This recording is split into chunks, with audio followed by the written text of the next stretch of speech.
afternoon. This is Dr. Brown speaking. Oh, hello, Doc. Yes.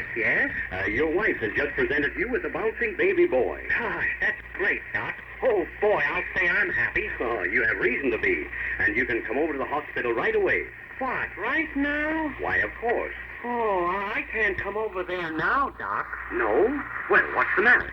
Why, I'm just listening in on the radio to Amos and Andy. Oh, Amos and Andy again. There's a very funny pair. Every night they're on the air, and fans are gathered everywhere. A radio is handy. In homes or at a grocery store, people listen in and roar. They laugh until their sides are sore. And Amos and Andy, Amos and Andy, they're always in a feud. Bad luck seems to follow them no matter what they do. The boys are always trying, but they never save a bean. If Kingfish doesn't get it, then it's spent on Madam Queen. We laugh at all their troubles, but we hope they'll all end right. We wonder what Amos and Andy will do tomorrow night. Order in the court. First case on the docket, Philip McCann, charged with felonious assault and attempt to kill. Your Honor, my client is innocent. He has a perfect alibi. I object on the grounds of habeas corpus. Outside you. Go on with the case. Your Honor, the district attorney claims the prisoner was caught red-handed, that he had a gun in one hand, a blackjack in one hand, and a knife in his other hand. Hey, hold on there. How many hands has this fella got? Well, that's what I'd like to know. And I object on the grounds of sanctum aquarium. That sounds fishy. What has the prisoner got to say for himself? Your Honor, I was just... Wait a minute, wait. The jury's asleep. Silence. Let the prisoner talk. Young man, where were you last night when this thing happened? Why, I was listening in to Amos and Andy. So was I. Prisoner discharged. Amos and Andy, although they're never seen, they've become more famous than the team of Pork and Bean. When you step on the gas or at a light you fail to stop, you hear that certain whistle and up jumps the traffic cop. His mind ain't on his business or the ticket that he'll write. I wonder what Amos and Andy will do tomorrow night. Oh, Bill, there goes your telephone. No, that isn't the phone. That's my alarm clock. Alarm clock? Say, who's getting up at this hour? No one. I always said it, so I don't miss Amos and Andy. I wonder what Amos and Andy will do tomorrow night.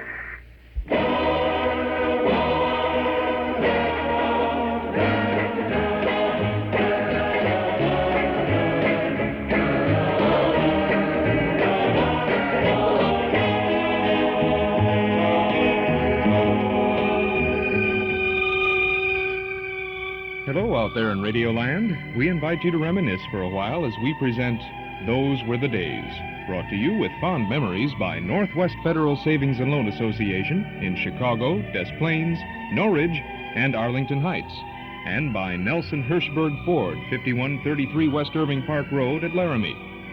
And now, stepping out of his hall closet with a trunk full of memories, here's your host, Chuck Shaden. Thank you, Mark Nelson, and welcome to another in our series of programs designed to bridge the sound gap between yesterday and today. Today is Saturday, February 7th, 1976, and this afternoon on Those Were the Days, we'll enjoy listening to radio's all-time favorites, Amos and Andy. Between now and 5 o'clock, we will hear the considerable talents of Freeman, Gosden, and Charles Correll, and the others who contributed so much to radio entertainment during those good old days of not so long ago. We'll have a pair of complete Amos and Andy broadcasts, a tremendous nostalgic reminiscence from Charles Correll himself, plus an extra added attraction today, a Treasury Star Parade program with Amos and Andy. Holy mackerel, gang, lots of good listening ahead of us. And the good listening begins right now with this word from our friends at Northwest Federal Savings. The Green Bumblebee.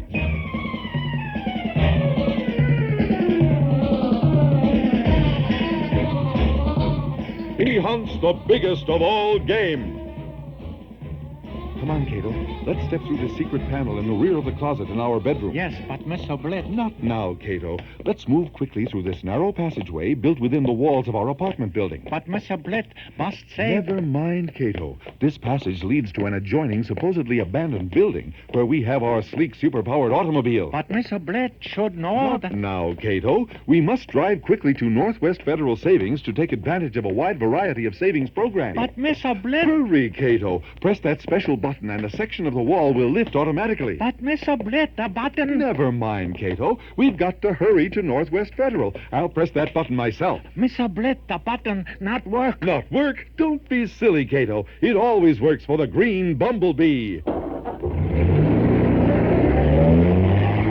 Cato, we're off to Northwest Federal. But Miss Oblit, the wall... At 4901 Irving Park Road. Miss Oblit, the wall... 1 block west of Cicero. Miss Oblit, the wall...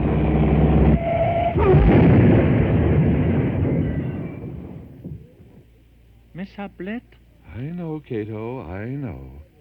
Just hand me a Northwest Federal save-by-mail envelope, will you? What you think I am? Faithful valet? Northwest Federal Savings, serving you 63 hours a week. In Chicago on Irving Park Road, in Des Plaines on Dempster Street, in Norridge at the Harlem Irving Plaza, and in Arlington Heights in the Surrey Ridge Shopping Center on Algonquin at Gulf Road. Chuck Shaden here on our WNIB Those Were the Days program on a nice Saturday afternoon. A cold one out there, but we'll warm things up with some great radio entertainment for you. And if you want to bundle up tonight, come on out over to the Memory Club in the community room at Northwest Federal over at 4901 Irving Park Road in Chicago. Our movie tonight is from 1930. It's The Front Page, starring Pat O'Brien and Adolphe Menjou. It's the hard-boiled, tough Broadway comedy by Ben Hecht and Charles MacArthur, the original, the first film version of this classic newspaper story. Stars Pat O'Brien as a fast-talking reporter who shields an escaped murderer, and Menjou is his scheming editor. You may have read about this story, seen remakes of the picture a couple of times, but this is the original granddaddy, and you just can't hardly see it anyplace anymore. But tonight you can see it in the Memory Club over in the community room at Northwest Federal Savings. You're a member of the club. We know that. You know that because you're a member of our listening audience. Dues are $1 a meeting, payable at the door. Our doors open at 7:30. The movie begins at 8 o'clock. We've got some hot coffee and some cookies, courtesy Northwest Federal Savings, and a great movie. The Front Page tonight from 1930, starring Pat O'Brien and Adolphe Menjou. We'll be there, and we hope that you will come join us to see this good film. The Front Page tonight in the Memory Club. Our memories begin right now as we go back to 1944. That's about, 32 years ago. Man, how time flies, right? The Amos and Andy broadcast from March 3rd of 1944. And now, here they are, Amos and Andy.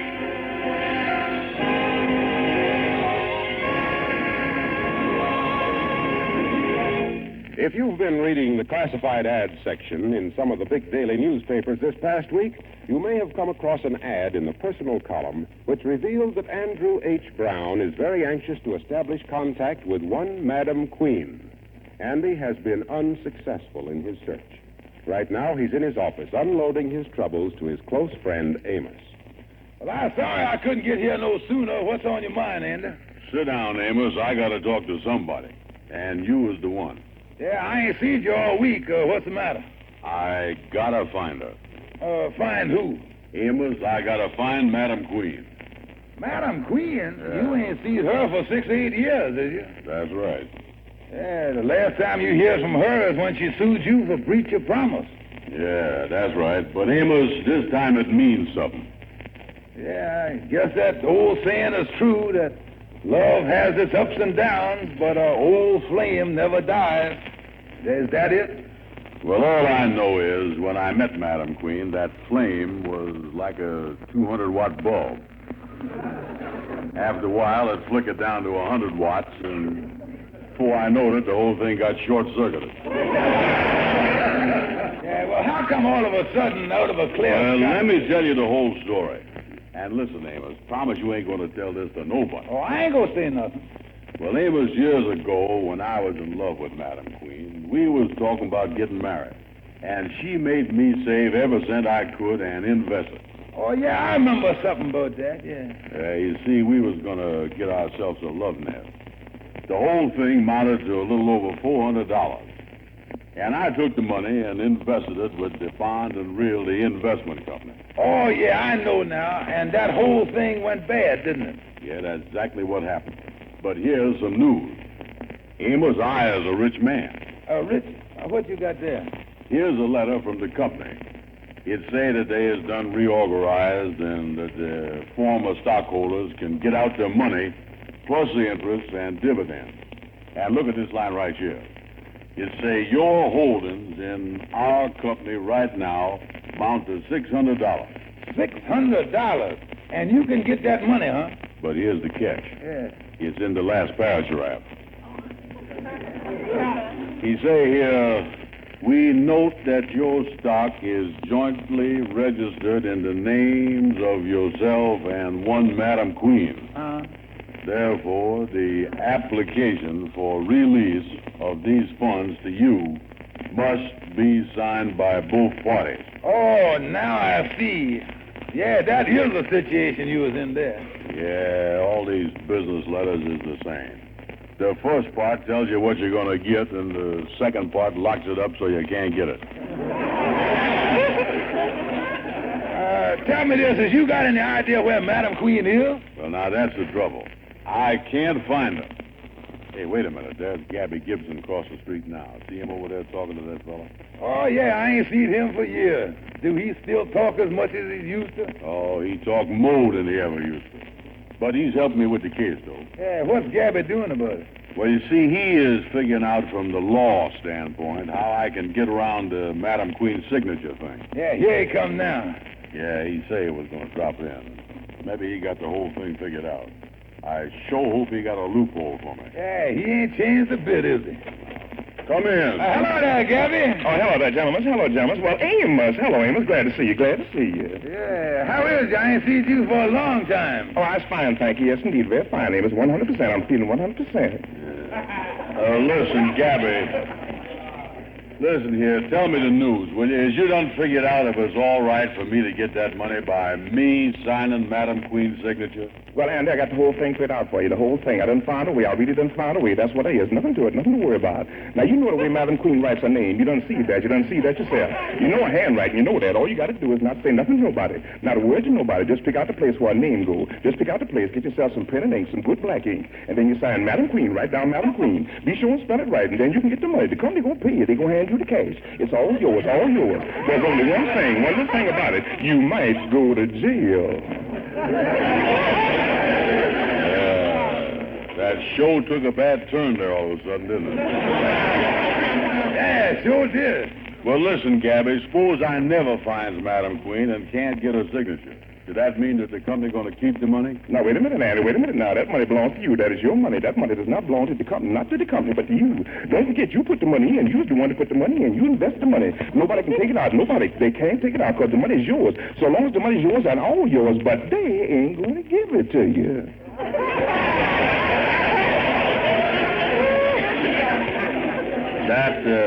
That's the law, huh? Oh, that's the law. As I know it. Oh, I've been working on your case, Mr. Andy. I've been really working on your case. Yeah, Andy, I think you has just got to find Madam Queen. That's the only way. Yeah, you right. I got to find her. Now, listen, Amos, whatever you do, don't say nothing to the Kingfish about this money. Because he'd have 8 companies organized within an hour. Oh, I promise you, I ain't going to say nothing. And, Gabby, don't you say nothing about this neither. Oh, I ain't going to say nothing, Andy. Not a word for me, not a word. I wouldn't tell a soul. I wouldn't even tell my closest friend, not my closest friend, because I ain't the talking type.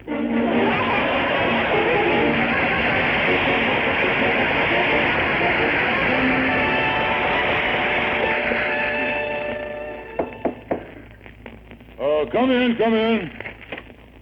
Excuse me, Brother Kingfish, but there's a man out here. What kind of a man is it, Lightning? Do he look like a bill collector or something? Yes, sir. He looks exactly like a bill collector, all right. The man is looking for Mr. Andy, though, not you. I told him that you was the only one here. Oh, so Andy's in trouble, huh? Oh, send the man in. Right this way, mister. Come in, come in. Pardon me, I came to see Mr. Andrew H. Brown. I have this lodge hall as his address. Do you know where I can find Mr. Brown? Well, I don't know him very well. Suppose any money deals Mr. Brown gets messed up in, I don't have nothing to do with. What do you want to see him about? It's about a money matter, all right. He don't hang around here very much no more. Sometimes he don't get around here for 2-3 years at a time. But you know Mr. Brown? Well, he's just a casualty acquaintance. That's what he is. You see, as the head of the lodge, I've got a hobnob with the riffraff same as anybody else. You see what I mean? Well, this matter with Mr. Brown involves $600. $600? That's right. Tell you the truth, mister, I don't even know the man. Well, of course, until Mr. Brown gets this other signature, we can't give him the $600. Yeah, well, like I say, excuse me, mister, the acoustics in this room ain't good for my hearing here.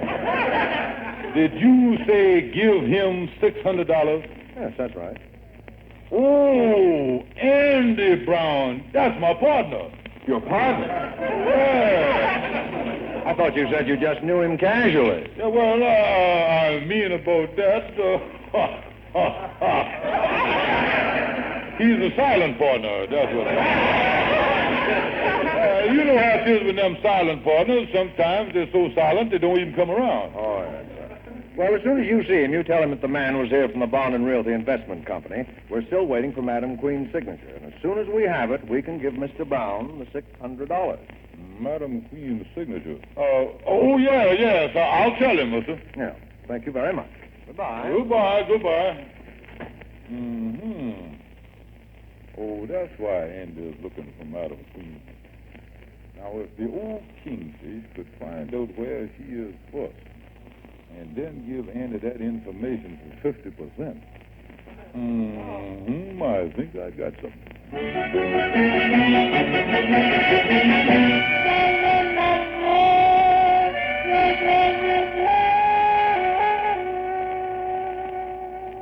Yes, well, that sounds very interesting, Kingfish. Yeah, Henry, I know that Andy ain't found Madam Queen yet, and I'll cut you in on the deal if you'll just give me her last note address off of the insurance policy that she had with you. Well, here's the policy right here.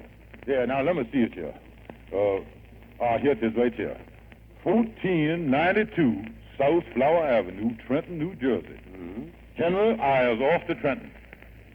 Now listen, don't let Andy know that I is looking for her. Oh, no, not a word for me. Now listen, I got to get to Trenton, Henry, as fast as I can. Let me have $3, will you? Now, Kingfish, I ain't got it. We're having a dinner party at my house tomorrow night, and my funds are all tied up in a pot roast. Yeah, well, I got to get the money someplace. Wait. I know what I'll do. I'll borrow it from Andy. From Andy? Kingfish, do you think that's the right thing to do under the circumstances? Well, what do you mean? Well, after all, when you was going to hit a man over the head with a blackjack, you don't ask him to take off his hat. Oh, but this is emergency, Henry. I was going to borrow this money from Andy.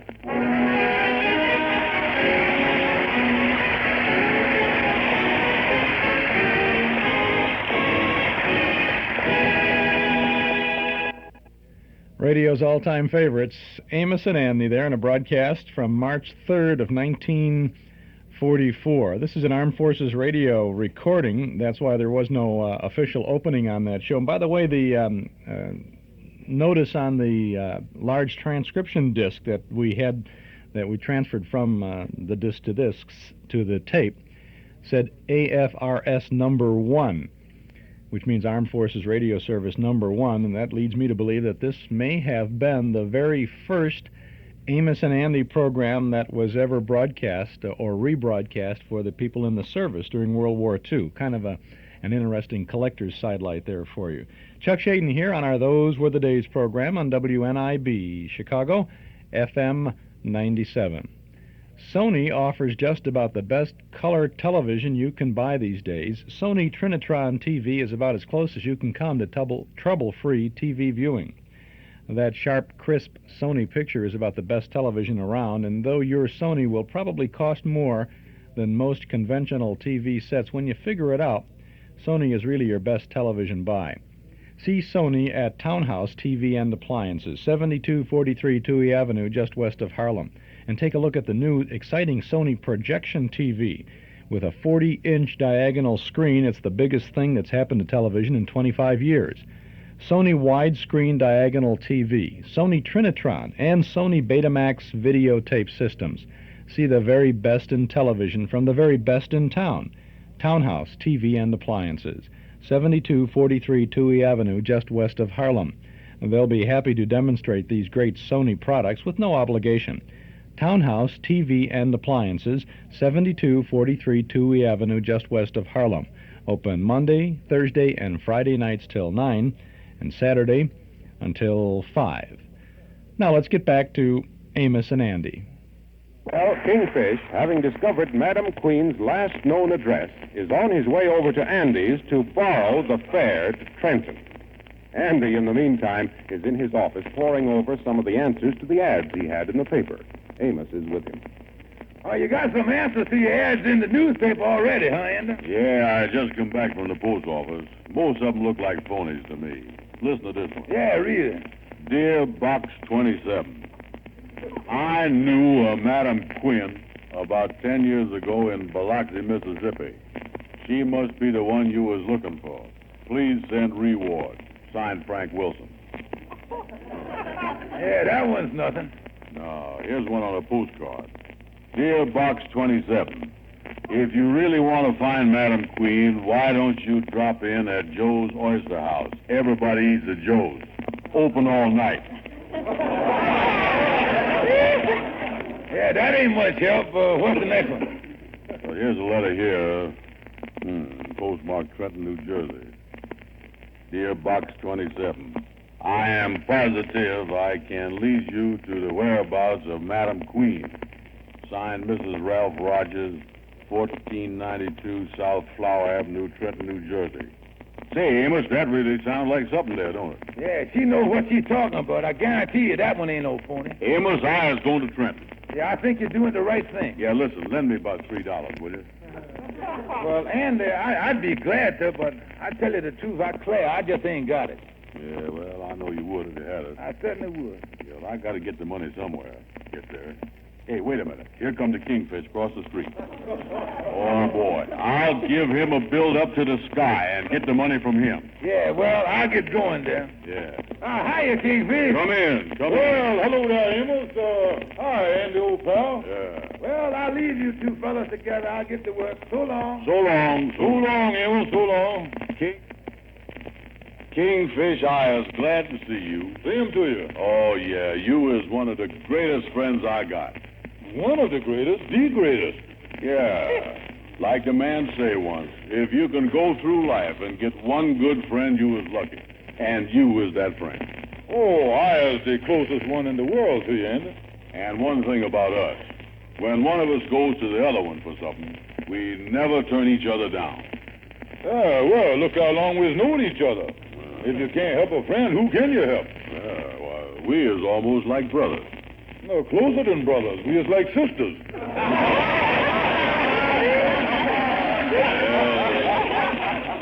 You're right. Where would you find the love and friendship and affection that I got for you with two brothers? Oh, it's a beautiful thing, Andy. It's touching, all right. Now, Kingfish, what I want to ask you is this. By the way, Andy, will you let me have $3? Yeah. Now, wait a minute. That's what I was going to ask you. It couldn't have been. That's exactly what I was going to ask you. Well, I asked you first. But it was my turn to talk. Now, don't give me no argument, brother. Now, listen, you chiseler. Ain't nobody no bigger chiseler than you is. Oh, there ain't, huh? You hear me? We sure forgot that brother stuff. Listen, Andy, will you let me have $3? No, I ain't got it. Tell me this, what you want with $3? Who, me? Well, you asked for it, didn't you? Well, I'm... Well, what is that in your pocket, Kingfish? A railroad timetable? I want to go on a little vacation, and that's why I want to borrow the money. Vacation? Where is you going to go on a vacation for $3? Out on the fire escape? Oh, I thought I'd go out someplace inexpensive like the Grand Canyon. You know, they don't charge no admission there. See that big hole there? Get down in there. Can't nobody see you. Get away from the trouble and worries. Hide from all the people that bothers you. It's a restful hole in the ground, all right. I like a low spot. Well, I need $3 for business reasons. Listen, Andy, you need money, I need money. Let's be fair and face this thing 50-50. We'll pawn your watch. What you mean pawn my watch? This watch that I got has got a lot of sentiment to it. And I ain't gonna put it in no pawn shop. What do you mean sentiment? Well, this watch was given to me as a Christmas gift. By who? Well, I used to go with two gals, and they both lived in the same apartment building, and they chipped in and bought me this watch. Look here. Look at the graving on the back of this. Look at that sentiment on there, boy. Let me see here. To Andy, I love you. Jan. Me too. Alice. Crazy women. Now listen, I gotta get $3. Well, so is I. Well, ain't no sense in me wasting my time with you. I got a better idea. Goodbye. So long. Say hello to the Grand Canyon for me.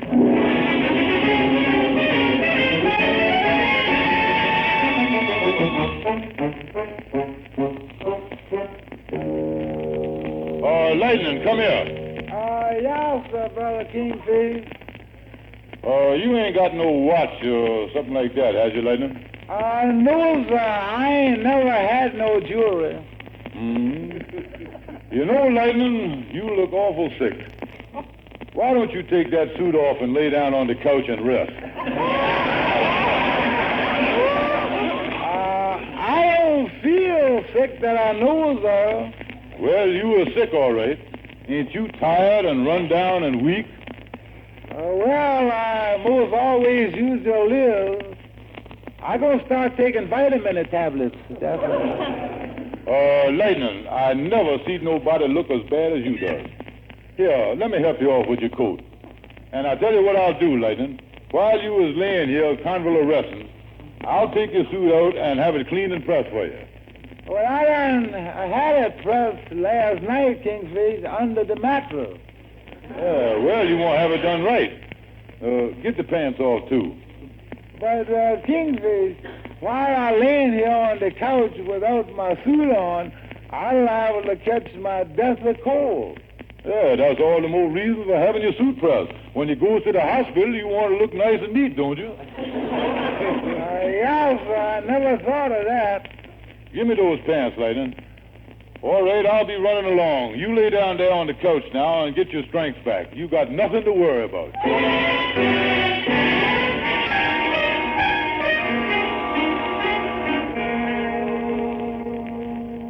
Joe, I got something different this time. How much can you give me on this suit? Kingfish, this is a new one. You ain't never had this in here before, is you? No, I ain't, Joe. Well, to see this little slick, this suit must fit you awful tight, Kingfish. Well, I just helping out a sick friend. Well, let me see. How much you want? How about $6 or $7? I'll let you have $3 on it. Well, that's what I figured we'd dick it down, so I'll take it. All right. Here you are, $3, and here's your ticket. Yeah, I'll pick this up tonight or in the morning. I gotta catch a train right away for Trenton. All right, Kingfish. Yeah, well, so long, Joe. Thank you. Hello? Honest Joe's pawn shop. Joe, this is Andy Brown. I got a watch for Christmas that looks like it's gold. If I bring it down there, will you let me have $3 on it? Well, you got to bring it down, Andy. If it's any good, I'll let you have $3. Yeah, well, it's got some crazy engraving on the back from a couple of silly gals, but you can scratch that off if you want to. Well, bring it down, Andy. Right away, because I got to catch the first bus to Trenton. What's going on over there? A convention?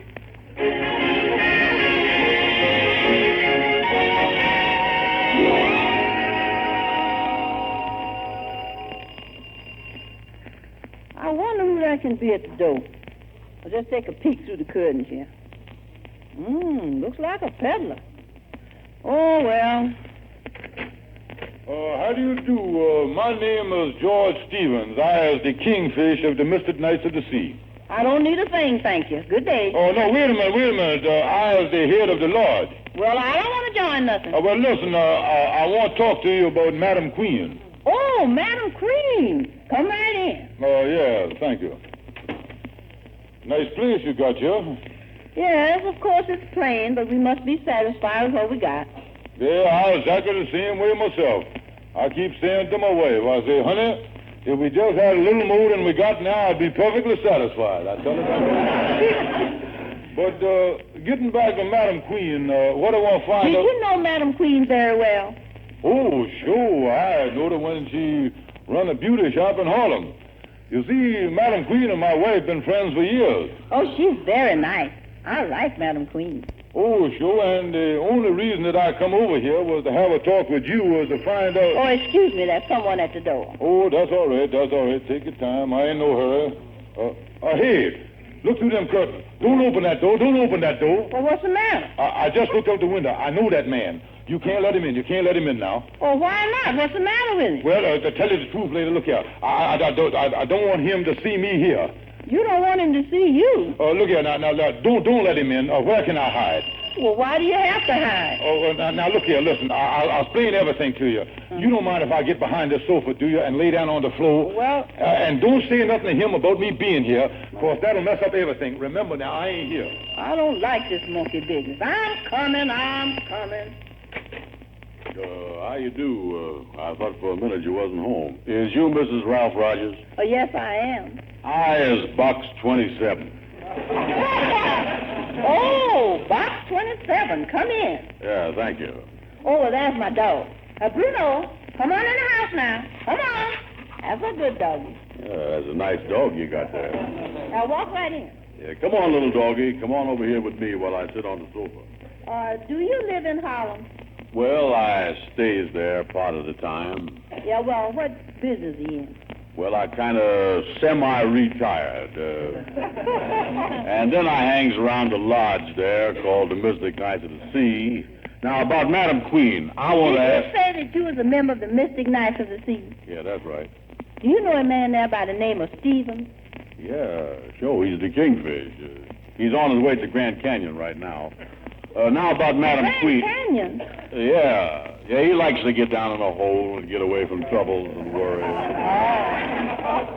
Yeah, he's probably laying around now in some low spot looking up, wondering what's going to happen to him.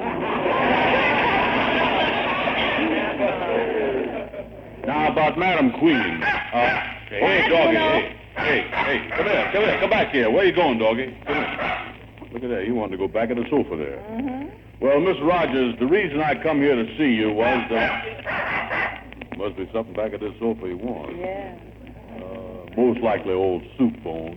Now, as I was saying, I wanted to come here and see if... wait, all right. If you want to go back at the sofa, go ahead. I wonder what he's after. Oh, it's nothing. You show something didn't crawl under there. Anyway, Miss Rogers, what I want to do is to find out how to... By any chance, have you got two dogs in the house here? Well, maybe I ought to tell you that... Wait a minute here. I'm going to see what goes on back there. Let me get this sofa out. So, it's you, huh? Just stop by here on the way to the Grand Canyon. Kingfish, get out of here. What is you doing here, anyway? Well, now, take it easy. I can explain everything. I wish I knew what it's all about. Bruno, quiet. Yeah, start talking, Kingfish. Yeah, well, I can explain everything. I knew you was looking for Madam Queen, and I wanted to help you. You knowed I was going to get some money, and you wanted to help yourself. No, I didn't know nothing about the money. I didn't know nothing about the $600. How'd you know it was 600? Well, now, listen, I'm going to talk to you like a brother. We can even get back to that sister stuff. Now, wait a minute, Wade. Talk to me nothing. You get out of here, you big double-crossing, no-good chiseling loafer. Yes, get out like he said. I will not have anyone in this house that is not a gentleman. Get out. Yes, ma'am. Leaving right now. Goodbye. I'm sorry this thing happened. You know, I thought there was something strange when he wanted to hide. I'll not talk to a man of that type. Yeah, I don't blame you. There ain't nothing worse than a low-type man. Now, Miss Rogers, I got your letter addressed to Box 27, and I was awful anxious to get hold of Madam Queen. Here's a report. Well, you may not know it, but she used to live here. And she used to run a beauty shop right in Trenton. Yeah, that's her, all right, that's her. Of course, I don't know where she is myself. But I know somebody that I was positive can tell you right where she is. Oh, that's great. Who is that? Well, the fellow she used to go with, a big bum named Andy Brown.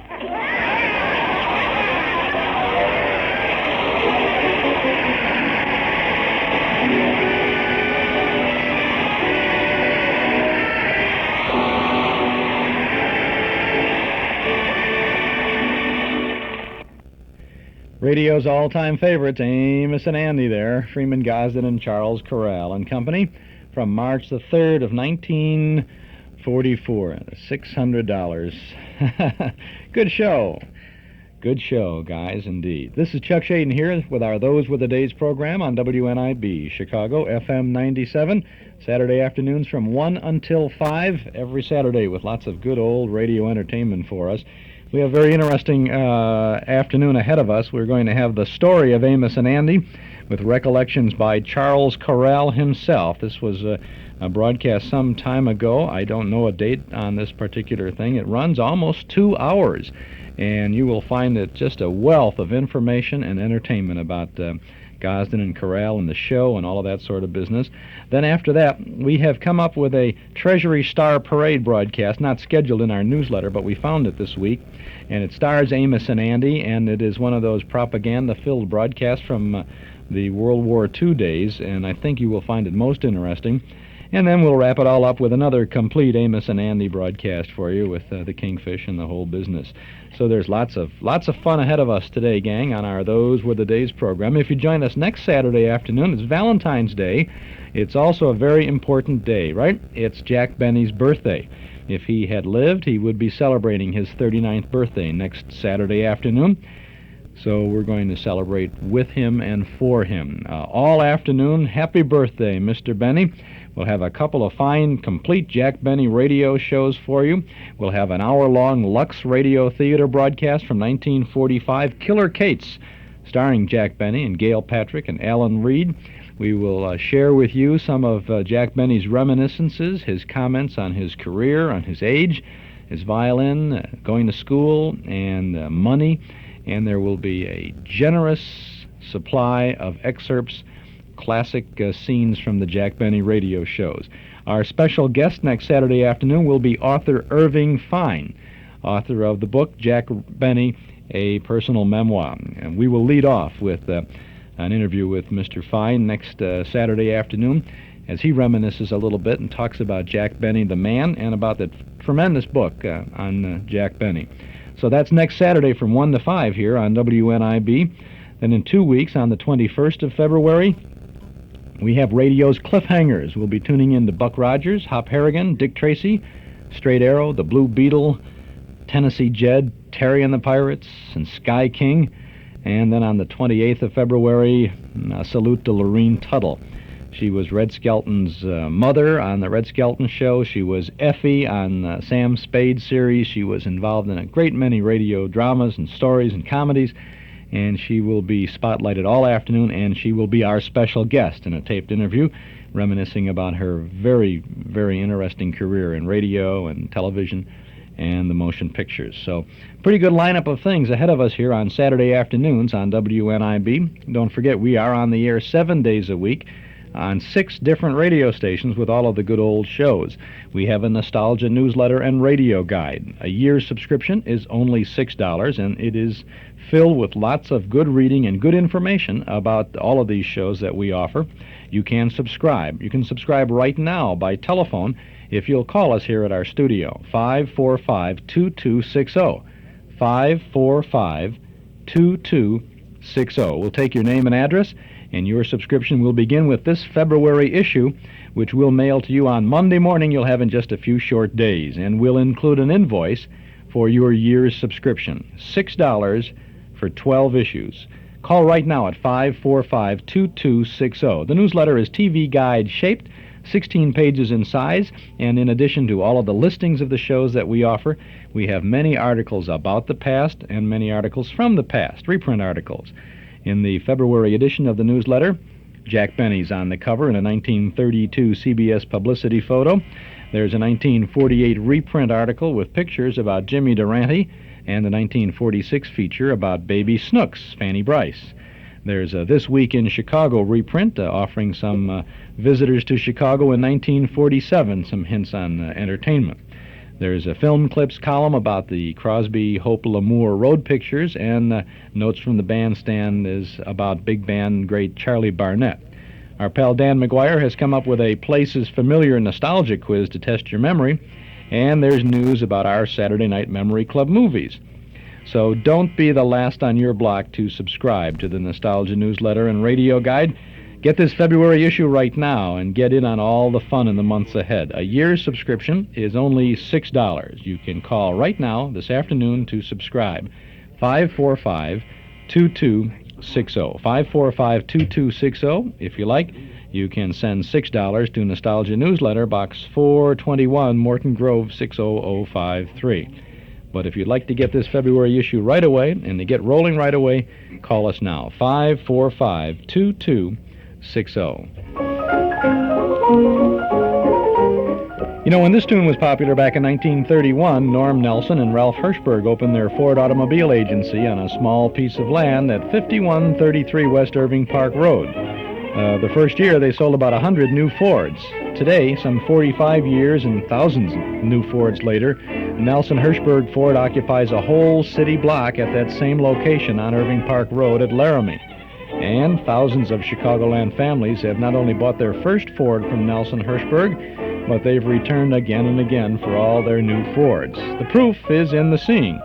Next time you're out for a drive, notice how many Fords bear the Nelson Hirschberg emblem. And you'll notice how many drivers have seen Nelson Hirschberg, one of Chicagoland's oldest, most respected Ford dealers, at 5133 West Irving Park Road at Laramie. They're open 7 days a week, Monday through Friday till 9, Saturday and Sunday to 5. Nelson Hirschberg Ford, Irving Park at Laramie.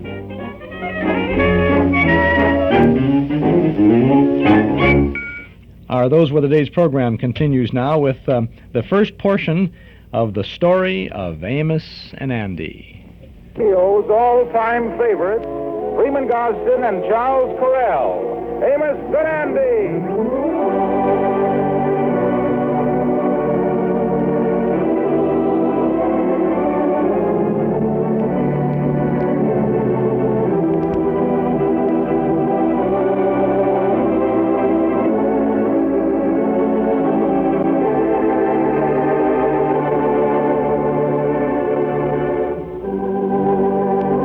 All-Time Favorites is an apt description of the characters created by Freeman Gosden and Charles Correll, and known first as Sam and Henry, and then as Amos and Andy.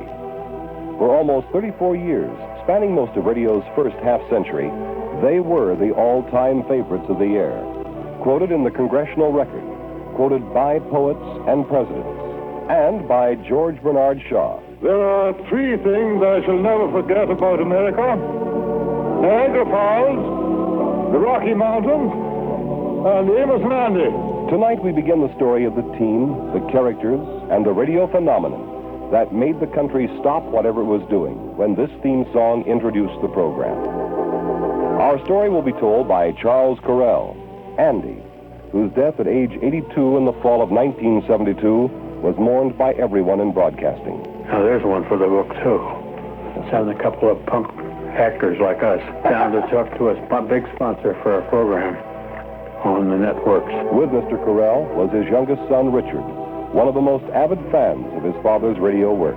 Dad, why don't you tell a bit about your partnership with Freeman, because, you know, you've been partners since 1919. You'll hear from Bill Hay, who at age 85 remembers clearly his 16 years as the boys' announcer and the salesman for their sponsors. We were very, very good friends during our business association, and I doubt very much that there ever were three people who were as closely knit as we were although each and every one of us was entirely different from the other two. And you'll hear from Gaylord Carter, who was organist on the program beginning in 1937. The organ that we used was at Warner Brothers Studios, and they were broadcasting from NBC. As a matter of fact, Bill Hay, who was the announcer, was also at NBC, so for about the first 6 months that I was with him, I never saw him. And now, in the words of Bill Hay, as he introduced radio's all-time favorites, here they are.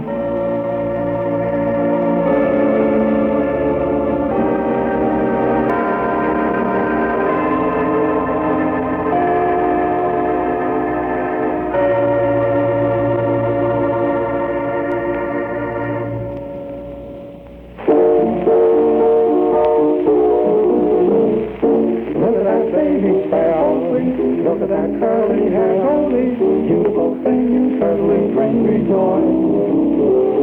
Look at that baby smile, look at that baby smile. Marvelous, that's not it, none of it is wonderful, doesn't fit. I call you gorgeous, and anybody that knows would say you're gorgeous. From your head to your toes, goes and I went to work for a company that was putting on amateur shows all over the United States in 1917. And in 1919, Freeman, my partner, joined the company. He came down to Durham, North Carolina, where I was rehearsing a show to be staged there for the Elks Lodge. He came down there, and he went on down to Elizabeth City, North Carolina, to rehearse the same show there. And I was to follow him in, bringing in the costumes and the scenery and the orchestrations for the orchestra and all. And I directed the show after he had gotten it ready. And we worked together like that for about 9 years on the road. Finally worked our way into Chicago. And we were the heads of a couple departments of this company. I was in the show department. He was in the circus department. We put on big circuses, too, for various outfits to make money for them, you know. And we roomed together, and he played ukulele, and I played piano. So we got fooling around singing songs just for the fun of it. And one day somebody said, why don't you go out and put those on the radio? They sound pretty good. So we did. We went out to a station in Chicago called WQJ. It's the Caddy Metz Bacon Powder Company station. And then we went over to WEBH, which was the Edgewater Beach Hotel. And the announcer who ran the place at WEBH wanted us to be exclusive WEBH radio artists. Here's your artist. Great name. And so we did like chumps. We didn't get any money. We got nothing. There was no money in those days. We got nothing except a blue plate dinner at 1 o'clock in the morning. So there was a room, is right. A pretty good sized room, and they had a little platform where the announcer sat, and the announcer generally ran the thing, but we got to where we were announcing and doing everything but sweeping up the studio. We come down there about 6:30 at night. At WGBH, it was right off of the Marine dining room. There was a dining room there, and there was a big room, a glass room, so it could be quiet. You didn't dare breathe hardly outside of what you were doing. There were no noise at all. You had no audiences or anything like that. Oh no, that would be awful to have anybody in there to make any noise. Anybody would laugh or applaud or anything. It would ruin the whole station. That's the way they figured. And they were on until about midnight every day, except Monday. We had in Chicago what they called Silent Night. Silent Night was for people to try to bring in foreign stations. I say foreign like Kansas City or Detroit or Los Angeles, KFI. You know, we try to get KFI, and we get them too. Give the people a chance to tune them in if they had a good, strong set. You mean the whole city did that? Yeah, All sure. the radio stations shut down? Yep. Well, how about, did they do that in Los Angeles as well to try to get Chicago? No, that was just Chicago that I know of. Yeah, Silent Night. So on Monday, we had no radio, 1923 and 4. So WGN wanted a harmony team, and they told this man to get one. And he started in thinking of people like Van and Skink, who in those days got maybe $2,000 a week or something, which any radio station would fall down if you say $2,000 a week to them. But we went to work for WGN singing songs. We went to work in September 1925. When you want a motor car, who buys you a motor car? Tell me who is your boo? When you think you need $1,000 for such a who writes out a check and never hollers? Not much. When your Santa Claus is through, who's the one you give them to? Tell me who is your boo? Now the scene will change to a few years later perhaps. The man and maid are married and they have their little scraps, which sounds something like this. Now, dearie, when you feel like eating steak. All I ever get from you is a batch of wheat cakes. Oh, tell me, sweetie, who is your who? Good heavens, I guess it's you, you big cheese. And didn't I arrange for you to get the country air? Big-hearted ice, you gave me streetcar fare. Oh, tell me, love, tell me. Who is your who? If you don't quit pestering me, I'll go back home to mother. And when you want to go out and do a little cabaret? That chance, I'd pick the prize. All you ever do is to start the big solo plane until I get spots before my very eyes. And another thing, when you want a little drink. Who leaves me in the kitchen and shows me the sink? Tell me who is your who? Say, Charlie, shall we call the girls up? That's a great idea. Go ahead, give them a ring. Well, I'll try my luck. Hello, operator. I want main 6478. Yes, ma'am, that's it. Gee, I hope they're home. Is she ringing them? Yes, she just started. You're lucky. Hello, honey. This is Guy. How are you? Well, that's fine. Your sister there? That's right. Don't forget to tell them about me. She is, dandy. Charlie's here with me. How about both of us coming up for a little while? Why, honey? Don't let her talk you out of it now. Oh, no, honey, you're mistaken. Uh-oh, looks bad, looks bad. No, we didn't break a date with you last night, honey. I told you we might come by. Oh, no, honey, you're mistaken entirely. It's just the opposite. It's not the post office. Shut up, Charlie. I was talking to Charlie, honey. Please let us come up, will you? Oh, no, honey, you're wrong. We don't want to go anyplace else. Now, the one thing we want to do, listen to this. All I want to do is to be with you. Know what's what, know who's who. All I want to do is to be with me. All you gotta say is to say I do. You know me, I'll say it too. All I want to go is a family tree. But who'll be the papa? I'll be the papa. And oh, what a papa you'll be. Tell me who'll be the mama? I'll be the mama. So what a mama for me. All I want to do is to be with you. Know what's not and know what's new. All I want to do is to be with you. I got an awful lot to do. And if all I got to do, well, I don't do a doggone thing. I find that I get busy as a bee. But it doesn't hurry me. Cause I don't need a doggone thing. All I do tonight, it seems that I'll fly. There's only one thing occupying my mind. All I gotta get is a girl like you. You get me, gonna break for you. All I wanna do is to be with me. Wow, wow. You got everything, but you ain't got me. I ain't got you, that's a good break too. Honey, you look so good on the family tree. But who'll be the baby? I'll be the baby. And oh, what a baby you'll be. Tell me who'll rock the baby? Why, I'll rock the baby. Up and down on your knee. All I gotta get is a 2x4. Way down south on the Florida shore. All I wanna do is be with you. That's all, honey. Goodbye. Yeah, we had Bill Hay for a long time. I think he was with us for 13 or 14 years. He's a Scotsman. I think Scotsmen don't want to be called a Scotchman. I don't know why not. Maybe because I identify him with punk liquor. I don't know. He was the WGN when we started Sam and Henry to announce it. Although I was christened as William G. Hay, I'm better known as Bill Hay, and that's the way I want to be known.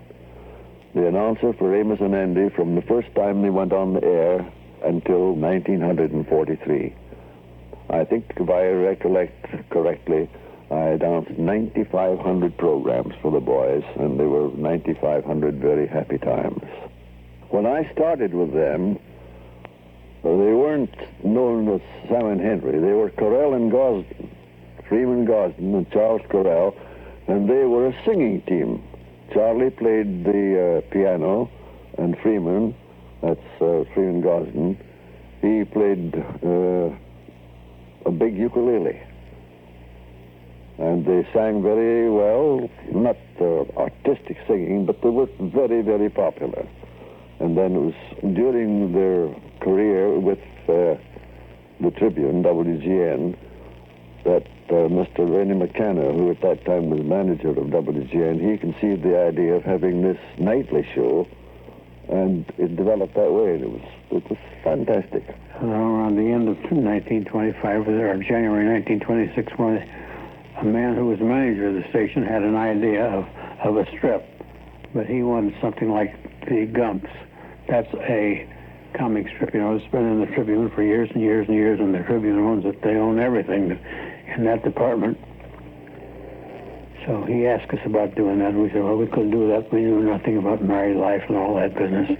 But we said, well, maybe we could come up with a couple of characters doing jokes. We had a whole stack of jokes we used to do in these hometown shows. The shows were a combined musical comedy and minstrel. And in the minstrel show, we used a lot of old gags, you know. Some of these old gags, you'll still hear them once in a while. So he said, well, that sounded pretty good. And we'd tell him we'd come up with it and come up with a name for it, which we did. And the first night we were going to go on the air, we decided that instead of doing those old jokes, we'd just take two colored characters from down south and bring them up to Chicago and get them a job. So we arranged these characters, tried out the voices, and we called them Sam and Henry. When they first found them, they were driving down to the depot to find out about the fair and the railroad timetable and everything in Birmingham, Alabama. And just did a natural thing, bringing these two guys up to Chicago and getting them a job, put them to work. They put them to work in one of the packing companies. And had them go all over town riding buses and going to see, going to shooting galleries or any old thing that two strangers in Chicago would do if they didn't know what to do with themselves. I'm just sick and tired of hearing you brag about someone who's wrong. Now listen. I'm sick and tired of hearing you rave about that someone you're raving on. You brag so much on that conduct, wow. Of course, none of my business, but that's right. You talk about your sweetie, stop talking about your sweetie. Let's talk about my sweetie now. Now listen to your raving, now listen to my raving. You're gonna hear some raving now. Just where your sweetie stops, my sweetie begins. If she's as good as mine, she'd have to be twins. You talk about your sweetie, stop talking about your sweetie. Let's talk about my sweetie now. Wait a minute. Henry, I was glad you got a gal, but I wish you'd shut up talking about her. Why don't you shut up? I ain't heard nothing but Liza for 2 months. Liza ain't half sweet as my gal. Yes, she is, Henry. She's plenty sweet, and I'm a fool about her, too. I'm going to get married next Christmas, going to get married on Christmas Day. And if you do, you're going to have grudge against Santa Claus the rest of your life. That's all right, though. That's all right. Now listen, I was the one that's got the gal. That cross-eyed gal of yours gets me all excited. What you mean my gal gets you excited? Every time she talks to you and I'm with you, I think she's talking to me. Listen here, son. If she ever calls me sweetheart and you answer, I'm going to bust you in the head, I know that. Don't worry, I ain't gonna answer. I'll sing about Liza. Why don't you shut up talking about Liza? Let's talk about my gal. That's all we've been doing. I want to talk about my gal. Don't argue with me now. Don't argue with me. I'm going to talk about my gal as long as I want her. And I'm gonna keep on talking about Liza, too. And there ain't but one thing to do. What's that, Henry? Let's both rave about the gals at the same time. That suits me. Well, start in. Here we go, Henry. Talk about your sweetie. Don't call me sweetie. Let's talk about my sweetie. Mine is sweeter. Mine is sweeter. Ah, you're raving. Now listen to my raving. Don't let your song raving now. Listen to me say my sweetie. Yes, I was just for you. If she's good as mine, she'd have to be twins. So tell me about your sweetie.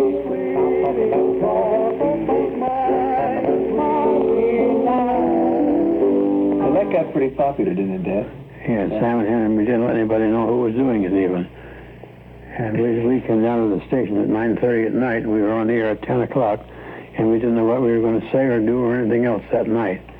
We'd start to write it that we wrote our own material for 16 years, first 16 years of Sam and Henry and Amos and Andy. And we'd write the material and go on the air at 10 o'clock.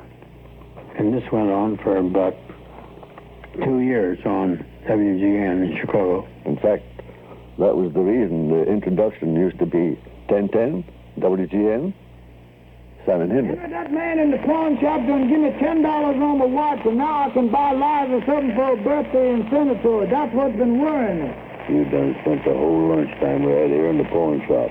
That whistle gonna blow any minute now. We gotta get back to work on this here building. Well, Liza's got a birthday the day after tomorrow, and I had to send her something. And if I didn't have no money, then the next best thing to do is to get her something. And I was gonna send her something pretty too. Hey, you gonna spend the whole $10 for a birthday present? I ought to spend more than that, Henry, but I ain't got it. And if I don't send her a birthday present, one of them boys down there in Birmingham is liable to beat my time. We just got about 10 more minutes before the whistle blows to go back to work. Let's walk over to the store here and get a sandwich. I don't care, Henry. I'll go with you. Let's walk fast now. We ain't got much time. Just a minute, just a minute. What's your name? Is you talking to me, mister? My name is Sam Smith.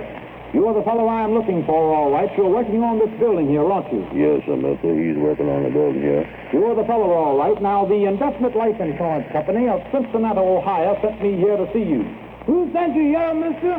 The Indefinite Life Insurance Company of Cincinnati, Ohio. What has Sam done now, mister? The records of the United States government show that you are not protected, and according to the laws of this country, every man must have protection. Do you realize what it would mean if somebody would accidentally hit you on the head with a hammer? Picture yourself laying in bed with a broken head and probably one leg off, without a dime, at the mercy of charity, and your stomach hungry for food. That is the most terrible predicament a human being can be in. The gentleman is right, Sam. The gentleman is right. Now, then, I have a policy here that in case of your death, your nearest relative will receive $500 cash immediately upon your death. I don't think he got no relatives, mister. And then, here is a clause right here that should interest you. Should you lose one eye and one leg, you get $200. Should you lose both eyes and one leg, you get $250. Should you lose both legs and both eyes, you get $300. Should you lose both legs, both eyes, and one arm, you get $350. And should this condition cause you to die, your beneficiary gets the difference between the amount paid you and $500. Suppose he just breaks his beneficiary. That don't matter about that part. My eyes is the most important part. How much it costs, mister? The premium is only 10 cents a week. Now, I only have a short time, and the Indefinite Life Insurance Company of Cincinnati, Ohio, only has a limited number of these policies. Now, how do you spell your last name? Oh, wow! He spells it S-M-I-T-H, mister. And your first name is Sam. Ah, there you are. You're all set. Let me ask you one question here, mister. When do I collect this here money in case something happens to me? Your labor counsel immediately notifies us of your accident, and we rush to your bedside with the cash. And now you can work and feel that you are fully protected by the Indefinite Life Insurance Company of Cincinnati, Ohio. 10 cents a week ain't much, Sam. Well, that's all right then, mister. I'll take it. Pay the man. Go ahead, pay the man. Now, the initial payment on this is $10 and 10 cents a week after that. How much is it, mister? $10 is the initial payment. I didn't think it was that much. Hey, the man, you got $10 in your pocket. I don't care then, mister. I'll take it. Here you is, mister. Thank you very much. Now, how about one for you? No, sir, mister, I ain't got no money. Come around and see me some other time. There's the whistle blowing. Henry, we got to get back to work, boy. Well, boys, I'll see you again. Yes, sir, mister. Goodbye. Come on, let's get back to work here. Doggone, Henry, I done spent that money for Liza's birthday present. What is I going to tell Liza? That's the indefinite life insurance company, ain't it? Mm-hmm. Just tell her that her birthday present is indefinite. Did you release commercial record albums as such, or all your 78s in the early days strictly for broadcast? The one you played here was a Victor thing. There where they released it was the singing, you know. Yeah, in other words, but our as a singing, commercial record. Our singing was pretty sad, and we knew it better than anybody else. That was a beautiful part of it. So we knew we'd have to do something besides sing if we were ever going to get any place. And that's the first segment of the story of Amos and Andy, Charles Correll, with his personal reminiscence there.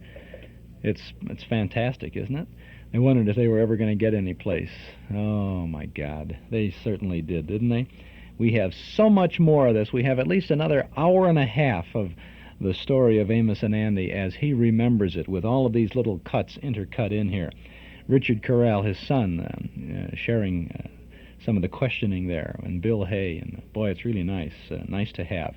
This is Chuck Shaden on WNIB Chicago, FM 97, our Those Were the Days program this Saturday afternoon, listening in to Remembering with the radio's all-time favorites, Amos and Andy.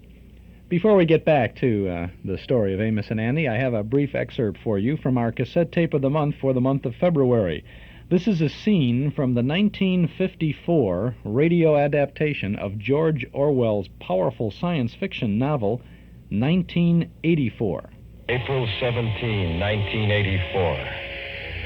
I have begun this diary as a safeguard, a control against the suicidal impulse to declare myself openly. I'm writing it in a corner of my room, out of the range of the telescreen. But what I write here, and whether I go on with this, will make no difference. I have committed the essential crime by thinking of a diary. Thought crime is death. Before death, there is a routine of confession. Then they shoot you. Nevertheless, exactly because I recognize myself as a dead man, it becomes important now to stay alive as long as possible. Down with Big Brother. That's just a clip from the U.S. Steel Hour's radio presentation of Orwell's Story of the Future, 1984, and yes, that was Richard Widmark who stars in the hour-long production, available as our cassette tape of the month for February for only $5 from the Hall Closet, Box 421, Morton Grove, 60053.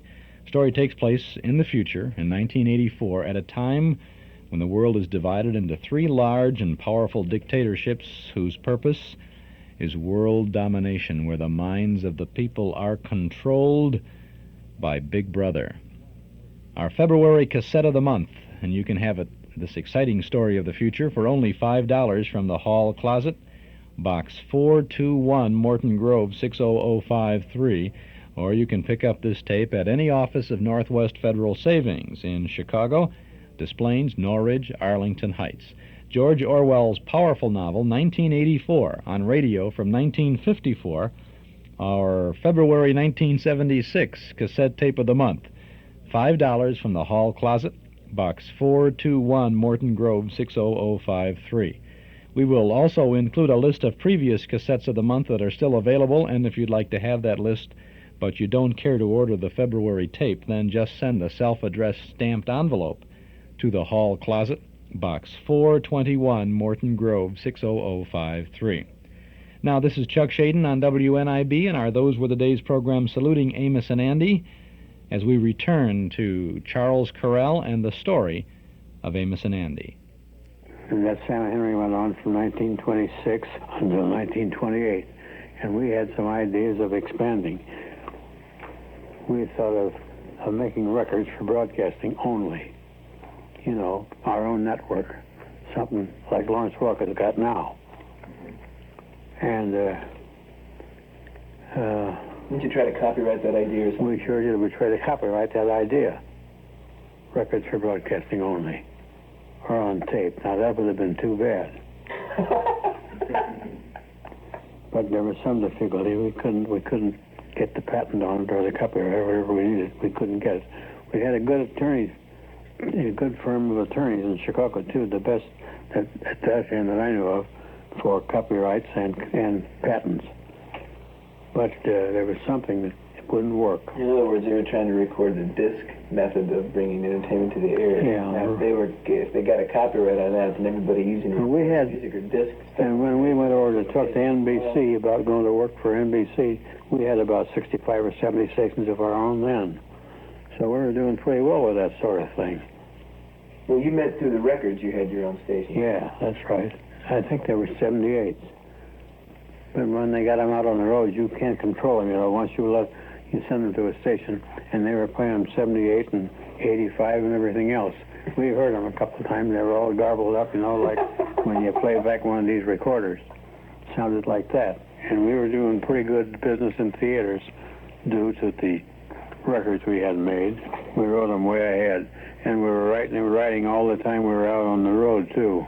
We'd go into a dressing room at noon and stay there till midnight because we were on the air. I traveled the country with them, and although I was in charge of the sales department for WGN and later with WMAQ, oh, by the way, it might be interesting to tell you how the name was changed from Sam and Henry to Amos and Andy.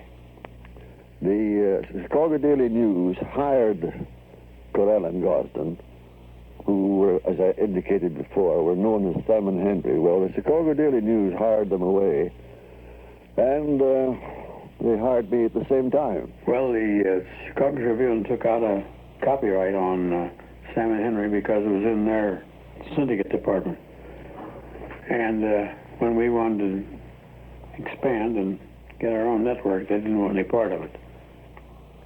So we talked to a fellow we knew, an advertising man, who said, well, why don't you go over and, he said, I can get you over on WMAQ. I know the people over there, and they'll take you. Chicago Daily News.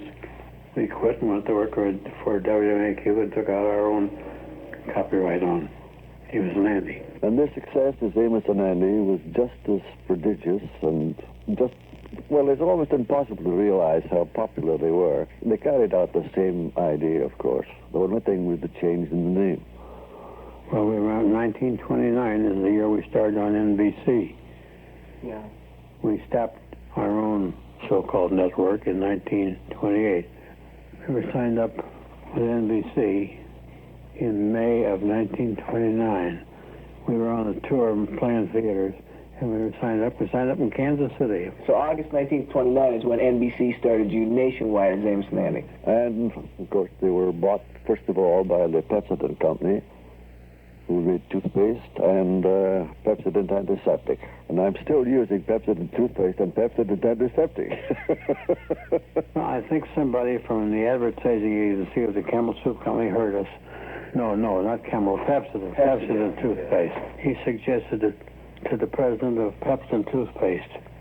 And so Pepsodent got a hold of NBC, and we were on at 10 o'clock, and the network we had of our own, we were on at 10 o'clock too, and we had 10 o'clock sewed up all over the United States, you see. And NBC sent out a fellow to take a survey on this thing and see what is this Amos and Andy thing that is tied up a lot of stations at 10 o'clock at night. And they sent a fellow out and then found out it was us. So they said, well, we better get them on NBC if they can hold an audience that well. And that's what happened. NBC called us over to talk to them, and they sent us down to the Pepsodent Company to talk to the Pepsodent Company ourselves. Now, there's one for the book, too. Sent a couple of punk actors like us down to talk to us, big sponsor for our program on the networks. Oh, I was about 39, I guess, and Freeman was about 30 or something like that. At the Tribune, when we started doing Sam and Henry, first of all, that was in the the Drake Hotel, the studio was. And, of course, the Drake Hotel was the last word in hotels. It wasn't elaborate, but it was very, very nice. And then when they became Amos and Andy, after the Daily News had hired them away from the Tribune, the studios were in the Merchandise Mart, and that was quite a nice studio, very nice. And it was almost reserved for the three of us. And as I say, no one, didn't matter how important he or she might be, no one was allowed in that studio when they were broadcasting. It was a very small room, about half as big as the room we're sitting in here right now. But it was one of the private ones for newscasters or something like that, you know. But it was furnished like a living room, real nice furnished. And the engineer had a little bit of a room with glass panel, you know. There was an organ downstairs in the studio, and we'd be down in our cars leaving by the time the organ was through playing the theme song. They had a multiplicity of situations. Where they thought them up, I don't know, and how they ever arranged them, I'll never understand. And to think that two people like them could have so many different voices. And the most remarkable thing about that was they had some characters where the voices were very different. Of course, Amos always had his, "Yes, Mr. Amos," and Charlie was, "I really Gosden." They always had that. But they would bring in, the characters they have were really incredible. There was 10 or 12 of them, and they could do Calhoun the lawyer, they would do him tonight, we'll say, and possibly for 2 or 3 of the next nights. And then they would change the entire thing, and you wouldn't hear that voice for 2, 3, 4 months. But the minute it came on, the tone, the pitch was exactly the same as it was when they had done it 3 or 4 months before. Freeman played Amos and the Kingfish. That's right. He played Amos, the Kingfish, Lightning, Brother Crawford, a few other people, and he played Van Porter and Andy, and whoever else they could. You know, they played all of them. We had mailmen and clerks in stores and lawyers and what have you. You know, my voice and Freeman's voice normally, naturally, are pretty much alike. Well, you see, when Amos went out of it so much, there was always of course, such a big part for Freeman because he was Kingfish. So when the two of them did their shows live and all, they were both on all the time. Yeah, when we got Amos and then we brought them up from Atlanta. And they came to New York, only they drove. They drove our car up. And when we opened in New York, you found these two guys lost down by what they called the Battery. And it took them 4 days to find their way to Harlem. If that's for me, I'm not here.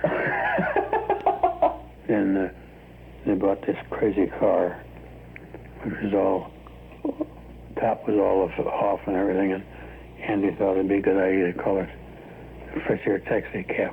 Didn't they buy it from Kingfish? I think so. 8 million, 10 million. Yes, I blue. Yes, I blue. Tell everybody. Say, Andy, what is you thinking over there, son? Well, Amos, now that we is in New York, I'm going into broker business. I'm figuring on the money I gonna make here. I'm counting on being another J. Ping Pong Morgan. I think Wall Street, Andy, is a little too high for us, son, but I tell you what, we ought to get some kind of job. Yeah, that's right. We don't want to keep on nibbling on our savings here. You know, I got the evening paper here. I think we could look into help wanted ads, Andy, and see what they got in there. Yeah, give me that thing. Let me see here. Look at this news item here. It say we is exporting cheese to France, and all the Frenchmen is happy about it. Where do it say that, Andy? Right here in this headline. Look at there. Thousands cheer as Limburger arrives in Paris.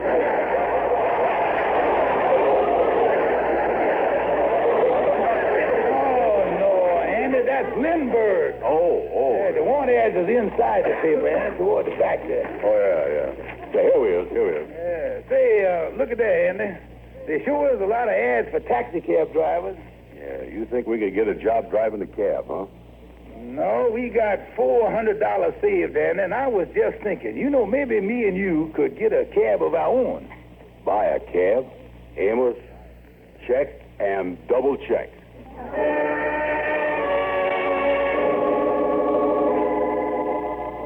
Well, it was soon after this that Amos and Andy met one of their fabulous friends. It was Andy who met him first. One afternoon, Andy joined a crowd on the sidewalk watching a new skyscraper going up in downtown New York. Boy, they sure puts these buildings up high. Yes, sir, they really up. Hey, excuse me for protruding, mister, but ain't you got hold of my watch chain? The watch chain, so I does. Yeah, well, how you like that? Yeah, one of these solid gold cufflinks of mine must have hooked on your watch chain there. It's lucky I done remembered what my grandmother told me before I left home. I got my watch chain attached to my underwear. As soon as I felt my BVDs creeping up on me, I know something was wrong.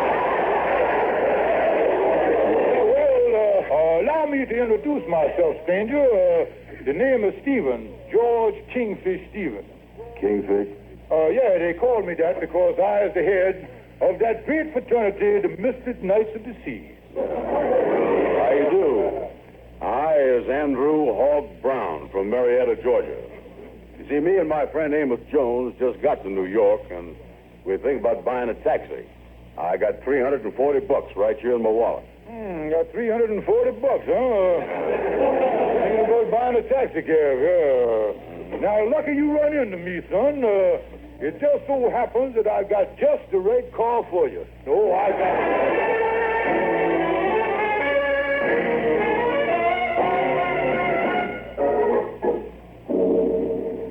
Yes, sir, Amos. There she is, parked at the curb, our new taxi cab. Yeah, well, I know this fella you called the Kingfish that you met give you a bargain, Andy, but the top of this thing is all sheared right off. Look at there. While you drive in, the breeze is going to come right in there and hit the passengers right in the face. Well, now, that's all right, Amos. And you know what we can call it? The Fresh Air Taxi Cab Company of America, Incorporated. Well, that's good, Andy. Let's start up the thing here and take a little ride. I want to hear that Dutch Bearcat engine, boy. Yeah, let me open the door here. Yeah, go ahead. Up the daisy. Pick up the door there, Andy. Throw it in the back seat. Now, let me get the thing started. Yeah, start up.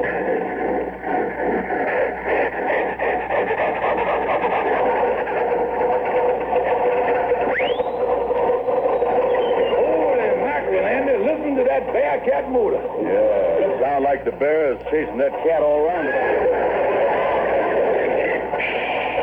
Andy, she's boiling over. Uh-oh, there goes the radiator cap. There goes the radiator, too, Andy. Yeah. Look at that, Andy, the flame. Yeah, let me...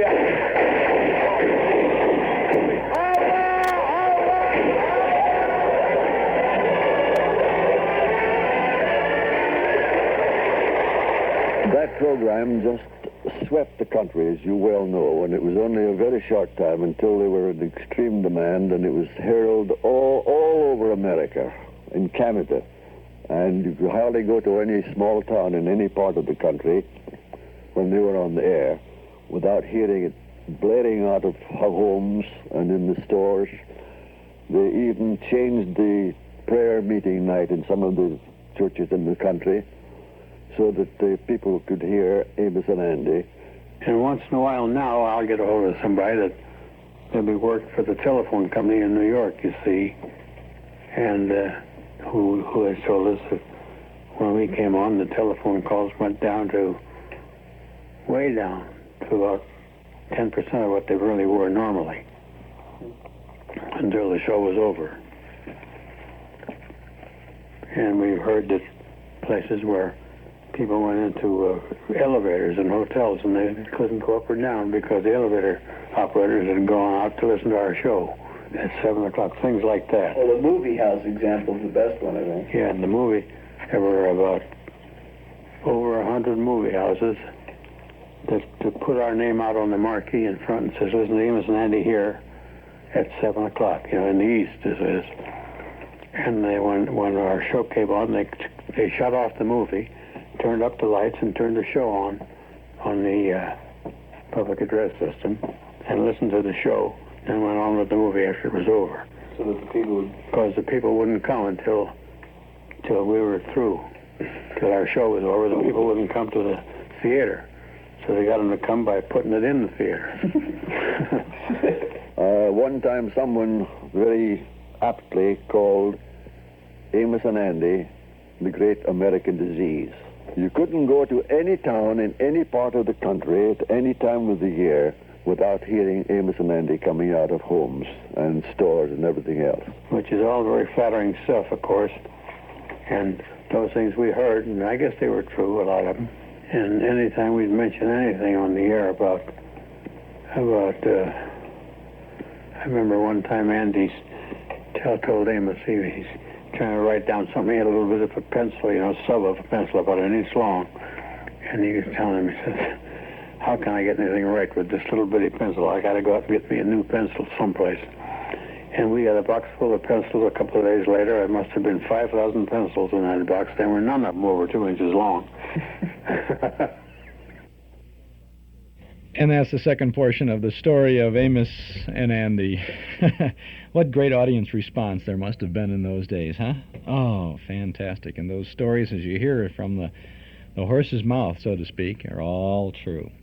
Radio's all-time favorites this Saturday afternoon, the story of Amos and Andy. Charles Correll himself, who was Andy, reminiscing about this career for his son, Rich Correll.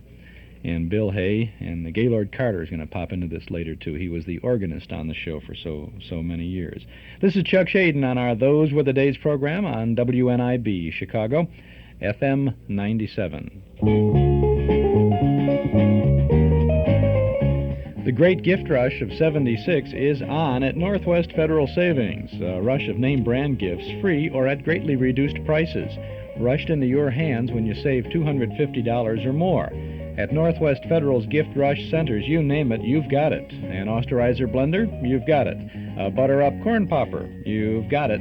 How about a Presto toaster, a Texas Instrument electronic calculator, a Sunbeam hair styler, an AHM model railroad set? You've got it. Just about anything you can think of for everyone in the family. And the money you save to get your free gift earns the highest interest rates allowed by law. So rush over to Northwest Federal Savings. Did you say a digital quartz wristwatch? You've got it. It's the gift rush of '76 at all 4 savings centers in the great Northwest Territory. Chicago, Des Plaines, Norridge, and Arlington Heights. It's Northwest Federal Savings Time, 63 hours a week. And just not too far from Northwest Federal Savings is the friendly family of Paterno at Paterno Foremost Liquors at 5303 Milwaukee Avenue at Central, just north of Foster. They invite you to visit their fabulous wine cellar for all your entertainment needs. In fact, to encourage you to pay them a visit now, Paterno Foremost will give you a 10% discount on any and all 5th and quart wine purchases if you'll mention our old-time radio broadcast. That's a pretty good inflation stopper if there ever was one. A 10% discount on any and all 5th and quart wine purchases, excluding sale wines, for a limited time only. And while you're there, check Chicagoland's one-stop beverage mart for domestic and imported wines, beers, cordials, soft drinks, whatever. Visit the wonderful world of Paterno, Monday through Saturday from 9 in the morning till 10 at night, Sunday from noon until 8. Paterno Foremost Liquors at 5303 Milwaukee Avenue at Central, just north of Foster. This is really a delicious afternoon, isn't it, hearing these reminiscences and having them punctuated with excerpts from the old shows. We have a complete Amos and Andy broadcast ahead of us yet this afternoon, and much more of this reminiscence, and an interesting Treasury Star Parade broadcast with Amos and Andy and some World War II United States propaganda for you there. So let's just sit back, relax, and continue now with the story of Amos and Andy. For the first 16 years we did a daily show, and we wrote all of that, yes. Tell about that. We didn't know what we were going to do from one day to the next. So tell how you had. We'd just get together and say, well, what did we do yesterday, and talk about that for a minute or two. And where can we go from there? And then maybe we remember something that happened to us. But wouldn't you pick up the paper and see what the current events were and try to kid something, that was, Not too much, no. That was Will Rogers did that. Well, how about you said you came to work at noon and then by 1 o'clock if you hadn't thought of something, you'd start drinking?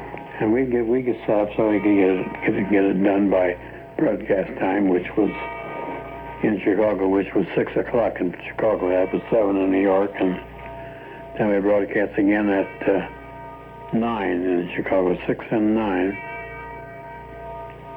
No, 6 and 10 for the West Coast and the Mountain Time, the different time zones. We had an office in Chicago, and we'd meet there at noon and hope we'd have something ready for 6 o'clock broadcast. I guess the Lord had his arms around us. It worked out. We had it every day. No ad-libbing at all. We read every word we ever said. Yeah. Freeman would walk around our office doing lines. Freeman is a very clever guy and a very funny guy, and he's got a terrific mind. So he'd do a line and look at me to see if he could tell in my face whether I thought it was funny or belonged in there or what. Once in a while, maybe I would contribute a line. I'd think of something, an answer to what he'd say. But you did the typing, right? I did the typing, yeah. I was a stenographer once, and I could really write on a typewriter. And then when we went to a half-hour show... Yeah, your last 15-minute broadcast, it says here, was on February 1943. And then in 1943 again, on October 8th, you took 6 months off. That was your first vacation, too, wasn't it? We went 9 years, every day, with no vacation at all. Every single day. Then we took a slight vacation.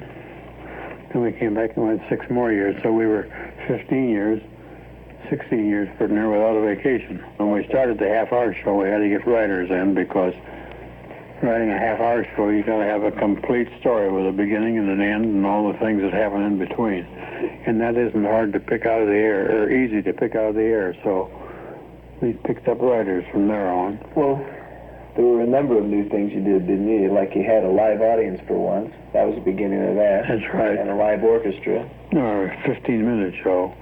Nobody was ever allowed in the studio. Only the two of us. Nobody. We wouldn't allow anyone in. Because we figured that if we were sitting there saying things and it should be funny, there should be some reaction, and you look up and see somebody, 1 or 2 or half a dozen people sitting there with a long face, it's a bad effect on you. So we didn't want that. And we didn't have it. We had nobody in the studio ever until the half-hour show started. Then, of course, it was the opposite. If the studio wasn't jammed, it would bother us. Yeah, we would, on our daily show, when we worked just the two of us in the studio, and we were our own sound men and everything else. We took care of sound or anything there was to do, we did it. Played all the different characters. But with the half-hour show, that started to change. They actually brought in people to play the mother-in-law and Sapphire and the lawyers and people like that. A lot of them, as a matter of fact, ended up in the TV show. And we had a thing going at one time where Amos was in trouble.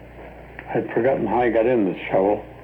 I think he was driving his cab and he had a robber hired him, and he was stealing fur coats or something. Monday, July 2nd, 1929. The only trouble is, Andy, by the time you finish reading that there book, the trial is going to be over. Not the way that I was reading it, Amos. I read fast. I know, but that book is thick. Another thing, that's got a lot of big words in it, too. I ain't messing with them words. Well, you can't skip part of it, though, and know what it's all about, can you? Boy, this here's a good law book, you know it? Yeah, but it's just like I tell you, it's full of them big words. Well, what's the use of messing with them big words and get everybody all mixed up? Don't nobody know what they mean nohow. The judge know what they mean, though, don't he? No. The judge don't know no more than I do.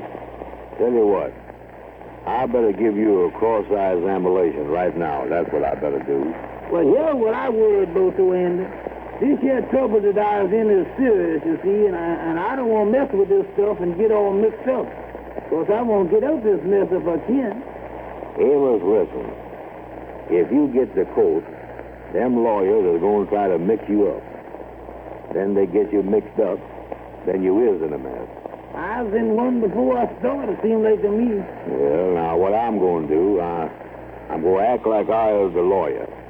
And I was going to try to get you mixed up now so that you can practice getting mixed up, you see. All right, now, the first thing, the judge, he comes in and sits down. Then he say, Amos Jones, get on the witness stand. What must I do now? You sit on this soapbox here. Wait a minute, though, before you sit down. I got to swear you in. All right, go ahead. All in favor signify by the usual signs. Reap on his nose. The eyes has got it.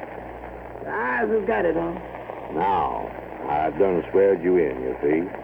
Now what's going to happen? Let me look at my law book here a minute now. Boy, this here's a good law book. Look at them big letters on there. Them was gold letters, but the gold is done rubbed off of it. Well, now eyes on the witness stand, huh? Yeah, and I'm going to get you mixed up. I'll precede with the cross-examination.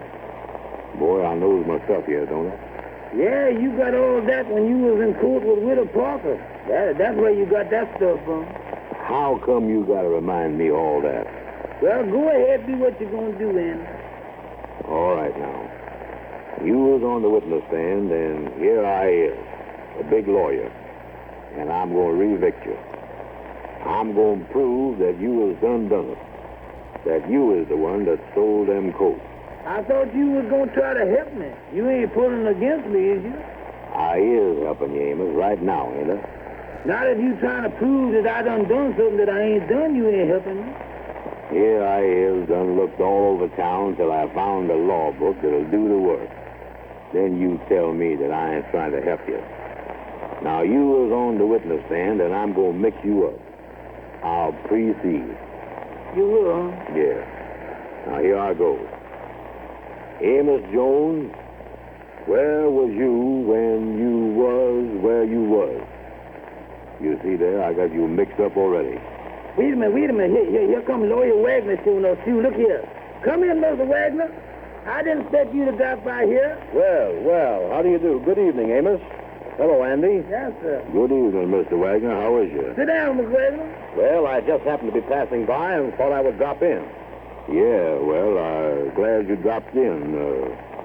Anything that I can do for you? Yes, anything you want? No, I just wanted to know if you'd heard anything more, Amos.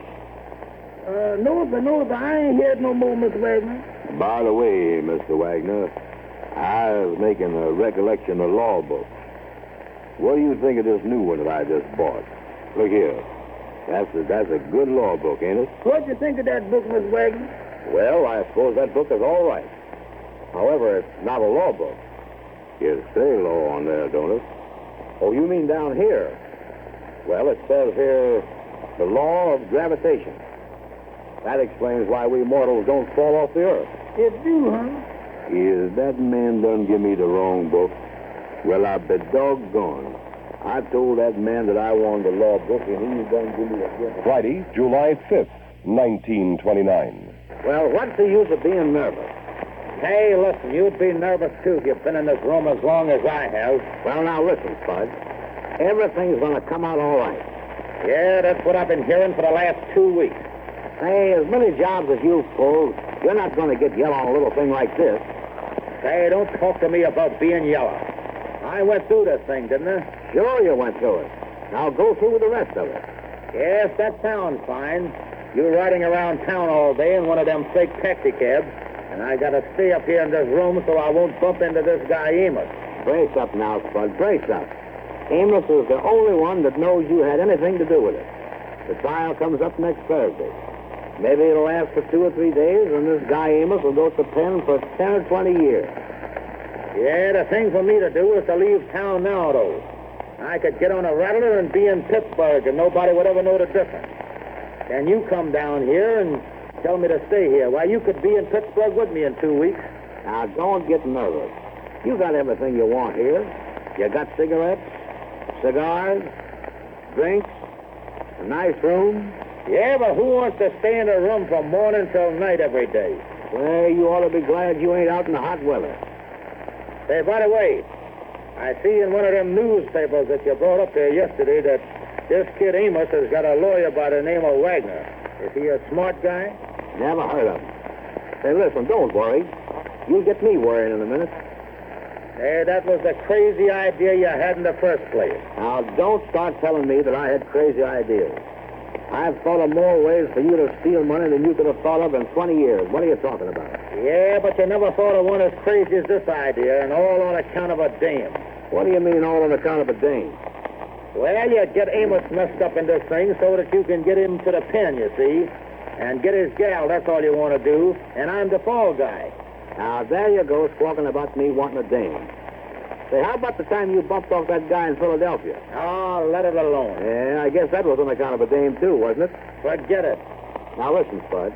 What's the use of you sitting up here turning gray-headed on account of something that's all set? This kid Amos is going to jail. And if he don't go to jail, why, we'll leave town, that's all. What's the idea of hanging around this town anyway? They're wise to you here. Why can't we beat it now? Just keep your shirt on, kid. I've got some great ideas for you. Well, if you got any more ideas like that last one, I don't want to hear them. The more I think about it, the crazier I think it was. What's so crazy about it? Well, in the first place, the guy had $50,000 worth of furs, didn't he? Yeah. And the night watchman was with us. It was a perfect setup. And you get to drag this guy in of the fresh air taxi cab so that he'll be the fall guy and you can get his gal. Well, it's working out, ain't it? Working out for you, but it ain't working out for me. I'm getting pretty sick of sitting up here, kid. Well, it ain't no use to get tough with me about it, kid. Well, I'll still say that I'm getting sick of waiting in this here room. Day in and day out, I'm getting tired of it. Well, calm down now. Calm down, Spud. I've got enough to send you up for the rest of your days. Say, I could send you to the chair. What are you talking about? All right, I'll go through with it. But the next bright idea you get there, kid, keep it for yourself. Boy, as soon as Amos gets sent to the pen, I've got an idea we can work out, and after we pull this one, we'll be on easy street for the rest of our lives. Say, how do you know this guy Amos is going to the pen? Now, there's something. How can he miss it? Everything's against him, ain't it? Yeah, one of these smart lawyers, though, liable to get a hold of the kid, you know, and get him out of this thing. Don't worry about him now. He's as good as in. We want to start thinking about this next one, kid. What's the next one? Well, Spud, I just had a long talk with the bodyguard that walks with the bird once a week that carries the largest payroll in town. What do you mean you had a talk with him? Well, I was down on the corner today, and a friend of mine calls me over and he says, I want you to meet so-and-so. So I meet this fella, and we get to talking. And he tells me about this payroll job. And he says that he knows something at all. And now, ladies and gentlemen, the scene changes. We leave the two guilty ones in their room talking, and as the next scene opens, we find Amos and Andy in the office of the Fresh Air Taxi Cab Company. Here they are. Andy, you tell me not to worry about this here thing, but I just can't help it, that's all. I worry all the time. I can't help from worrying. Well, Amos, you is going to get out of the thing all right. They can't hold you for something that you ain't done. I know, Andy, but this here lawyer that I got, Mr. Wagner, he tells me that I ain't got much of a chance the way he talking here lately. Yeah, he is certainly a fine lawyer, that's all. Well, he's doing the best he can, I guess. Instead of him trying to tell you that he's going to get you out of this mess, he make you feel like you're going to jail for the rest of your life.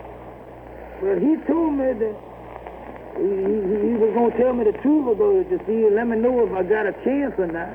Yeah, I know that. But what is he doing now?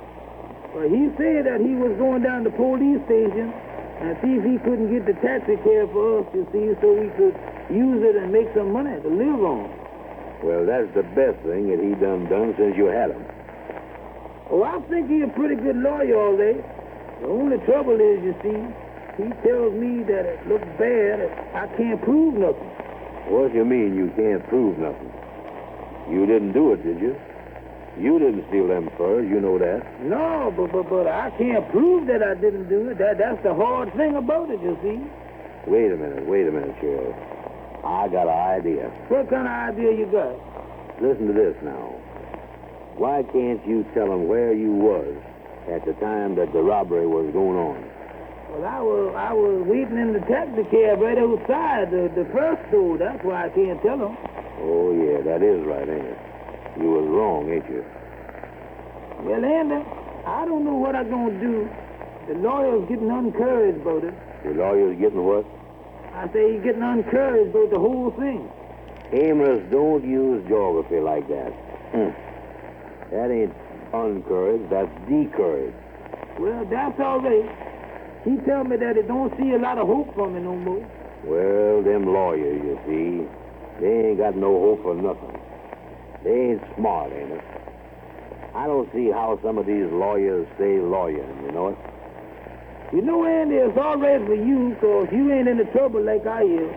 But you don't know how bad it makes me feel. Well, it ain't nothing to laugh about. I agree with you there. But as I see the situation, the proposition is this. They can't put you in jail for what you ain't done. Now, that's all there is to it. If they feel like it, they can. There you go now. There you go. You is a pessimist. You is pessimist about everything. Well, what else is I going to do? Diopolis. Yeah, that sound all right, Andy. But ever since this thing done happened, I've been thinking, you know. You've been thinking, huh? Thinking about what? I don't know. You know, we kind of go along living. We don't appreciate everything we got. We don't appreciate that we can walk down the street. Ain't nobody there with a gun to shoot you or try to put you in jail or nothing. Well, what's that got to do with it? Well, I don't know. I'm just thinking. If I go to the penitentiary or something, how sad it's going to be. Think of all the pretty things outdoors in the summertime. The trees is green, the green grass. You know, Andy, it takes something like this to make you stop and think that you was well off, that everything is just going along, you know it? Yeah, Amos, I guess you was right, boy. I'm kind of getting downhearted again, Andy. I feel sad tonight, you know it? We had him darn near go to the pen, and the only way we got out of that was that people were raising the dickens that if we sent Amos to the penitentiary, if we had him let him go to the penitentiary, they'd never listen to us again. So one night on the show, the trial or something was going on, and an alarm clock goes off. And he wakes up and he tells Andy what a terrible dream he's had, and the whole thing was a dream. That's how we got out of that, which was a dirty trick, but we had to do it. We had to get out of it some way. And there is actually the first half of Charles Correll's reminiscence of the story of Amos and Andy. A very interesting reminiscence indeed, and how nicely mounted with all of the sounds and the excerpts. Some very rare material in all of that. We'll have more of the story of Amos and Andy in just a little while here on our Those Were the Days program from WNIB, Chicago, FM 97. This is Chuck Shaden, and I would like to invite you to join us this evening over at Northwest Federal Savings, 4901 Irving Park Road in Chicago, for our Memory Club.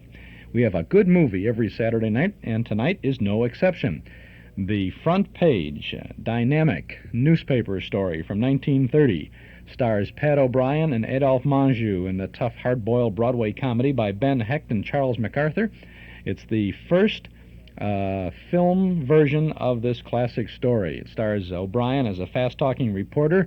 He shields an escaped murderer, and Adolphe Menjou as his scheming editor. The story is set in Chicago, and you'll love it if you like that kind of stuff. I think you will like it. Pat O'Brien, Adolphe Menjou, good story. Come on over and see it. It has not been shown on television for years and years and years. The film had been lost for a number of years. We have a print of it, and we'll share that with you tonight in the Memory Club. Doors open at 7:30.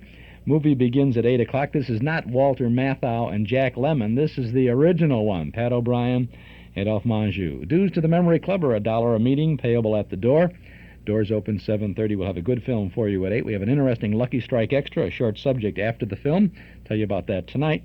And there's plenty of parking in the large lot at the rear of Northwest Federal Savings over there on Dakin Street. CTA Transportation takes you right to the door.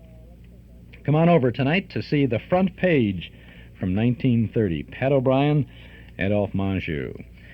Well, let's take a little brief intermission here on our Those Were the Days tribute to radio's all-time favorites, Freeman, Gosden, and Charles Correll. Every once in a while, well, frequently, as a matter of fact, people call us and say, hey, I need this, or can I find that, or I have a request. I need to solve a trivia question. We're sitting around lunch table asking this or that. People call and say, where can I find this? Where can I get that? Well, we had a call this week from a gentleman who asked a very unusual question of us, and we thought maybe we'd share that with you. So right now from Wooddale, we have Richard Stoll on the line. Good afternoon, Dick. Good afternoon. How you doing today? No serious complaints. No serious complaints. That's good. Now, what can we do for you? What's your problem? Well, I would kind of like to hear Gabby Hayes' voice. The high school that my children attend are having a Faces from the Flicks in February the 21st. Uh-huh. Of course, there are going to be a lot of notable people there during the evening, and one of them is going to be Gabby Hayes. And I would kind of like to hear what his voice sounds like, so that hopefully I can produce same. In other words, these famous people who are going to be there are going to be reasonable facsimiles thereof. That is quite true. And you're gonna do Gabby Hayes? I'm going to do Gabby Hayes. Well, now why Gabby Hayes? Well, I happen to have a full beard, Uh-huh. and we started looking through Faces from the Flicks, and there aren't too many of them. It seems like during the 40s, which is the time that most of the celebrities are coming from, we're all clean-shaven. Well, now you could be Monty Woolley. That's true. Yeah, or Edmund Also, Gwen. we're trying to incorporate into a musical program. Uh-huh. Because some of the facsimiles that we're having are Frank Sinatra, Judy Garland, Kate Smith, Dale Evans, and guess who's not going to be there, but Gabby Hayes will be. Roy won't make it. Roy won't make it. But Gabby will. Right, and Carmen Miranda and Xavier Cuvart, and Mae West and Jimmy Durante, Mary Martin, Fanny Brice. And these are all going to be local folks, right? Oh, yes. Parents of students. It's a fundraising thing for Driscoll High School in Addison. Okay, and when is this going to be? It's going to be February the 21st at 8 o'clock. Okay.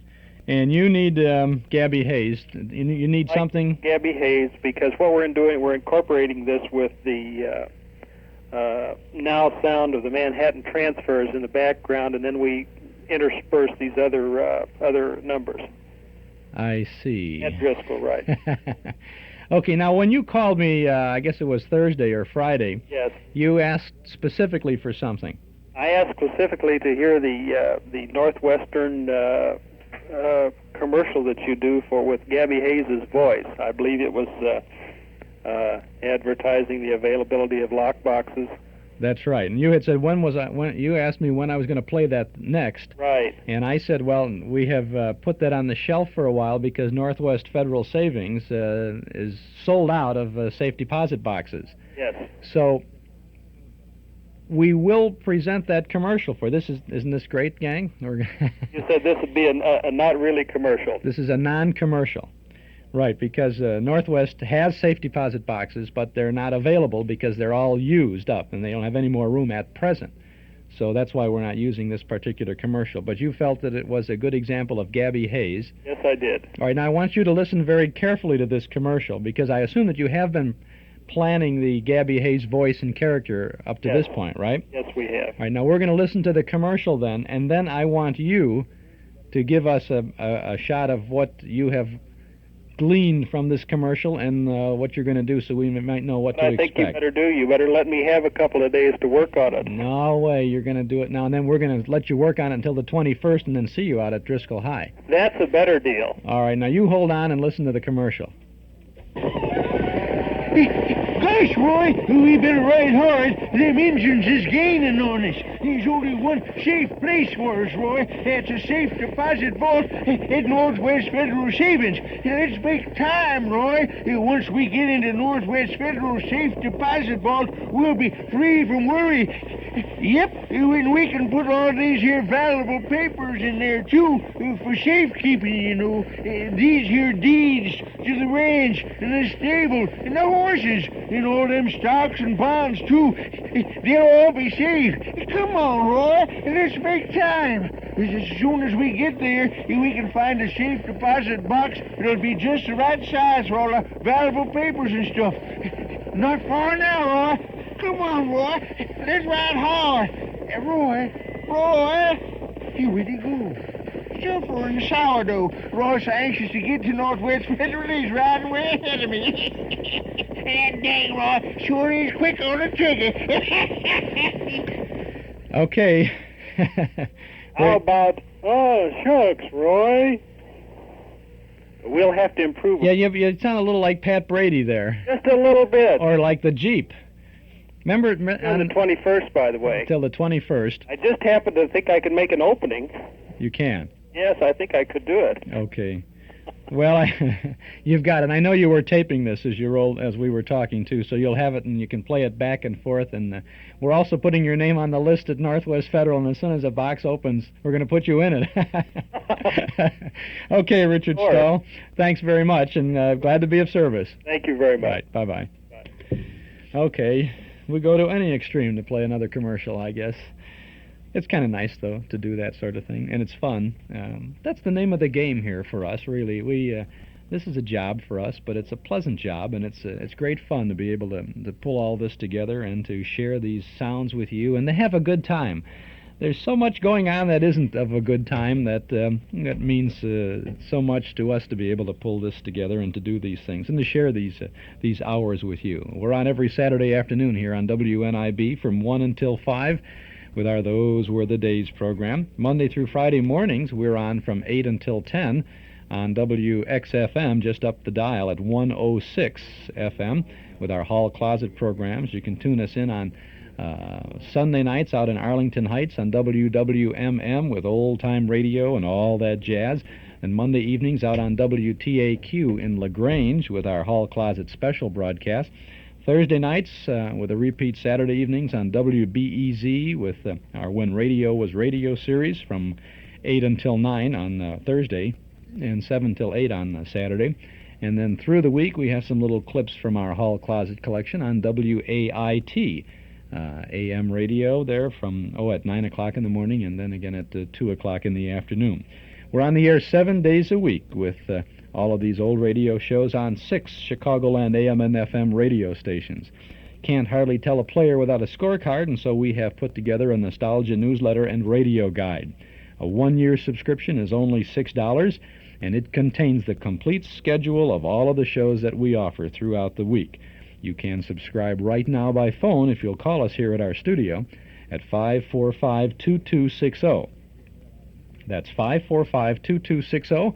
Just give us your name and address, and your subscription will begin with this February edition, which we'll mail out immediately and you'll have in just a few short days. We'll include an invoice for your year's subscription.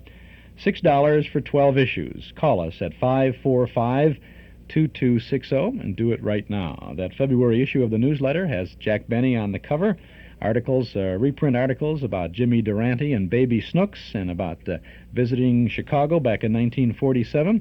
Current articles finds Mark Nelson checking into the careers of Bob Hope, Bing Crosby, and Dorothy Lamour so far as the road pictures are concerned, and Carl Pearson writing notes from the bandstand about big band great Charlie Barnett. Dan McGuire has come up with a Places Familiar nostalgia quiz to test your memory, and then, of course, there's news about our regular Saturday Night Memory Club movies.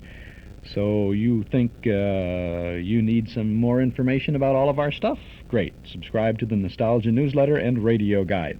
Year's subscription, $6. Call us now at our studio, 545-2260, or send $6 to Nostalgia Newsletter, Box 421, Morton Grove, 60053. Get things rolling right away. Call today, 545-2260. Come clean with Magicist. Hi, Carmelita Pope with great news from Magicist. This is the time of year for Magicist once-a-year 2-for-1 sale. Now you can have 2 rugs clean for the price of 1. You can have 2 rooms of carpeting clean for the price of 1. You can have 2 pieces of upholstered furniture or 2 pairs of draperies clean for the price of 1. The Magicist service and quality during the sale is as professional as ever. The only change is 2-for-1 prices. Stop in or call Magicist for details. This is a limited offer. We're always loaded with work during the sale. We don't want to disappoint anyone. Chicago phones call 378-8600. That's 378-8600. Suburbs see your phone book. Master Charge and Bank Americard are welcome. The 20% cash and carry discount also applies even with the 2-for-1 sale in effect. Come clean with Magic Kist and get your whole house Magic Kist clean. Get Staticide and end carpet shock. This is Chuck Shaden on our Those Were the Days program this Saturday afternoon from WNIB, Chicago, FM 97, as we continue now with the story of radio's all-time favorites, Amos and Andy. Your all-time favorites, Amos and Andy.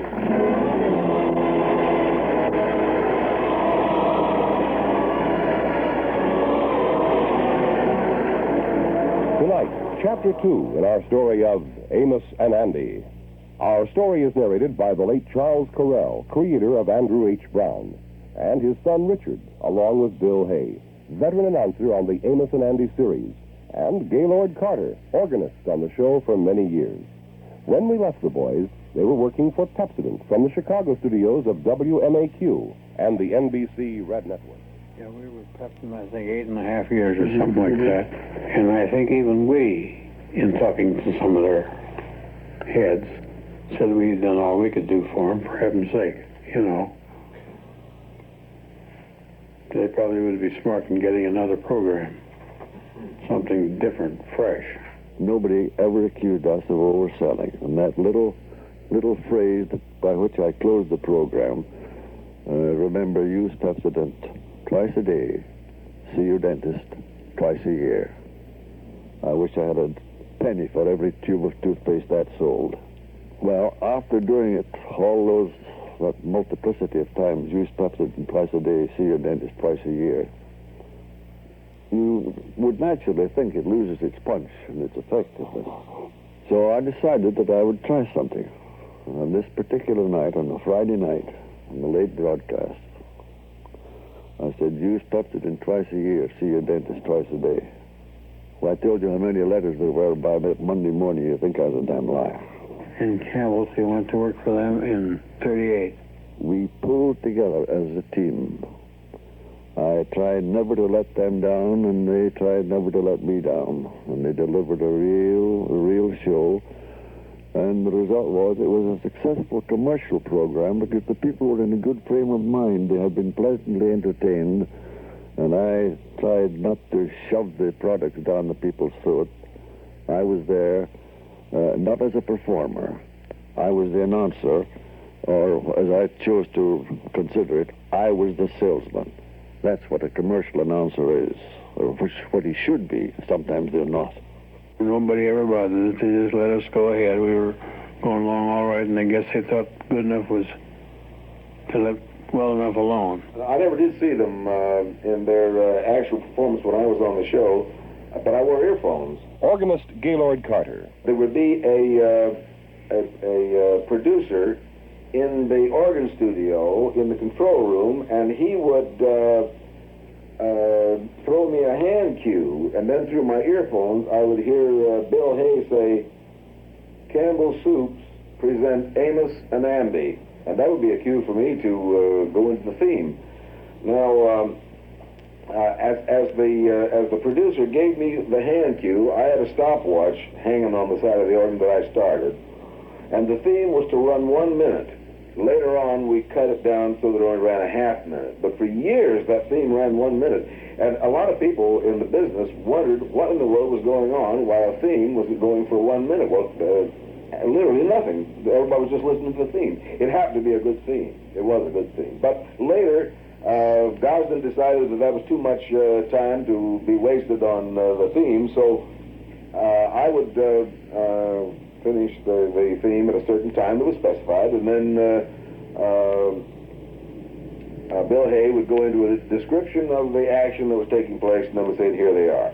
Now then they would come to the end of their sequence, and Bill Hay would come back with a few words, would give the closing commercial, and I'd be listening to this on the earphone, and then on a word cue, I'd go back into the theme again. Now, it was up to me to use the theme as a cushion. If we had 10 seconds, that's what we played. If we had 20 seconds, 30 seconds, 40 seconds, whatever it is, the theme would end at it was 14:28, I think, in those days.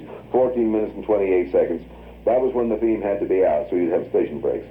So I just watched the stopwatch and brought it to an end at that time. Monday, April the 3rd, 1939. Campbell's Soups bring you Amos and Andy.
How do you do, everyone? This is Bill Hay. For many years, Campbell's soups have been a familiar sight on kitchen shelves. Recently, a comparatively new soup, Campbell's cream of mushroom, has appeared on thousands of them. This soup has such a delicious, out-of-the-ordinary taste that once a family try it, they usually vote it a place among their regular standbys. People who know and love mushrooms have taken keenly to Campbell's cream of mushroom. Those who had never tasted mushrooms in any form are just as enthusiastic. Even the smooth, rich look of its creamy surface tempts their appetites. And they find its flavor so delightful that they soon put Campbell's cream of mushroom among the dishes they like best. It's a blending of fresh, sweet cream, heavier even than whipping cream, and young, cultivated mushrooms. Mushroom flavor fills every spoonful. Mushroom slices abound all through.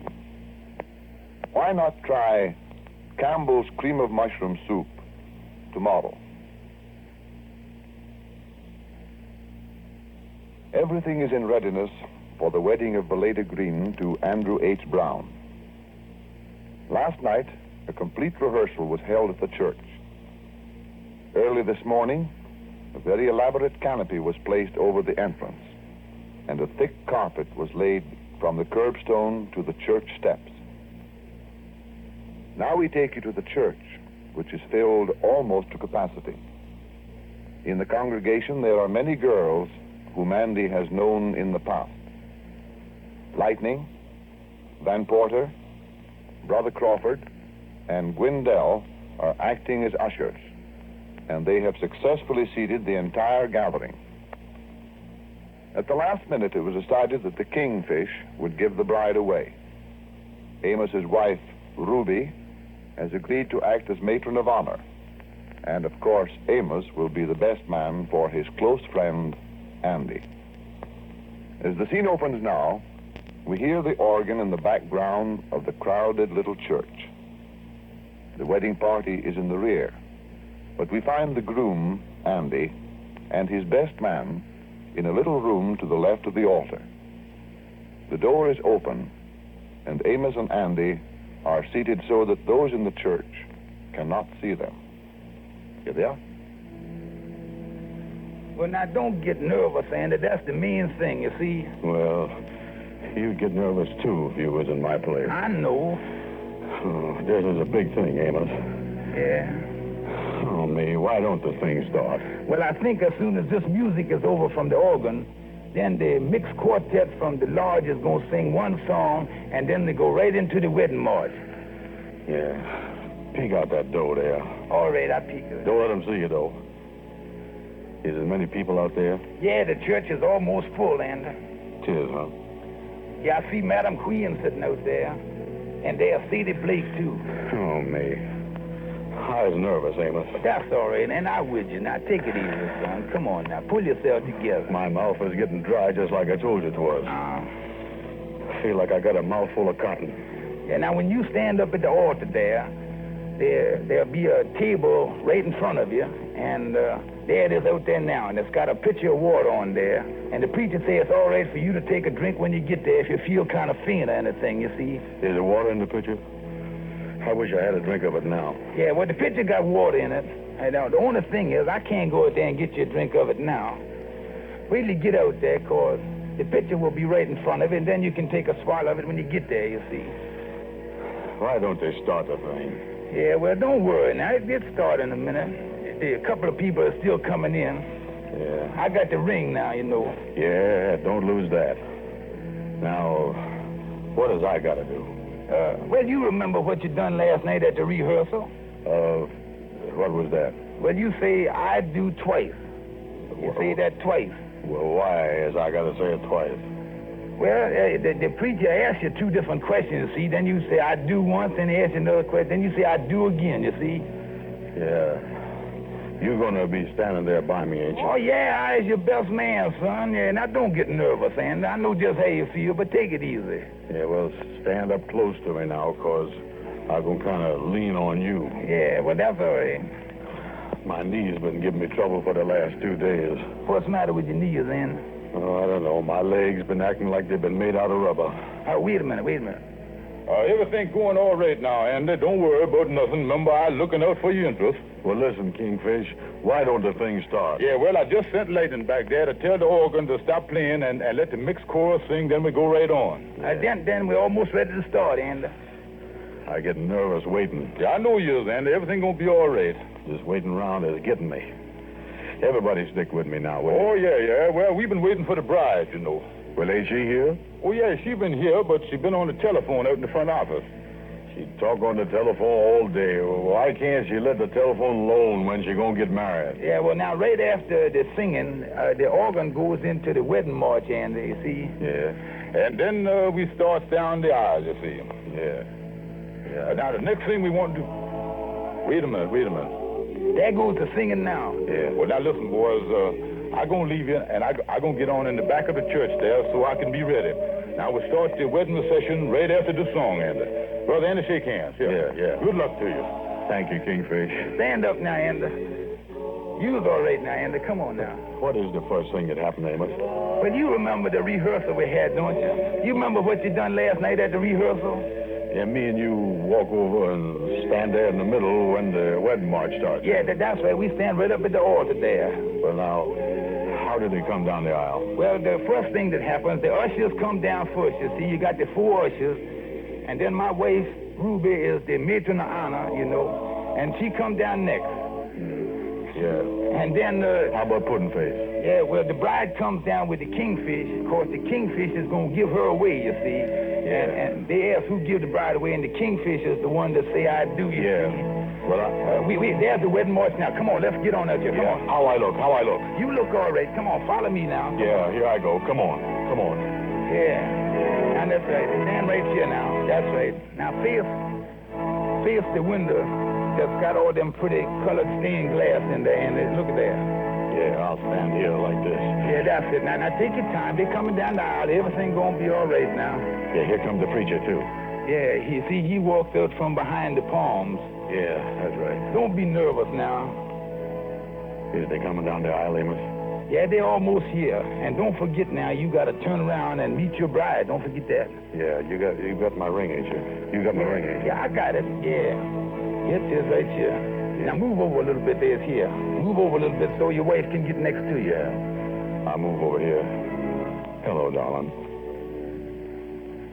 Dearly beloved, we are here reverently assembled to see this man and this woman united and married, which is a relation divinely instituted and sanctified for the welfare and happiness of mankind.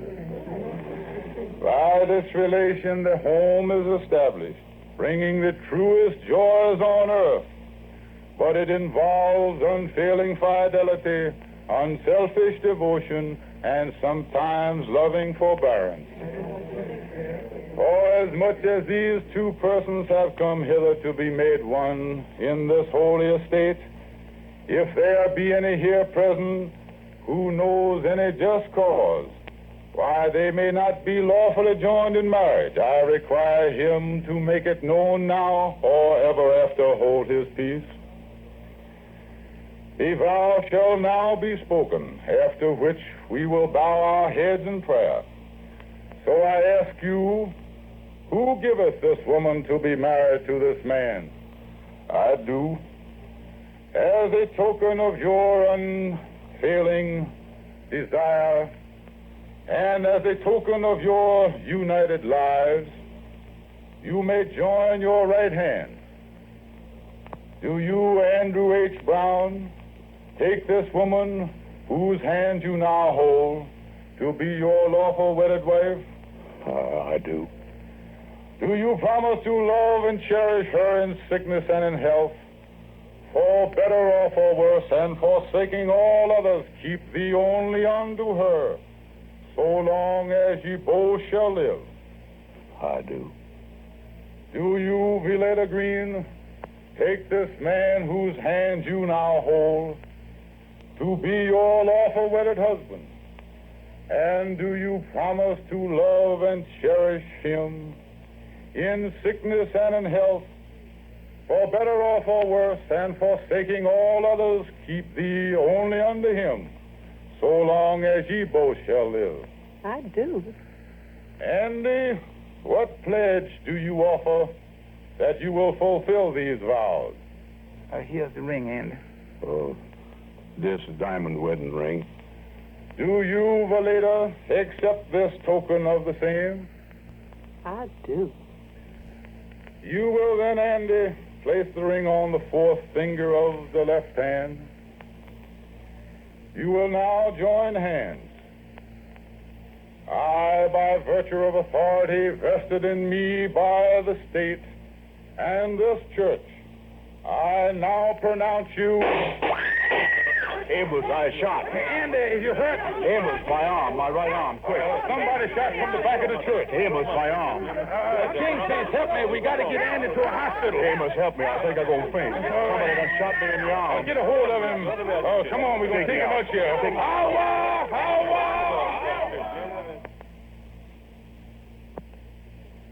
Tonight is another step forward in the great career of Amos and Andy. For tonight they are broadcasting over the largest network of stations in their history. I wish for Amos and Andy and Campbell's Soups to welcome most heartily their old friends and the hundreds of thousands of new ones who, for the first time, through these increased stations, can now easily hear Amos and Andy each night. Campbell's Soups are glad to bring you Amos and Andy because they are such nationally loved characters with a homey philosophy that attacks life's problems in a way that interests, amuses, and, in so many cases, helps. And for my part, I'm glad to be able to talk to a still larger audience to suggest you're serving various Campbell's Soups. Tonight I want to suggest this. Won't you try Campbell's Cream of Mushroom Soup tomorrow?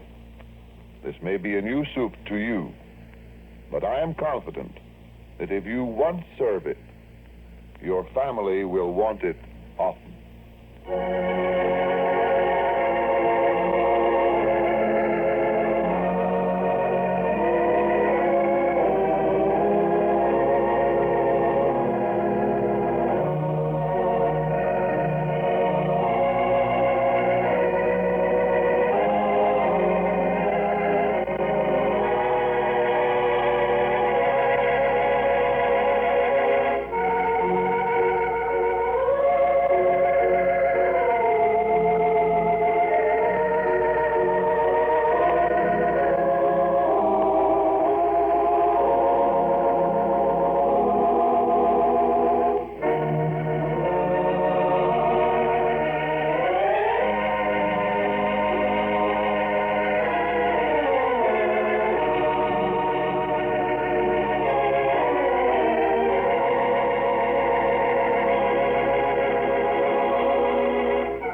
at this same hour over this same station.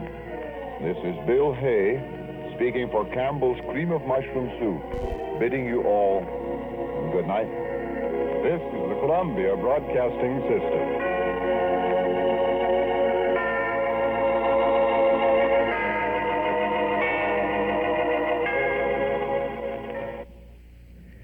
And that's another segment in the continuing story of Amos and Andy as Charles Correll reminisces.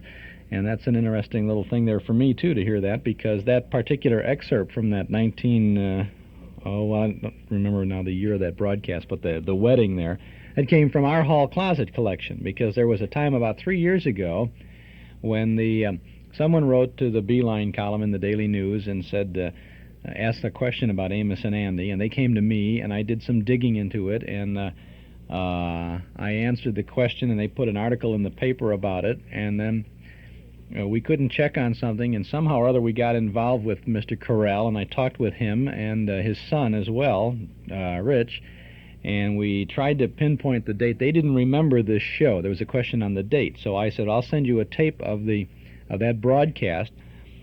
And then I talked with Charles Correll sometime after that, a week or two later, and he said that both he and his son, Rich, had gone through all of their stuff, and they couldn't find the show, this specific show. They had all the scripts of all of their shows. They couldn't find that one, but obviously they had done it. So we didn't know what it came from and how it was traced, and that they were going to keep rolling with that. And then later I got a letter from Charles Correll, and he said that they did find it. Then someplace it came up somewhere, and they had that. And I had asked about doing an interview or something with him, and he said that he didn't really want to do it because he had had a stroke. He couldn't write very well, although he wrote these letters. He had typed the letters and written little things in on the side, and I treasure them.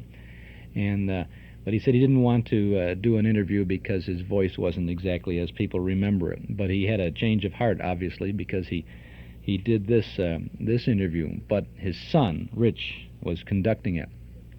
Last summer, when we were out in California doing some interviews, I was trying to connect with Rich Correll. I talked to him about 3 times, trying to set up a date to get together with him, because he had invited us up to their house. Charles Correll has passed away now. Freeman Gosden is still alive. He had recently undergone open heart surgery, and when I was out there in California, he had just completed that, and there was no way to get to talk to him, But Rich had wanted me to come up to the house and look at a lot of the Amos and Andy memorabilia and things, and I thought, gee, that would be a great chance to tape an interview with him and get another approach to this whole thing and talk to a man about his father and growing up as the son of Amos and Andy. Or, now, well, that sounds bad, doesn't it? Well, being involved in all of that stuff anyway. But he is trying to be... he's an actor trying for work, and on 2 different occasions, on dates that we had set up to get together, he had gotten a call from, I think one's from Paramount and one's from another studio out there, and they wanted him over there at casting. He was going to do a bit part in something, and he had to cancel out, and we just didn't have enough time to do that. One of these days, we'll get out there again and have a chance to meet him and tape an interview and talk about Amos and Andy, secondhand, so to speak. This is Chuck Shaden here on our Those Were the Days program from WNIB Chicago, FM 97. We'll continue with the story of Amos and Andy in just a moment or so. If you love a mystery, then perhaps you'd like to get our Hall Closet I Love a Mystery cassette set. It's the exciting adventures of Jack and Doc and Reggie of the A1 Detective Agency solving the mystery of the thing that cries in the night. The complete 16-episode story is available on a set of 3 cassette tapes, and they're only $14 from the Hall Closet, Box 421, Morton Grove, 60053. Now, here's a scene from I Love a Mystery. Hey, what's that? Listen. The baby. The baby. The baby. Stop that. Jack, there's just got to be a baby in this house. Jack, I say, which way did that scream come from? Down the stairs. Down the stairs. Well, come on. The baby, and then something happens. Down the stairs, this way. The baby, and then something happens. The baby, and then something that, Doc. Something happens. Oh, there she is. There in the chair. I say, who is she? This is Faye. Faye, what's the matter? Out there by the hall entrance. He's dead. He's dead. Dead? Who's dead? The chauffeur. The chauffeur. And he's got Hope's dress. All over with blood. I love a mystery, and you will too when you get the adventure of The Thing That Cries in the Night on a set of 3 cassettes, the complete 16-chapter adventure starring Russell Thorson, Jim Bowles, Tony Randall, and Mercedes McCambridge. Available only by mail for only $14 from the Hall Closet, Box 421, Morton Grove, 60053. This is a fine example of the long-running detective series created by Carlton E. Morse. I Love a Mystery, a complete set of 3 cassette tapes, $14 by mail from the Hall Closet, Box 421, Morton Grove, 60053. Now, let's get back to the continuing story of Amos and Andy and Charles Correll. But there was quite a to-do about that around Chicago. I mean, people were calling up and asking, and the idea was we had done this thing to set up a new series of stuff to do about whether he was married or not. The girl began to charge things to him. She claimed she was married. The preacher said, I now pronounce you man and wife, but he didn't say man and wife at all. And that was the whole thing, to find out whether or not he was married to this girl. And then we carried that on for several weeks. I should burn these notes that I made up and look through all of the scriptures up and find out when we really did do the things.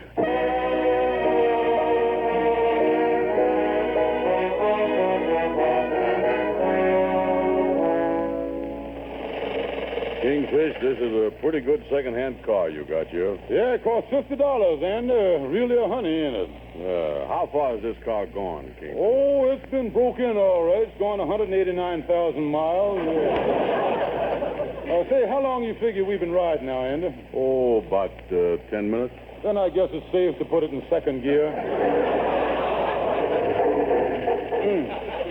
Works fine. Knocked both our hats off. Yeah.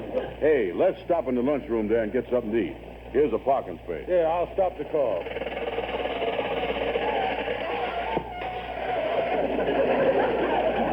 Well, you only missed it a half a block. Here's another parking space right here. Yeah, the fella told me that I got to use the foot brake and the emergency brake. Yeah, well, you think you can back in there? You ain't got too much space. Oh, I'll show you how to get in between them 2 cars. Stick your head out your side there. I'm going back in now. Guide me in there. All right. Come on back. Come on back. Come on back. Whoa!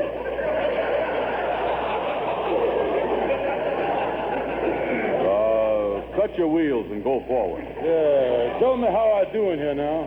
Keep going. Keep going. Keep going. Whoa! Brother Andy, do you think that you could get the whoa just a little ahead of the impact? Well, I'm going to try it again here now. All right, come on back. Come on back. Come on back. Whoa! It don't work that way neither. Yeah, I don't think this emergency brake is holding here. I've been pulling on the thing. What do you pull on? This thing right here. That.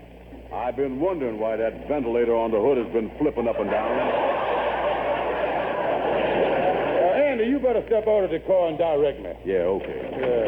Yeah, I'll get out and stand behind that fire hydrant. Yeah, that's the stuff. All right, come on back. Hold it, hold it, hold it. The bumpers is locked. Oh, bumpers locked, huh? Well, I'll pull up. How's that, Andy? Is this bumper clear? Yeah, it's clear off the car. I think if I go forward now, that'll do the job. All right, come on. Come on. Whoa! Well, we come out together that time. Yeah. Come on, Andy, get in the car. Yeah, okay. Now, let me tell you how to do this. Don't tell me. I'm going to show you how to back into this thing without your help. Let me pull up here. Now, watch me go back here now.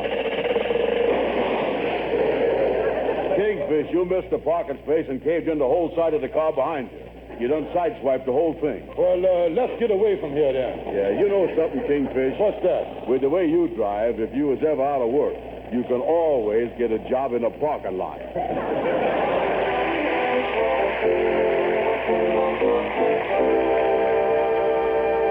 Well, as I look back on it, it was about 1937. I was organist with Raymond Page on a program called Hollywood Hotel.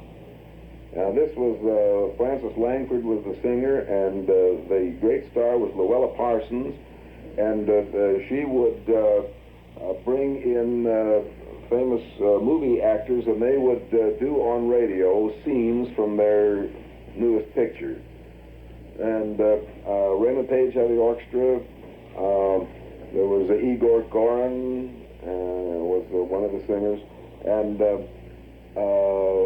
about this time, the Campbell Soup Company took on the sponsorship of Amos and Andy. And since I was already working for the Campbell Soup Company as an organist, they invited Charlie Correll and Freeman Gosden to come over and listen to me, and I had been clued, and I knew the theme, having heard it for quite a bit from their Chicago presentations. The show had moved out to California from Chicago, and apparently whoever had been playing the organ for them in Chicago didn't elect to come out here, so they were looking for an organist. So, as I mentioned, having already been working for the Campbell Soup Company, they recommended me, and I played for Correll and Gosden, and they said, fine. The organ that we used was at Warner Brothers Studios, and they were broadcasting from NBC. As a matter of fact, Bill Hay, who was the announcer, was also at NBC, so for about the first 6 months that I was with them, I never saw them. After the time that we got together over on the Hollywood Hotel show stage, which was the Huntington Hartford Theater years ago. It was a very fine Wurlitzer organ of about 20 ranks. It's now in Bob Carson's house, and I just made a phonograph record on it 2 weeks ago. On the record, we included the theme from Amos and Andy, which was the perfect song, because hearing this on the record, played on the organ that we played it on for about a year, or maybe I think we played it a couple of years. Then later on, NBC acquired an organ in their studios at Sunset and Vine, which studio now is gone, as you know. But they had a pipe organ, a Welty Mignon organ that was installed under the supervision of Paul Carson.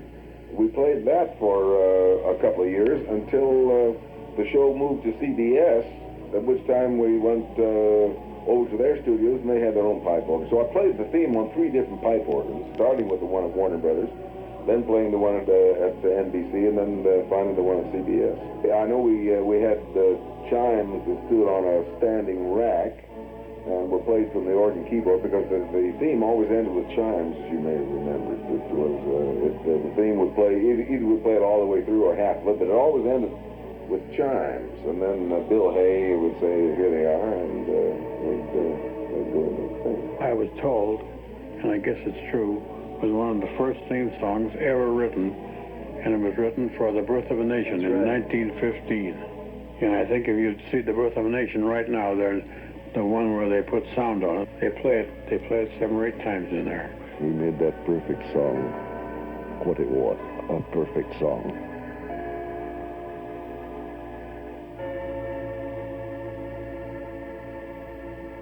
What we tried to do with characters as we went along was to make a character a cross-section of life. Like the Kingfish. Everybody knows the Kingfish. The fellow's conniving his way through life. And the Henry Van Porter, who was a big society man and really couldn't step into a room with anybody from society, you know. But there's a lot of people doing that same thing. They're bluffing their way through. And we try to make them cross-sections of life. We would hear of these acts that are going to come on the air, and we'd listen to them. And ordinarily, they'd go along for a couple of minutes, and one of them would say to the other one, "What are you doing with that guitar you got there?" He says, "I'm going to sing a song." He says, "Well, that's all we want to know." We weren't singing songs. We were doing normal, natural things. And playing the guitar and singing songs wasn't one of them in those days. Andy was a kind of a cross-section, too. He's a guy that's trying to get by on not working in his wits. And that's what's the trouble with this country right now. Nobody wants to work, but they want $1,000 a minute for doing it. You are listening to Same Time, Same Station on KRLA, Pasadena.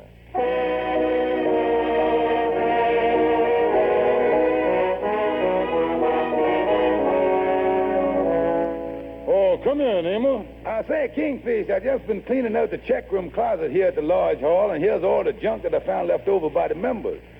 Yeah, let me see the stuff here. Umbrella, one rubber for the left foot, air raid warden's helmet, pair of eyeglasses. Oh, we got 5 pair of eyeglasses. See, about them eyeglasses, I just remembered that Andy is going to he's going to take an automobile driver's test, and he got to wear eyeglasses. He got to have it stamped on his license. You might give him a pair, Kingfish.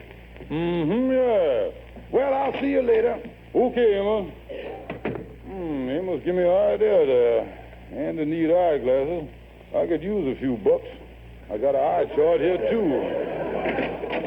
Hi, Kingfish. Well, hello there, brother Andy.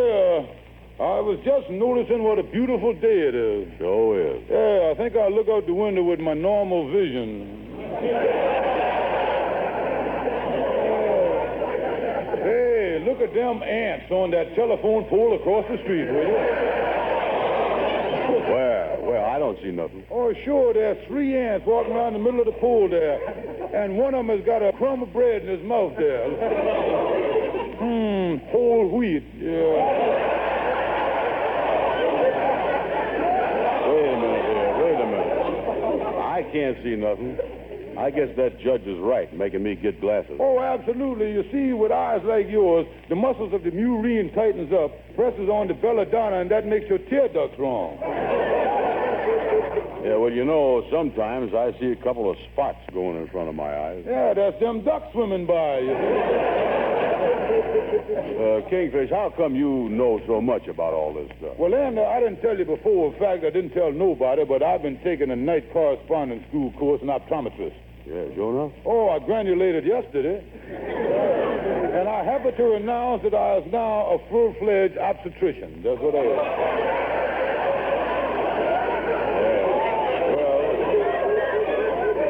I guess I ought to see somebody about my eyes, all right. Yeah, I have flooded up to my neck with appointments, Andy, but you are such a dear friend of mine, I might be able to squeeze you in about 4:30 this afternoon. I could be here at 4 o'clock. Well, I got an operation at 3:30, but I could hurry it up. No, Kingfish. I wouldn't want you to hurry up no operation. Oh, it ain't nothing reporting. I just taking a Cadillac off a man's eye, that's all. I tell you what, sit down, Andy. We'll start the examination right now. Okay. Now, Andy, I got a large chart on the wall there. Now, put your hand over one eye now. What's that letter at the top of the chart? That's a E. Now, take your hand down, cover up the other eye. What you see? The E. Still see it, huh? Yeah. Now, cover up both eyes. Right. What you see? I can't see nothing. That's what I'm afraid of, I know. You have got a stigma vision of the optical organs there. Now for the next test. Take this newspaper here. All right, now put it right up to your face. Okay. Closer. Have the newspaper touch the end of your nose. That's it. Now tell me, do the print look blurred? Yeah. Is it blurred clear or blurred? Blurred. You got it doubled. I know that. Take this your hand mirror and hold it up in front of your face so that you can look in the hand mirror and kind of look back over your shoulder. Yeah. Now, can you read the chart? Well, the whole thing looked backwards. Oh, the print looks backwards to you, huh? Yeah. One thing I've been afraid of. What do it mean? Your eyeballs is in the wrong socket.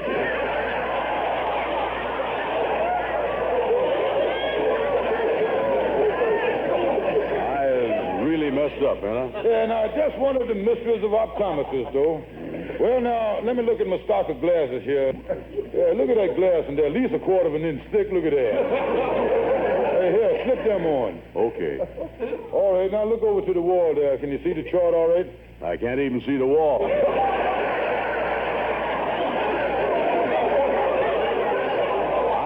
see nothing, Kingfish. Yeah, well, now, put on the other pair right over the ones you got on. Now what you see? I still see nothing. Well, there's nothing that you see any clearer than with the second pair. Well, a little, not much. Good. Now, leave those two pair on, and we'll put the third pair right over those two. Yeah, all right, go ahead. With eyes as bad as yours, you ought to have a bigger nose. Wait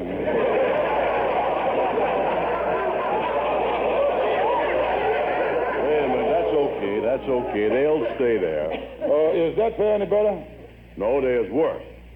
I can't even see the other two pair with ears.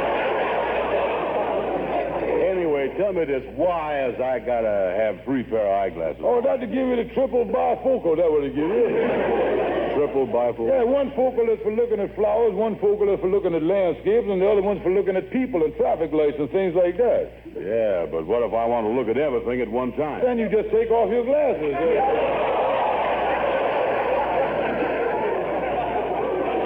Yeah, well, look here, I like this pair here with the thick glass, only I can't see nothing with them. Oh, you'll get used to that, Andy. You'll get used to that. Yeah, maybe you're right. I'll only need them anyway till after I pass my driver's test. Oh, yeah, you get in a bargain, Andy. Wear them for 3-4 months, and then if you don't like them, carry them around in your pocket. You look good there with them in there. Okay, here's the money. Yeah, now keep them on and get used to them. That's very important. Don't take them off for nothing. Yeah, I'll keep them on from now on. I'll try to get used to these thick glasses. Yeah, look good on you, too, Andy. Well, I'll get going. Oh, yeah. Where's the door, Kingfish? A little more to the right, and a little more. Now straight ahead. Thanks. Oh, not at all. Well, now let me see here. Who's my next patient? Hey, Kingfish, who went and built this step in front of the door here? Andy, what is you doing up on that chair there?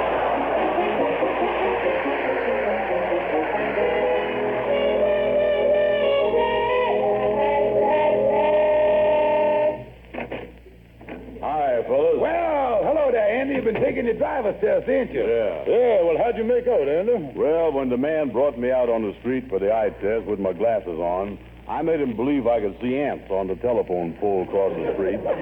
So he was so impressed that he skipped the eye test and took me right to the car. Oh, that's great. Then you passed, huh? No, I failed. With them glasses on, I made one little slip-up. Oh, what was that? I got into the back seat of the car by mistake and started yelling that somebody done stole the steering wheel.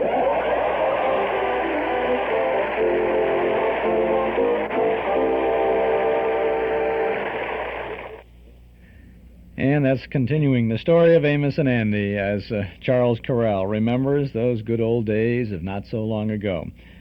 This is Chuck Shaden here with those good old days from not so long ago. Those were the days every Saturday afternoon from 1 until 5 here on WNIB Chicago, FM 97, with lots of good fun and entertainment for you. We'll continue with the last portion of the Correll reminiscence, the story of Amos and Andy, in just a moment or so.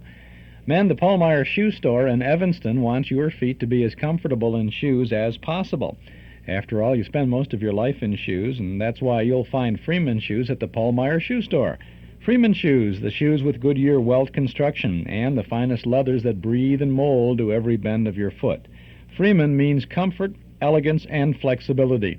And you'll find a nice selection of Freeman shoes at the Paul Meyer Shoe Store, 2924 Central Street in Evanston. The Paul Meyer Shoe Store.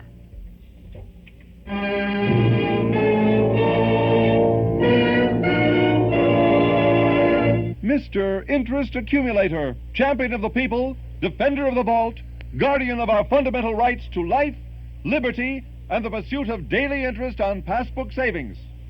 And it shall be my duty as interest accumulator not only to pay the highest interest permitted by the limit of the law, but to pay it to all persons holding passbook savings accounts perpetrated at Northwest Federal Savings, and to defend with equal vigor the rights and privileges of all Chicagoland savers to open and hold an account at Northwest Federal Savings, earning top interest from the date of deposit to the date of withdrawal. Come on, Herringbone. We're going to Northwest Federal Savings to investigate the case of the growing balance.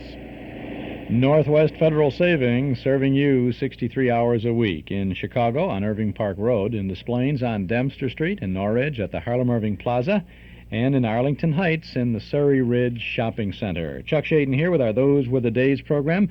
Let's return now to the conclusion of this fabulous reminiscence by Charles Correll. His son, Richard Correll, is asking the questions, and they're cutting in conversation and comments from Bill Hay, the announcer, and from Gaylord Carter, the man who played the organ on the show for so many years. Amos and Andy.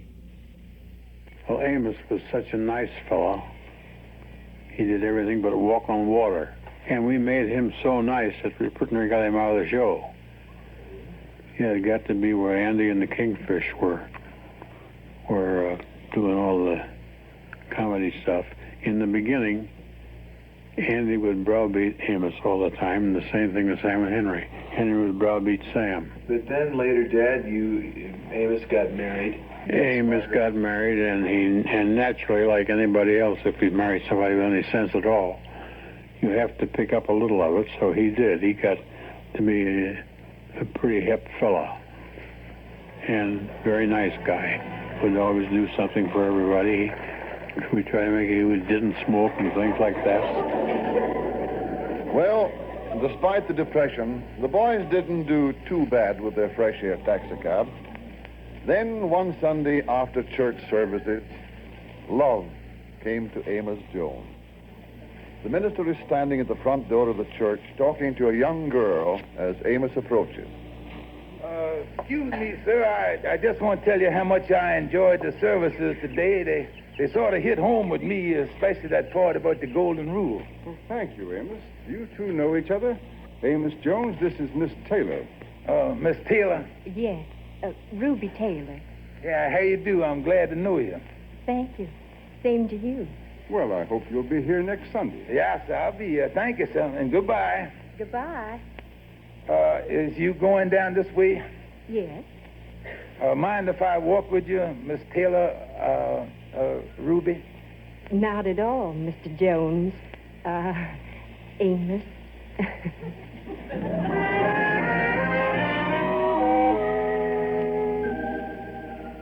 And it was just about that time that love came to Andy Brown, but in somewhat different surroundings. You know something? You is about the sweetest, prettiest, gentlest flower that I has ever had the pleasure of running into. Look, big boy, would you mind sitting still while I didn't use this manicure?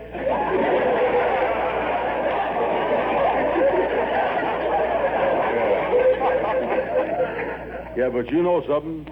You is the cutest hunk of female gender I done eyeballed in a long time. Listen, you just wasting your time. I's a widow and I knows all about men. When it comes to love, it's going to take a real man to kindle the flame. Kindle the flame? Mm-hmm.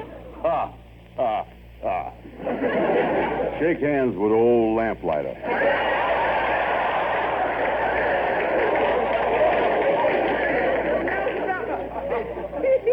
You is kind of cute at that. I can see you is a sugar daddy. That's my one big requirement. I can see you as a woman. That is my one big requirement. Oh, whoop-whoop-a-doo. Oh, rasputin.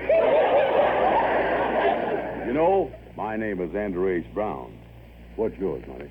You can just call me Madam Queen.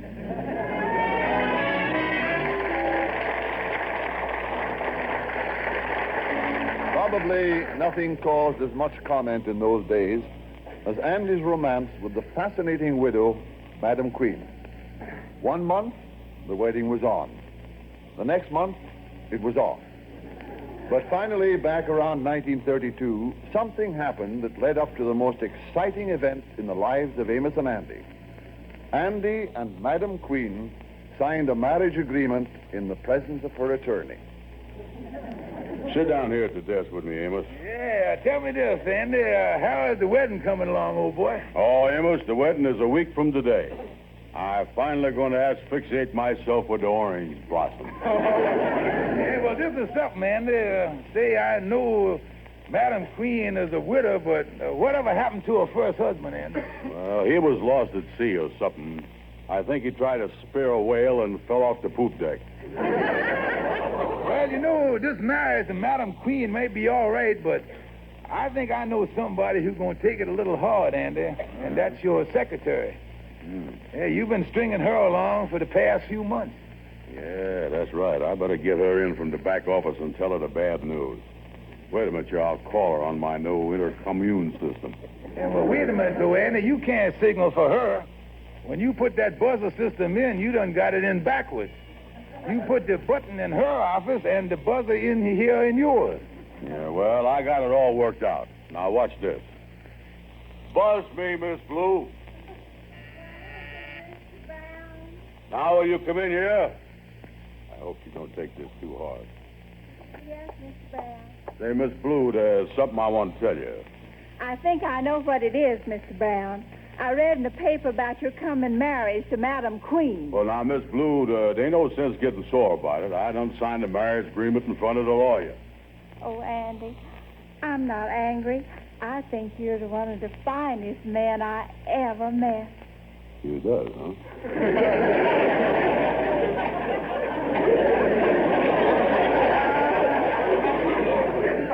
Oh, Andy, all my life I'll cherish the memory of the time we spent together.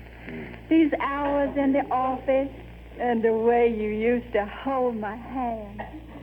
And the way we lingered in the hall over those long good nights. Yeah.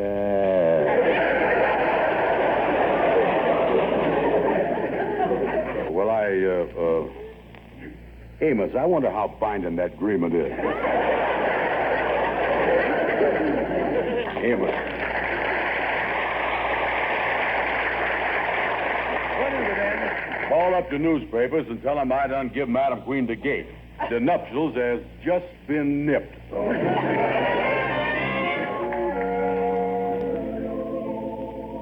Well, if you remember, Madam Queen didn't take the news sitting down. The next Andy knew, she had started legal action. You mean Madam Queen is going to sue you for breach of promise, Andy? Yeah, and Amos, I is scared. She has done engaged the law firm of Steel, Stone, Hard Rock, and Flint.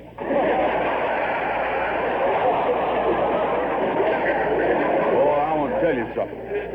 That is the roughest combination since Notre Dame let the four horsemen loose, you know. Is they after you, Andy? After me, I'll say they is. I has been hiding for 10 days. They're trying to serve me with a summons. I'm scared to go home, and I jump in the closet every time I see a stranger. Yeah, well, see, wait a minute, Andy. Here comes somebody across the street that might help you, you know it? Oh, boy, I need help. Who is it? It's your old friend, Fred Gwendell, the newspaper man. Oh, yeah, good old Fred. Let me let him in here. Come on in, Fred, old boy. Well, there, boys, greetings and salutations. Glad to see you. Yeah. I suppose you come over here to get the newspaper story about me busting up with Madam Queen. No, boys, no. I am through with the newspaper business, through with the newspaper. Yes. Oh, you done give it up, Fred? What happened? Well, the editor wanted me to write a gossip column telling scandal about my friend in town. Well, I wouldn't do a dirty trick like that to my friend, so I done quit that job. Done quit the job. Well, now, that's what I calls a gentleman and a true friend. What kind of job you got now, Gwendell? I is a process server. Here's your summons, Andy. See you in court, boys.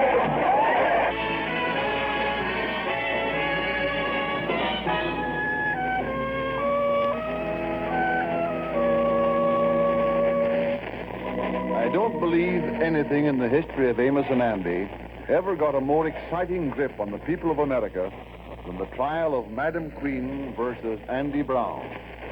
It was the Kingfish who got Andy the lawyer. Yes, I remember the day that Andy and the Kingfish walked into the office of the one and only Algonquin J. Calhoun.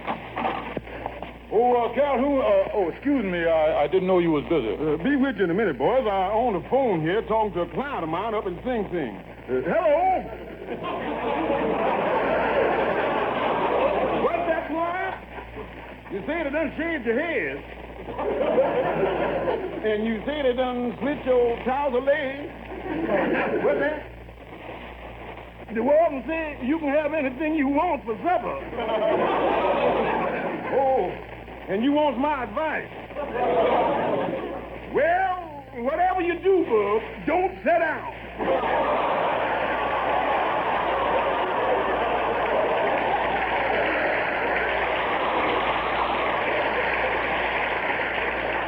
So long, and I do mean goodbye. No, me. And this is my lawyer, Kingfish I for Gosden.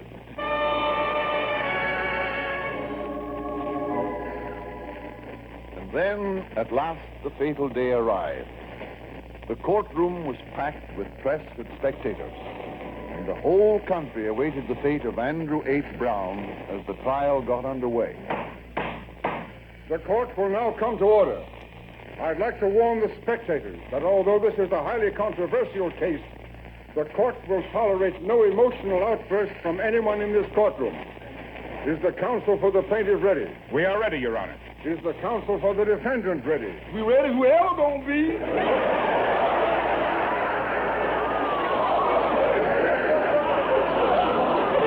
Will the counsel for the plaintiff present his case?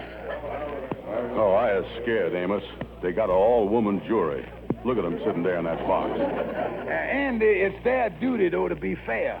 Fair. They're sitting up there like 12 cats in front of a rat hole.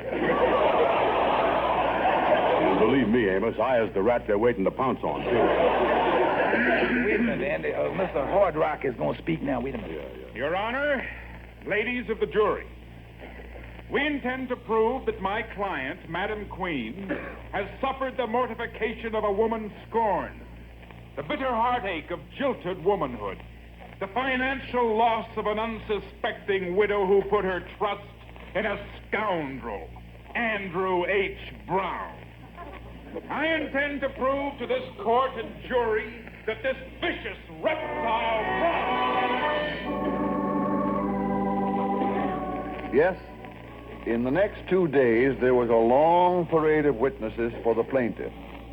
In the heat of the trial, even some of Andy's old friends testified against him, including, of all people, his old buddy, Brother Crawford. Now, Brother Crawford, would you please tell the court just what happened when you introduced the defendant, Andrew H. Brown, for the first time to your 21-year-old niece? Well, he came to call one evening. I introduced him to my niece. My wife and I went into the kitchen to get some coffee for them. And when I returned 3 minutes later, I found him with his arms around her, hugging her. Did he offer any explanation for his conduct? Yes. He said he was teaching her the jiu-jitsu. I see. Well, did you accept that explanation? Well, all I know is if that was the jiu-jitsu, the Japanese certainly have a wonderful time.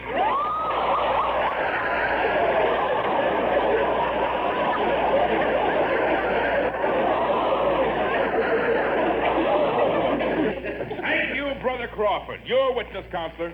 Andy, you think I ought to cross-examine him? Better not, Calhoun. He might tell what happened with the other niece. No questions, Your Honor.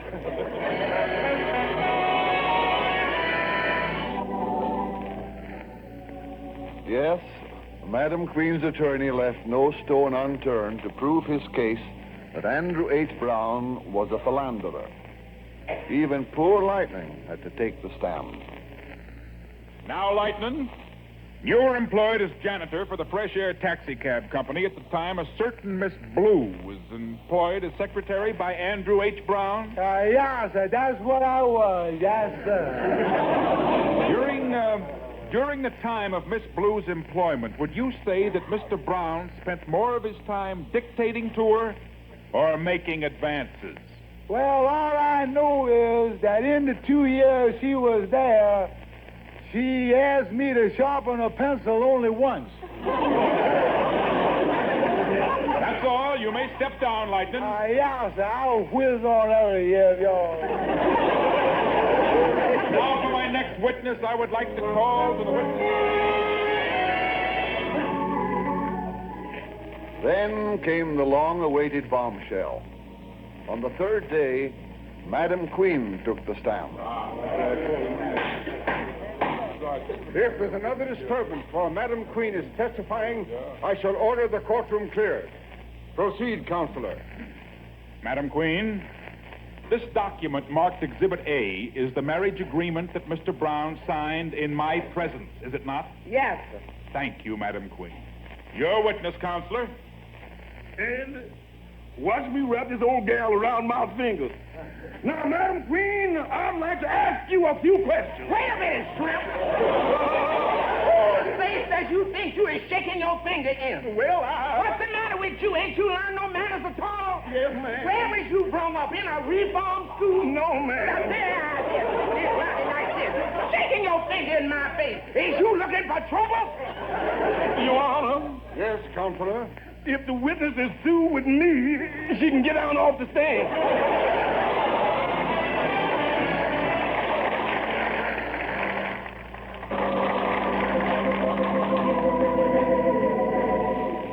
Well, the next day, Madam Queen's attorney rested his case, and Algonquin J. Calhoun took over for the defense. Amos took the stand and did the best he could. And then came the Kingfish. Thank you, Mr. Kingfish Stevens. I think you have given a glowing account of poor Mr. Brown's sterling reputation as far as women is concerned. That'll be all. Yeah, well, let me get down from here. Yeah. Stevens! Sit where you are. Oh, me, I was afraid of this, yeah. Stevens, do you know the meaning of the word perjury? Perjury.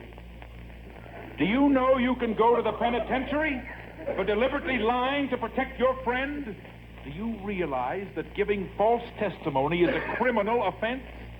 Do you realize that everything you've said here can be used against you? Now, what do you have to say about that? Your Honor? Yes, Mr. Stevens? How does I go about turning state's evidence here?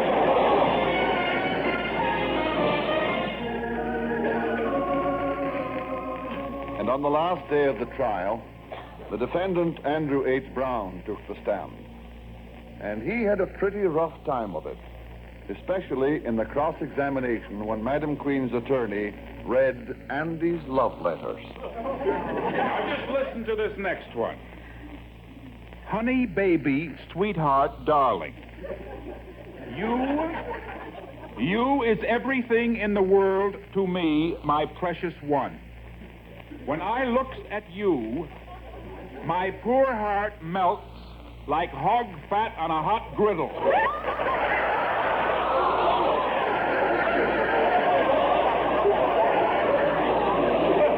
I cannot wait until the day I makes you my child bride, sweet baby doll. Signed, Poopsie.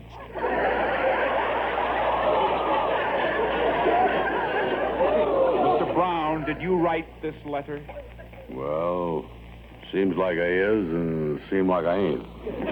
But it seem more like I is than it do like I ain't. I see.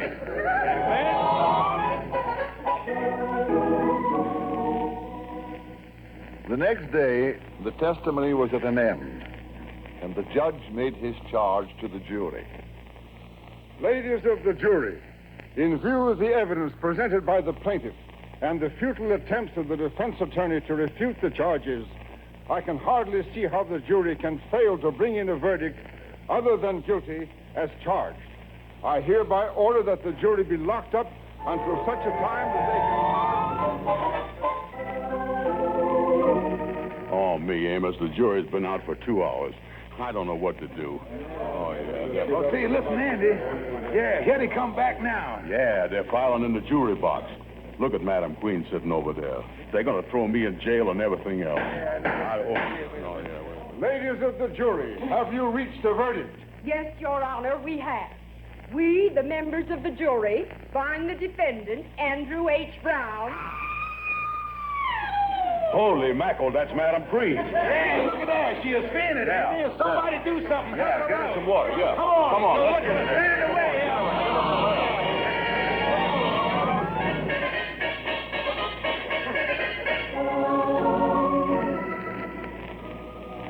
Yes, when Madam Queen screamed and fainted in the courtroom, people everywhere wondered why she had screamed.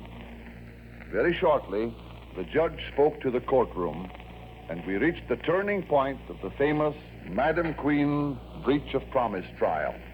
The court has just ascertained why Madam Queen fainted.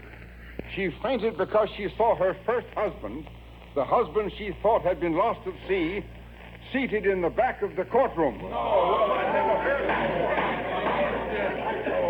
Therefore, in view of the fact that Madam Queen already has a husband, the suit against Andy Brown for breach of promise is invalid. Case dismissed. Oh, wonderful, Andy, congratulations, boy. Yeah. Oh, yeah, thank you, Amos. Thank you, everybody. Thank you. Look, folks, Mr. Brown is exhausted here. Please stand back there. Yeah, come on over here and sit down, Andy. Yeah. Come on over here. Oh, yeah, Amos, I has done in, you know it. But I'm going to tell you one thing. I has done learned my lesson.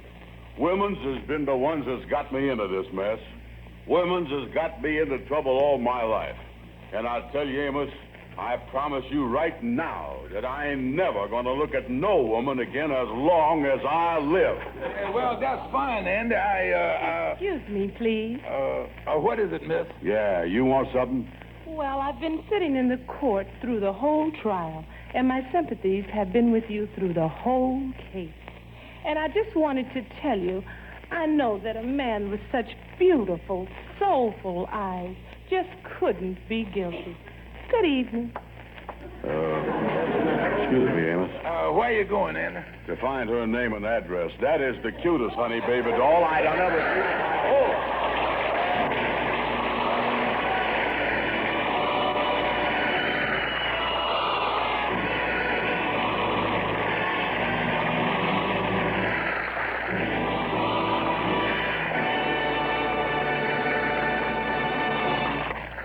Good night. See you next Sunday.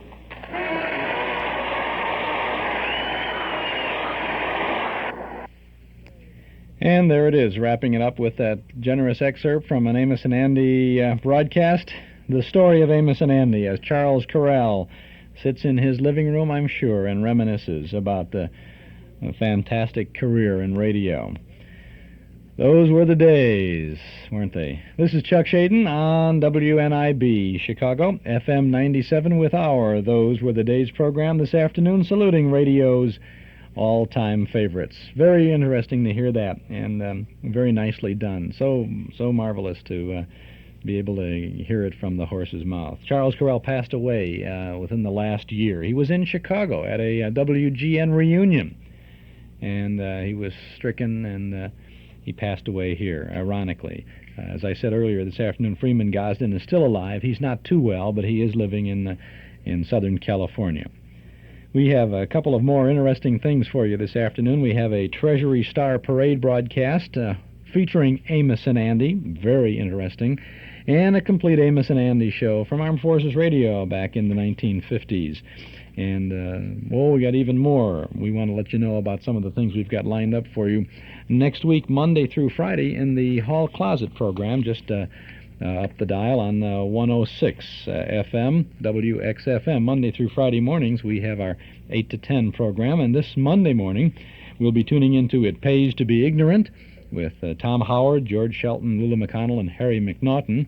We'll have part 6 of our Glenn Miller story, and Easy Aces. Tuesday morning in the Hall Closet, Bob and Ray from 1959, Captain Midnight, 1939 broadcast, plus This Is Your FBI program, and the musical salute to Maurice Chevalier. Wednesday morning in the closet, a Jimmy Durante show from 1948, Bill Stern and the Sports Newsreel with Lucille Ball, 1946, and a One Man's Family program from 1950. Thursday morning, we'll have the Bing Crosby Show with Patty Page and Bob Burns, and the tribute to Vic and Sade, part 2 of that tribute. Friday morning, a Jack Benny program, and I Love a Mystery, and The Adventures of Blondie and Dagwood. That's a typical week in the hall closet, all the excitement and adventure and fun and just lots of good radio entertainment from those good old days, every Monday through Friday morning from 8 until 10 on WXFM. On 106 on your FM dial. And next Saturday afternoon here, happy birthday, Mr. Benny, an afternoon devoted to the talents of Jack Benny. We have a nostalgia newsletter and radio guide. A year's subscription is only $6.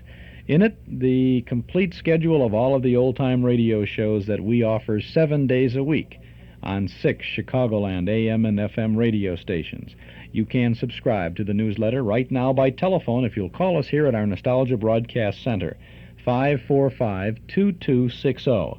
That's 545-2260. We'll take your name and address, and your subscription will begin with the current February issue, which you'll have in just a few short days. It'll be sent to you by first-class mail, and it'll include an invoice for your year's subscription. $6 for 12 issues. Call us now at 545-2260. Jack Benny's on the cover. Inside, reprint articles about Jimmy Durante and Baby Snooks, and original articles about the Crosby, Hope, Lamour road pictures and Charlie Barnett, Places Familiar nostalgia quiz, and news about our Saturday Night Memory Club movies. Subscribe now. Get the February newsletter right away. A year's subscription, only $6. Call us at 545-2260 or send $6 to Nostalgia Newsletter, Box 421, Morton Grove, 60053. But to get things rolling without delay, call us now. We'll be here till 5 o'clock at 545-2260. By the way, we are beginning a kind of a dime store classified ad column in our Nostalgia newsletter with the March issue. And in it, you can advertise to buy or sell or trade or announce anything, whatever. As long as it's a nostalgic nature, that's good material for the Help Wanted classified ad column in the newsletter. Maybe you want to buy a record or sell some records or some books or get some magazines. Maybe you want to start trading tapes of the old shows with someone. Get in touch with anybody who has the same kinds of interests that you have by advertising in the Nostalgia Newsletter Dime Store Classified Ad column. It's a dime store column because every word that you advertise costs a dime. 10 cents a word, no charge for one-letter words. And in order to appear in the newsletter, you must have your ad into us by the 10th of the month, which would be next Tuesday, in order to make the deadline for the March edition of the newsletter. So compose your ad and send it along with your check for payment, 10 cents a word, to Nostalgia Newsletter, Box 421, Morton Grove, 60053. We probably will not be announcing the advertising, the classified ad column on the air much after the first couple of issues, but that's the only way to get the word out to you. So if you want to advertise in the newsletter with a classified ad, then send 10 cents a word and write your ad up and send it to Nostalgia Newsletter by the 10th of the month now to appear in the next issue, the March issue. Send to Box 421, Morton Grove, 60053. And it would help a little bit if you just put classified ad on the front of your envelope, just newsletter ad or something like that, so we can sort it properly. And again, to subscribe to the newsletter, call us now at 545-2260. Got a Treasury Star Parade program coming up in just one moment. You probably haven't had a chance to see the new Betamax video recording system by Sony. Why don't you pay a visit over to Townhouse TV and Appliances for a complete demonstration of this exciting new way to watch television, without obligation, of course. The new Betamax video tape recorder lets you watch one show while you're recording another. And with the Sony automatic timer, you can even record a favorite program or a special while you're away from the set. It's the all-new Betamax video recording system by Sony. Easy to operate. As a matter of fact, if you can operate an audio cassette recorder and an alarm clock, then you won't have any trouble with the Sony Betamax. Now, I don't know whether you're going to go and buy a videotape recorder, but we'd like you to take a look at one. Visit Townhouse TV and Appliances, 7243 Touhy Avenue, just west of Harlem. Folks at Townhouse will be pleased to demonstrate the Sony Betamax video recorder. There's a 10-minute pre-recorded cassette that they can slip into it and show you all the advantages, and the people at Townhouse will just let you there, let you alone and watch it. No pressure, no breathing down your neck or anything. Just want you to take a look at the exciting new way to watch and save television. See it at Townhouse, open Monday, Thursday, and Friday nights till 9, Saturday until 5. Propaganda. I looked in the dictionary this morning to see what the definition of propaganda was. First thought, I said, it's lies. Propaganda is lies. Well, when it's the enemy, then the propaganda is lies, right? When it's our propaganda, it's truths, I guess.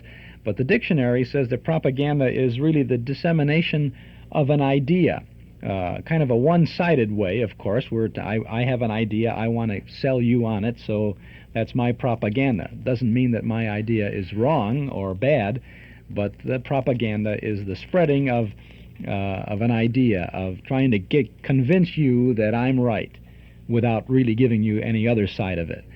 The United States has its propaganda machinery, and it was never so finely tuned up as it was during World War II.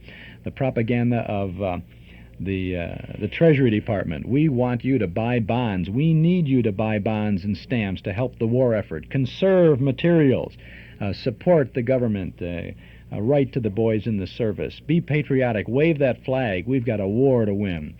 And a living demonstration of the patriotism at home and of the United States propaganda machine is evidenced in the Treasury Star Parade broadcasts from 1942 and 1943. All of the big stars from Hollywood and from radio and from the stage appeared in these weekly 15-minute presentations that they are just so fantastic to hear today. It's amazing. It is really a 15-minute slice of contemporary history. And we have found, when going over some of these Treasury Star Parades, which we usually play in the mornings in our Hall Closet program, this last week we came across an Amos and Andy appearance on the Treasury Star Parade. And what could be more appropriate than to share that with you this afternoon as we salute radio's all-time favorites, the Treasury Star Parade.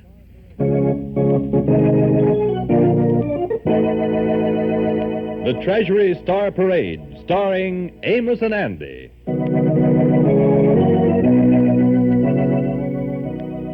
Produced under the personal direction of William A. Beecher, with David Brookman and his chorus, Gaylord Carter at the organ, and a special presentation for the Treasury Department by two of the most beloved characters in American life, Freeman, Gosden, and Charles Correll, as Amos and Andy.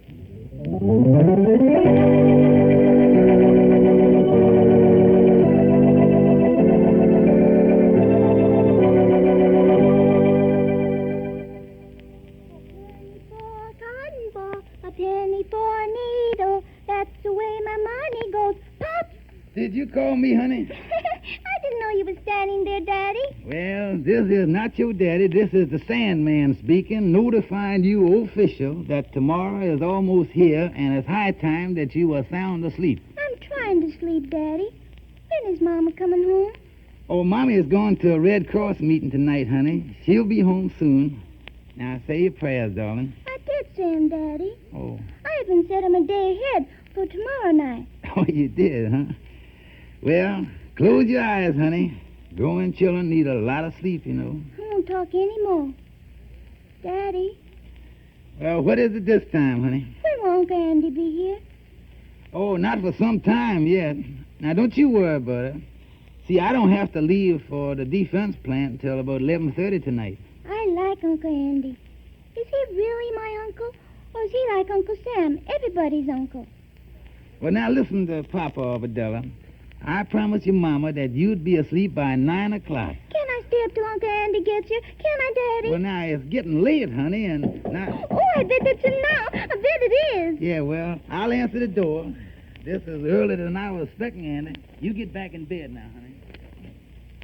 Well, come on in, Andy. How is you there, son? Fine and super fine. Yeah, you was early, ain't you? Yeah, I is early. I figured on stopping by to see my gal, Cecilia, on my way over. Then I remembered that I got this appointment to watch Arbadella, and I didn't trust myself. How you mean, Andy, you didn't trust yourself? Well, you know how that lovey-dove stuff is, Amos. You get so busy holding some gal's hand that you forgets all about the hands on the clock. Yeah, you're right about that. And when you start that mooning and spooning, why, the march of time done slow down to a waltz. Yeah, really, Walter's around slow enough. I know you'd be worried, too, if I was late, because I know that you got to get to work at that defense plant on time. Yeah, 11:30 I'll leave here. So I just say to myself, I say, quote, Andy, Cupid can wait, unquote. Cupid can wait, yeah. Well, sure is nice of you, Andy, to help me out like this tonight. Oh, it's nothing, son, nothing at all. Oh, say, by the way, I met a fella at the hamburger stand tonight that's got a brother flying in the Air Force. Oh, sure enough? Yeah. He done read me a letter that his brother writ from way down in Panama. This right here is the envelope it come in. Oh, he give you the envelope as a souvenir or something, huh? Well, I asked him if I could have it. Yeah. I heard you say one day that your little girl has got a stamp collection, and I figured that maybe she'd like to have it. Oh, wait a minute, Andy. I think Arbadella is still awake.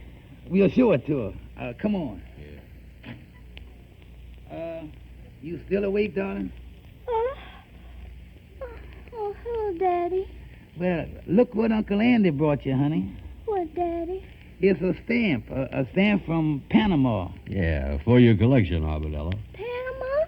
Oh, will you please get my stamp album for me, Daddy? It's in Mama's drawer. Yeah, she got a fine collection, Andy. I already have a few stamps from Panama, but I think this is a new one. Thank you, Uncle Andy. Oh, you is welcome, honey. Mommy says that stamps are good to collect. She says that stamps tell the story of the world. Yeah, they sure does. Well, here's your stamp album, darling. Thank you, Daddy. Now, let's see. Where did I put in the Panama stamps? Well, I'll turn the pages for you. Yeah. Hey, look at there. That's an awful pretty stamp right there. That orange-colored one, look at that. Which one, Uncle Andy? Oh, you can't get those now. It's from Czechoslovakia. And that's not even a country anymore. That's right. Yeah, what is this fancy one here?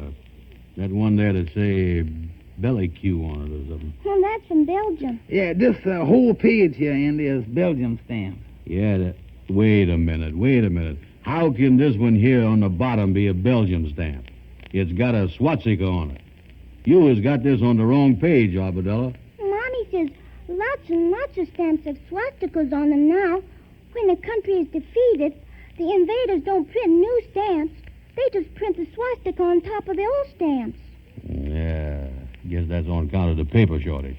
Here's a pretty one right here, Andy. This one is from Holland. Yeah. Well, look at that. It got a windmill on it. And behind the windmill are the dikes. The which? The dikes, Andy. You remember the dikes? It had a lot about them in the newspaper. Oh, yeah, sure. Them is the things that the Dutch opened up and flooded their land so the invasion would be slowed up. Yeah, that's right, yeah. My, look at there. Sure is a lot of country has been gobbled up. Yeah, sure is. Mommy says there's 14 just counting Europe. Hey, Amos, look at this one. What's that? It's a Poczta Polska on it. Poczta Polska. That must be a secret code or something. Mommy told me that one was from Poland. Yeah, that's right. I remember Poland, yeah. But it looks more like American to me, except for the funny words on it. That picture in the middle is Mr. George Washington. Yeah, that's who it is, all right. George Washington. Yeah, who is these other two gentlemen on the sides? And their names are underneath. I can't read them, though. Let me see. This one is P.U. Pulaski, and this one over here is Koskis. Oh, I know about him, man. That's Kosciuszko. He was a famous Polish general who helped out the United States during the Revolution. Amos, is you been reading books or something? No, but I learned about Kosciuszko when I used to drive a taxi cab, Andy. Yeah, well, don't tell me that this here whoever it is, was a passenger of yours. No, but there's a street in Brooklyn named after him. Oh, how you know they didn't name him after the street in Brooklyn? A man told me. One time I asked the man why they gave that street such a long name, and he told me the whole story, and I never forget it. He said that one time Kosciuszko befriended America, and America has always felt a debt of gratitude to Poland. Yeah, and before things is over, America is going to show them what gratitude is. Yeah, certain people in this old world is going to find out that You can build a wall big enough around the country to keep the people from getting out, but you can't keep a wall going up and big enough to keep liberty from getting in. Will our American stamps ever have swastikas on them, Daddy? Well, that all depends, darling. If we win this war, free men everywhere will have their own stamps, their own flags, and their own religion. If we lost the war, would they let me keep on collecting stamps? Well, if enough of us collect the right kind of stamps, darling, the war is not going to be lost. Oh, which kind should I save, Daddy? Well, I wasn't going to say nothing about this, Arbadella, because I wanted to surprise you and Mama. But I got the right kind right here in my pocket. Here it is. Oh, yeah. That's them defense stamps I've been hearing so much about. Yeah, I got 31 of them. That's $7.75 worth. Now, when I can build that up to $18.75, why, we can get a bond. Yeah, I think I'll get me one of them books. Me too, Daddy. I can put my other stamps away until after the war. How long will the war be, Daddy? Well, nobody can tell you that now, darling. But every one of these defense stamps anybody buys will help make the war shorter. Well, now, Andy, if you go out in the living room and turn on the radio, I'll tuck Arbadella in bed. Okay. I'll see if I can get the 10 o'clock news. Good night, Arbadella. Good night, Uncle Andy. Well, honey, sleep tight, my darling. I will, Daddy. Now, when you get up in the morning, be sure and wash good behind your ears like Mama say. And if you want anything, why, just call Uncle Andy. I will. Good night, sweetheart. Good night.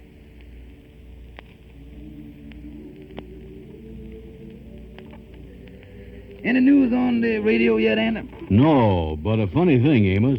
There's a program on here now all about what we was talking about. All them invaded countries and everything. Listen to it, son. They is playing the Greek national anthem now.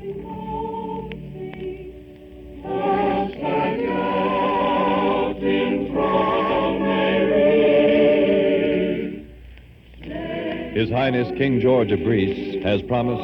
The glory that was Greece is not dead. It only sleeps. The spirit of Grecian freedom will be reborn, and out of the darkness and pestilence, my people shall rise again.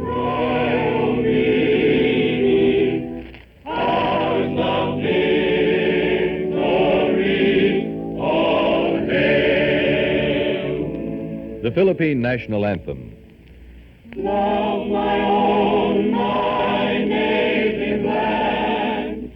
Philippines, my Philippines, to thee I give my heart and hand. Philippines, my Philippines. His Excellency, President Quezon of the Philippines. Today, my country squirms beneath the heel of Japanese aggression. But my people have not lost their courage. We know that the beacon which shall guide us to liberty will spring not from the rays of the rising sun, but from the torch in the statue in the harbor.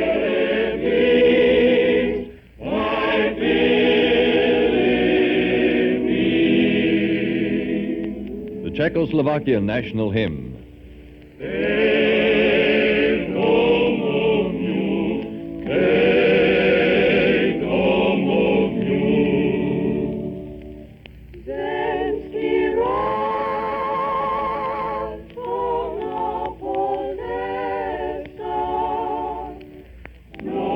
President Banish of the Czechoslovakian Republic.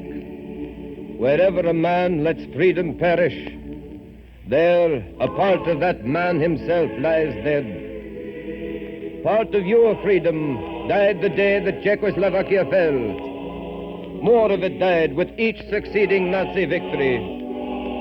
What's left of freedom anywhere can live only if you win this war.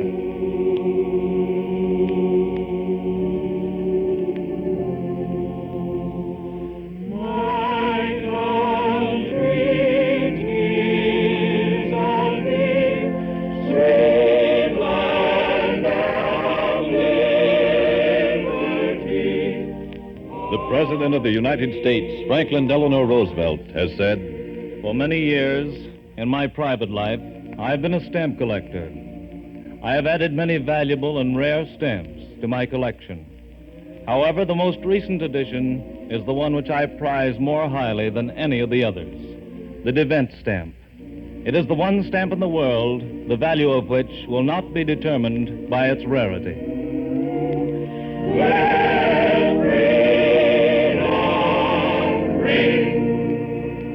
The one stamp in the world, the value of which will not be determined by its rarity.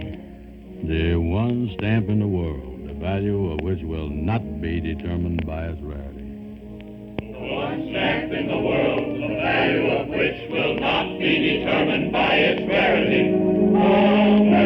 America, America, God shed His grace on thee, and from thy goodwill brotherhood, from sea to shining sea. Yes, sir, and get your share of them, because war savings bonds and stamps are the most valuable items in the world today. They represent your share in liberty, in democracy, in freedom, your share in the four freedoms, freedom of speech and religion, and freedom from want and fear. Have you answered your war bond quota call? If you haven't, do it now. It calls for at least 10% of your total income invested in war savings bonds and stamps, 10% or more of every dollar you earn. Remember, every dollar you invest in war savings bonds, you are investing in the future of your country. It's your country. Keep it yours.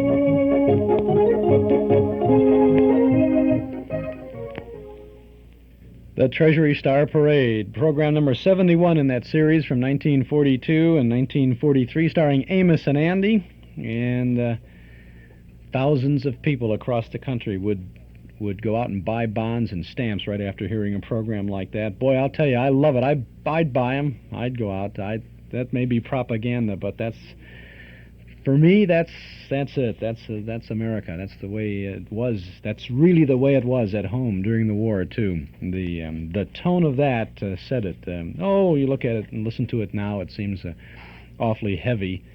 But if you grew up or lived at home during the war years, there was no questioning about it. You did it, man. You went out and bought bonds, and you took your dimes to school and bought your stamps, and participated in the paper drives, and you smashed those tin cans and took them to the disposal sections there on every third block had a collection center for tin cans, and that's the way it was in the 1940s. This is the way it is now. Well, no, this is not the way it is now. This is the way it was, too. Chuck Shaden with our Those Were the Days program every Saturday afternoon from 1 until 5 right here on WNIB FM 97. Saluting radio's all-time favorites, Freeman, Gosden, and Charles Correll, Amos and Andy. We'll have a late 1940s Amos and Andy broadcast for you in just a moment or so. First, here's a brief excerpt from our cassette tape of the month for the month of February, a scene from the 1954 radio adaptation of George Orwell's powerful science fiction novel, 1984. In 1984, the universal slogan posted everywhere with a benign-looking portrait of the dictator is, "Big Brother is watching you." And the eyes of Big Brother and the party are the thought police. The thought police watch you through the telescreens, which are fixed on the walls at your place of work and in your home. And when or how often they have plugged in your wire is something you can never guess. The telescreens combine the functions of the earlier telephone, radio, and television instruments, and they regulate everyone's life. That's just a clip of the U.S. Steel Hour radio version of Orwell's Story of the Future, 1984. It's an hour-long production, and it's available as our cassette tape of the month for February for only $5 from the Hall Closet, Box 421, Morton Grove, 60053. Takes place in 1984, excuse me, at a time when the world is divided into three large and powerful dictatorships. And Big Brother knows all. Richard Widmark stars in our February Cassette Tape of the Month presentation, and you can have this exciting story of the future for only $5 from the Hall Closet, Box 421, Morton Grove, 60053, or get your tape at any office of Northwest Federal Savings in Chicago, Des Plaines, Norridge, Arlington Heights. George Orwell's powerful novel 1984 on radio from 1954. Our cassette tape for February, $5 from the Hall Closet, Box 421, Morton Grove, 60053. We will also include a list of previous cassettes of the month that are still available, and if you'd like to have that list without sending for the February tape, just send a self-addressed stamped envelope to the Hall Closet, Box 421, Morton Grove, 60053. Now, a quick reminder about our Memory Club tonight over in the community room at Northwest Federal Savings. The movie is The Front Page from 1930, starring Pat O'Brien and Adolphe Menjou. A good movie about newspaper business, and exciting, fast-talking reporter Pat O'Brien shields an escaped murderer from his scheming editor, Adolphe Menjou. Good stuff there. Doors open at 7:30. Movie begins at 8 o'clock in the community room at Northwest Federal Savings, 4901 Irving Park Road. Doors open at 7:30. As I said, dues are $1 a meeting, payable at the door. We'll see you tonight. Hope you can come over and see that good film. We'll be there to see it with you, too. Okay, lots of fun ahead of us now as we tune into Amos and Andy.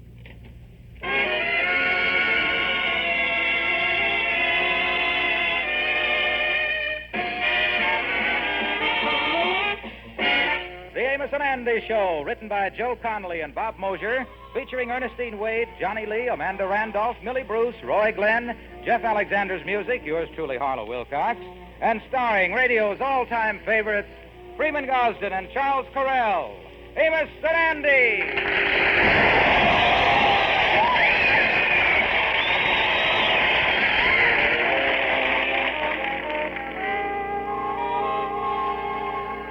Well, Sapphire's mother has gone to Chicago for a visit.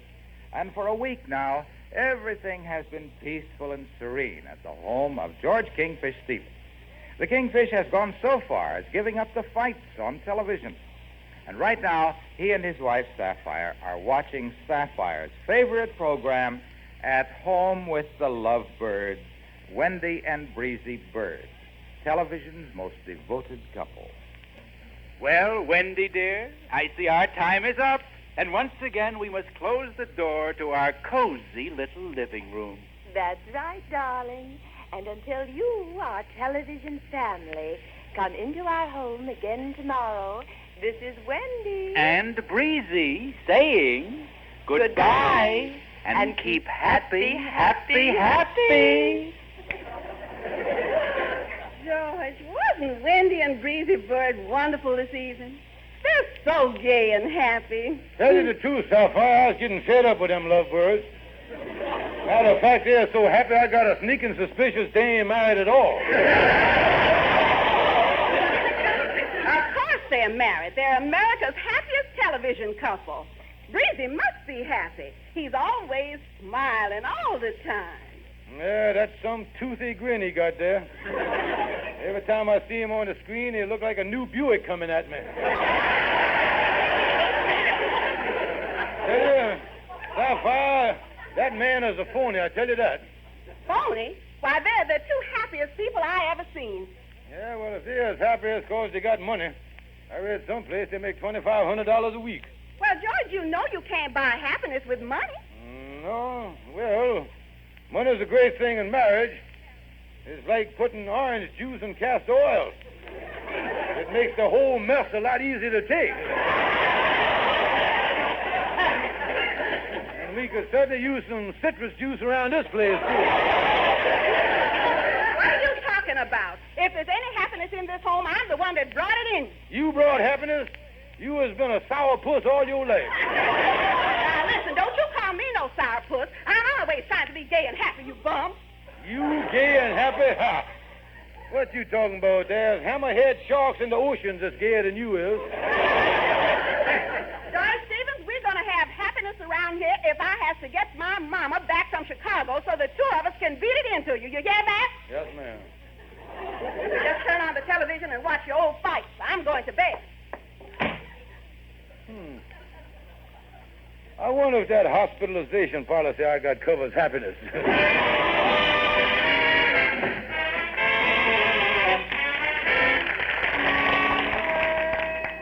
Yeah, Brother Andy, I thought things were going to be quiet after Sapphire's mama left, but now Sapphire's starting to climb all over me. Oh, yeah. You was worse off than that feller Daniel Boone they throwed in the lion's den.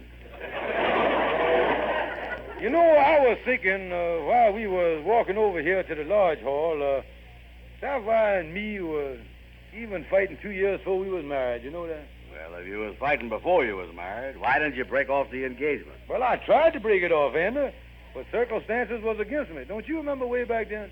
Oh, yeah, sure, that's right. Oh, yeah, that night back in Georgia, you was going to bust up the engagement. Mm-hmm. Yeah. I rode you over to Sapphire's house in my ice wagon. I remember we was clapping along and the horse got... Say, Cake Eater, this is a nice ice wagon you got, yeah? Yeah, of course, before it was an ice wagon, it used to be a hearse, you know. Horse, huh? Oh, yeah. There ain't never been nothing in the back of this thing that wasn't cold. Yeah. Here's Sapphire's house right here, Andy. Yeah, whoa, horse, whoa, whoa. You really gonna bust up with Sapphire, huh? Yeah, I'm gonna bust engagement. Well, I didn't want to say nothing before, but I don't blame you. When it comes to flappers, that Sapphire is about the flappiest flapper in town. Well, good luck to you, Georgie. Oh, thanks. 23 skidoo and all that stuff. Well, I'm just a vagabond lover. Well, I hope she won't take this too hard, busting up the engagement here. Well, snap my God if it ain't Banjo Eyes. Come on in. Hello, Sapphire. No, I'd rather talk to you here on the porch. Oh, well, George, I'm so glad you got here tonight. You know, I wrote my family I was going steady with you, and they all come to town today to meet you. Oh, they did, huh? Yes, my two brothers is upstairs. They're pressing their mourning coats. And my cousin Ozelia arrived last night. She's the one that can play the wedding march on the organ. And my Uncle Hector, the one that's the minister, he's arriving any minute. Yeah. And Mama and Papa is down decorating the church. Now, what was it you wanted to tell me, Georgie? Well, What's the matter, George? Nothing. Just one more thing, Sapphire. Who is that fella with the gun lurking in the bushes there? Oh, that's my cousin, Big Ben. He's with the sheriff's office. Yeah, the sheriff, yeah. Honey, I know this will come as a surprise to you, but will you marry me? Oh, George, you've made me the happiest woman in all the world. Oh, yeah, that was something. Yeah, that was 25 years ago, huh, Kingfish? I guess you ain't exactly had a happy married life, is you? Well, I tell you, Andy, on our honeymoon, Sapphire done hit me on the head with a vase. I was unconscious for 3 days, and I hate to say this, but Andy, them was the happiest 3 days of my married life. Yeah. I know. You really had a rough time of it, all right. Yeah, Andy, I will tell you something. This television program called At Home with the Lovebirds, you know that program Sapphire been watching? Yeah, I know. That thing has done started me thinking. What you mean? Well, she admires that breezy bird fella so much, you know, that I'm going to pattern myself after him and see if I can get some happiness in our lives. Yeah. As from now on, I'm going to be a happy little lovebird of happiness. Yeah, well, that's quite a switch, all right. For the past 20 years, you've been a miserable old bald-headed eagle. Yeah.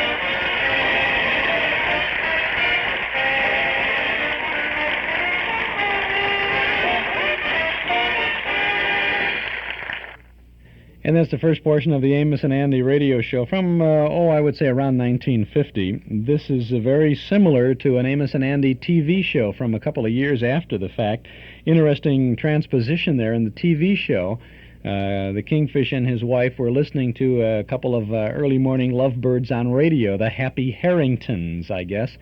And then this, of course, is where they're interested in the lovebirds on television. We happen to have that Amos and Andy TV show at one of our nostalgia nights at Northwest Federal Savings a few weeks ago, so it's vividly in our imagination, or in our memory at any rate. Chuck Shaden here on WNIB Chicago, FM 97 with our Those Were the Days program. Remember Henry Ford's Model T? Remember cranking up the motor to start the car? And remember the Model A with the self-starter? Do you recall World War II gas rationing and the little A and B stickers used to display on the windshield? Great memories, huh? Well, Ralph Hirschberg of Nelson Hirschberg Ford has fond memories, too. Memories that roll back some 45 years to 1931, when he and Norm Nelson first started selling Fords on Irving Park Road. Today, Ralph and Jurgen and all the folks at Nelson Hirschberg Ford remember one other thing, that during all those years, the Ford owner who comes again to get his new Ford from Nelson Hirschberg is the Ford owner who's been treated with old-fashioned respect and courtesy, not only when he buys that new Ford, but while he owns it, too. Thousands of Ford owners come back again and again to do business with Nelson Hirschberg, one of Chicagoland's oldest, most respected Ford dealers. Find out for yourself. Get your new Ford from an old-fashioned dealer. Visit Nelson Hirschberg Ford, 5133 Irving Park Road, 5 blocks west of Cicero at Laramie.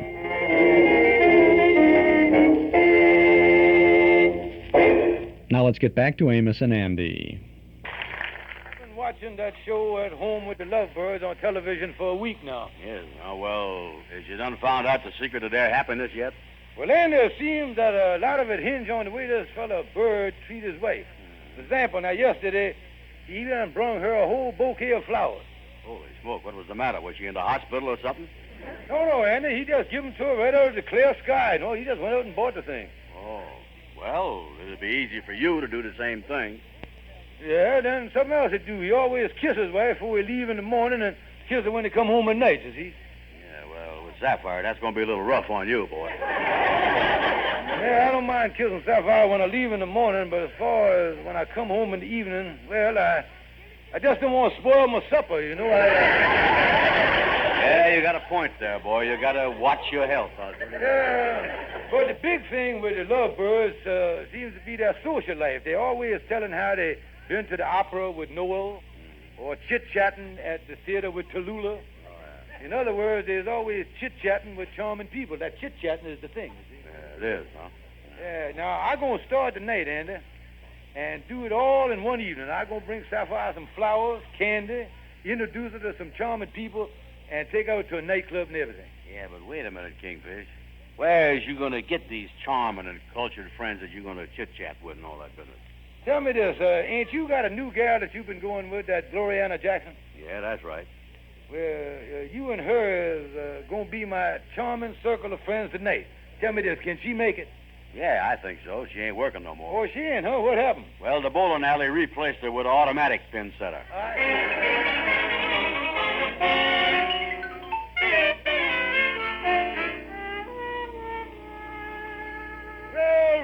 Well, Sapphire, darling, it's my happy little wife all set for the evening. Well, I'm dressed, if that's what you mean. But, honey, ain't you going to wear the beautiful flowers I brung you? You got your nerve bringing flowers in this house. You done brought back my hay fever. Oh, yeah. I forgot about that. You is allergic to flowers, ain't you? Yeah, you'll be sneezing all evening, won't you, darling? Yes, I will, thanks to you. Yeah, well, at least, sweetheart, I know you're enjoying the big box of candy I brung you. That was expensive stuff, you know. I'll say it was expensive. I bit into one of the caramels and snapped my pivot tooth. Snapped your pivot tooth, huh? Yeah. You mean the thing doesn't come out on you? No, but it's very loose, and I don't know how long it's going to hold. Yeah, well, when we get to the nightclub, I better sit opposite you at the table. If you start sneezing from the hay fever, that pivot tooth's going to shoot out there like a bullet, you see. And I'm going to play center field on it with a napkin there, you see. This certainly looks like it's going to be a great evening. Well, now, look, honey, let's not start getting into no fights. We're going to start cultivating some nice couples. We're going to chit-chat and everything going to be gay and jolly. Well, George, I don't feel gay and jolly. Some friends we're going out with. Andy Brown and that gal of his, Gloriana. Well, now, come on, honey. Be happy. Be happy. Won't you? Say, by the way, sweetheart, as I told you how charming you looked in your new evening dress, you look stunning. You look ravishing. Tonight, you was a vision of loveliness. George, have you been at that cooking sherry again? Oh, no, honey, I tell you the truth. The dress make you look great. Well, if I do say so myself, if there's one thing I can do, it's wear clothes. Mm-hmm. Yeah, well, that must be our charming friends now. Ha, ha, ha, ha. Well, come in, charming friends. It's charming to see you. Yeah, charming to see you, Kingfish, and charming to see you, too, Sapphire. Charm. Hey, you see there, Sapphire? The whole mess is all charmed up on us here already. Hello, Andy. Sapphire, I believe you has had the pleasure of meeting up with Gloriana Jackson here. How do you do, Miss Jackson? Hello, Mrs. Stevens. Well, glad you got here. Can I take your wrap, Gloriana? Oh, thank you, Mr. Stevens, honey. Here. Say, Gloriana, you better put your wrap back on. You done lost the top of your dress. Oh, Andy, this is one of them new off-the-shoulder model that they're wearing now. Yeah, mighty pretty, all right. Sapphire can't wear them things on account of her protruding collarbone there. She sprung it last year while she was lifting the wash tub, you see. Just trying to make conversation here. Oh, Mrs. Stevens, I don't like to hurry you, but don't you think you ought to get dressed? Dressed? Well, yes. Well, after all, you don't want to go to a nightclub in that old house coat. Huh! I've never been so insulted in my whole life. It so happens I is dressed, and if you want my opinion, I think I look about 4 times as attractive as you do. Well, I guess this is a good time as any to start chit-chatting here.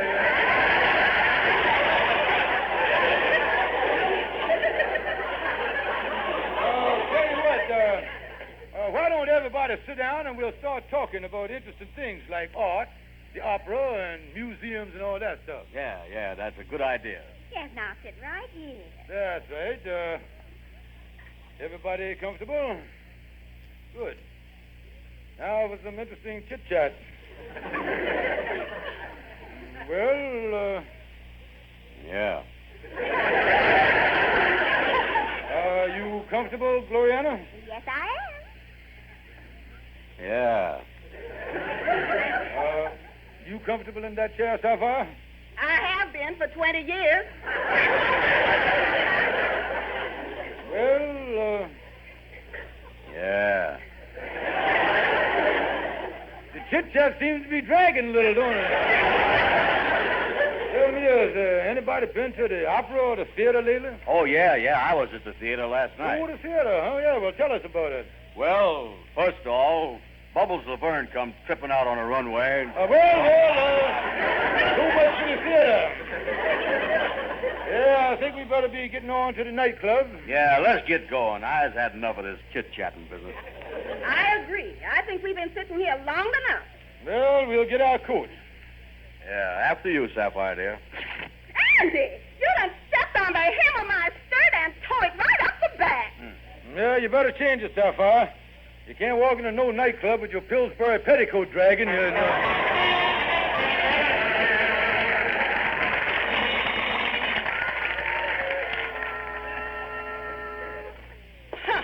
I'm certainly glad to get back home.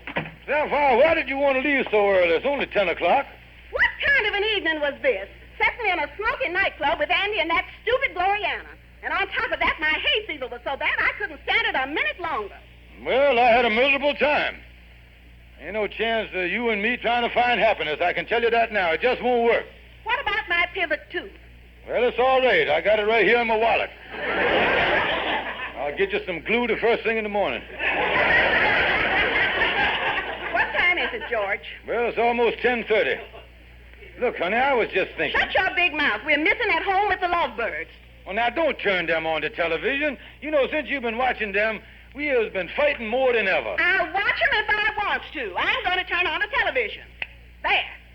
Well, that settles it. I was packing my things and I was getting out here the first thing in the morning. George, I want to tell you something. Well, you keep your big mouth shut. And this is Breezy Bird saying good night and stay happy happy, happy. And you shut up, too, you big boy.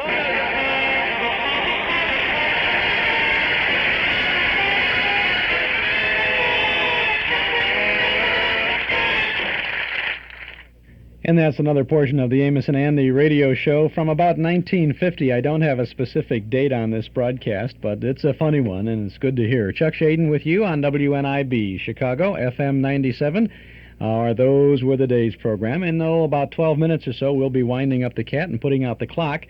And in case you want to subscribe yet to the Nostalgia newsletter and haven't been able to get through or hadn't thought about it until just now, 545-2260 is the number to call, and we'll be here to take your newsletter subscription. A year's subscription, $6 at 545-2260.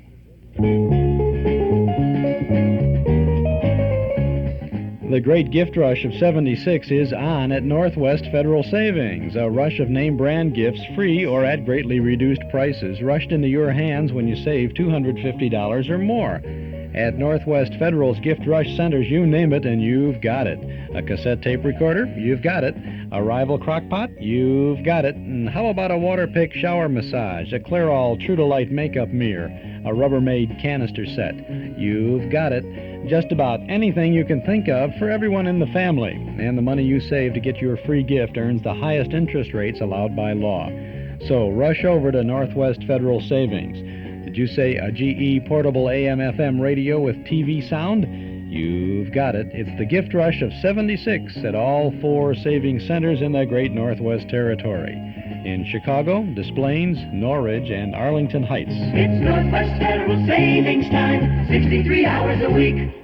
Now, let's return to the craziest show, Amos and Andy. Well, this is the craziest thing I done ever heard of. You watching those people on television, gets you unhappy. Yeah, that thing done ricocheted back on you, Kingfish. Well, Kingfish, I hopes that you and Sapphire can work out something. 25 years of fighting is too much. Yeah, why don't you cut out the fighting? Well, I'd cut it out if I could only find some way. I'm half out of my mind. Well, let me know how you makes out. I got to get on home. Yeah, well, so long, Amos. Well, look who's here, boys. Here's Algonquin J. Calhoun. Hiya, boys. Hiya, Amos. Yeah, see you later, fella. So long, Amos. Yeah, well, what you doing over here, Calhoun? I just come from seeing my cousin Murgatroyd. Murgatroyd, the bebop hipster? Yeah. Yeah, what's new with him? Well, it seemed that old Murgatroyd didn't know it, but he done left the gas jet open on his stove all night. He went into his kitchen this morning and took out a cigarette, lit it, and took one puff, and the whole kitchen blowed up. Holy mackerel, that was something. Yeah. When I got there, they was putting poor Murgatroyd into ambulance. He still had the cigarette in his hand, though. I say to him, Murgatroyd, do you know that you come within an inch of blowing yourself to bits? And he said, yeah, man.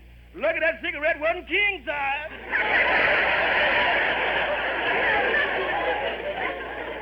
Well, Calhoun, I got a problem, boy. I'll tell you, I done walked out on my way because we just couldn't get along. Oh, that ain't nothing new. What's the problem this time? Well, him and Sapphire's been fighting over television. Yeah. They've been watching that television program At Home with the Lovebirds. Yeah, I've seen that program. They sure is a happy couple, ain't they? Yeah, I've been trying to pattern myself after this fella Breezy Bird, and I don't know all the things he does with his wife, but me and Sapphire still fighting. Yeah, you know something, Kingfish? Them lovebirds must have some secret of happiness that you can't get a grip on. Well, if that's all you want, the thing is simple, you know. Why don't you go down to the television station and ask them lovebirds what their secret of happiness is? Say, I never thunk of that. That's right. They's always talking about wanting to help their great television family. Yeah. I'm going to take Sapphire down to the television station tonight and talk to them people. Yeah. Well, Calhoun, I guess everybody is trying to find a secret of being happily married. Yeah, I guess they is. Now, you take my mother. Before she was married, she was going with 2 different fellas. One of them was a millionaire, but he was real homeless. The other one didn't have a cent, but he was the handsomest man she done ever seen. But my mother was looking for real happiness. She wanted a man who could combine the features of both of them. Mm-hmm. Did she ever find him, Calhoun? Did she? My father was the poorest and the ugliest man that ever lived.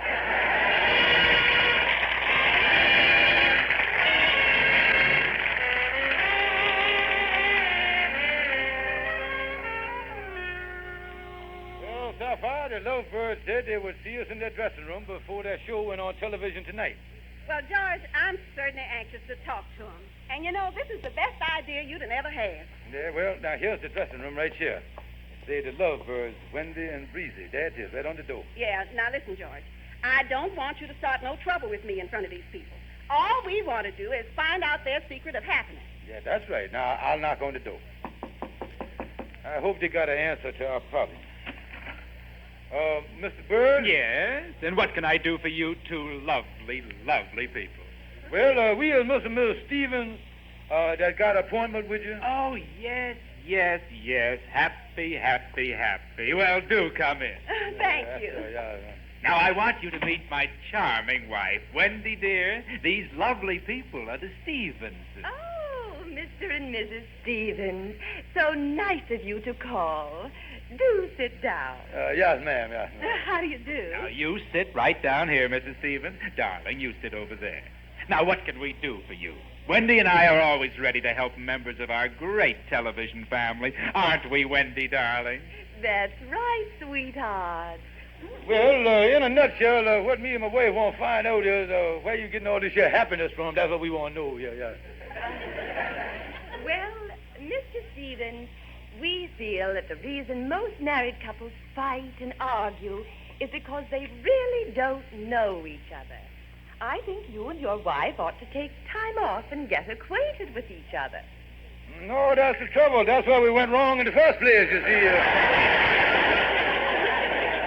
Couldn't you just tell us something that would make us as happy as you two? Well, now, maybe we could. You see, Mrs. Stevens, a year ago when I got the idea for this television program and took it and sold it to the network. Oh, Breezy, dear. Yes, Wendy, darling. You said you got the idea. If you remember, darling, the idea for the program was mine. Yes, that's right, sweetheart, that's right. What I meant to say was when I took the program and sold it to the network. Angel, both of us took the program to the network. Ain't they a sweet couple? But, honey, if you recall, I was the one who did the talking. But, Lamb, I was the one who told you what to say. Precious, I don't like to disagree with you. But the truth of the matter is it was my idea from the start. Your idea? Oh, you never had an idea in your life. Now, don't you laugh at me, Mrs. Big Mouth. Don't you call me Big Mouth, you smirking oaf. Oaf, am I? I've a good mind to You lay a finger on me and I'll flatten that pinhead of yours. Oh, would you two mind stopping fighting here and tell us what makes you so happy? Would you say? You keep out of this. Now, who was calling who a pinhead? I'll wring that scrawny neck of yours. I'm not taking that from you. Oh, Sapphire, let's get out of here before we get caught in the middle of all this happiness. Now, just wait a minute now. Wait 1 minute. Wendy, put down that lamp. I'll put it down where it'll do the most good.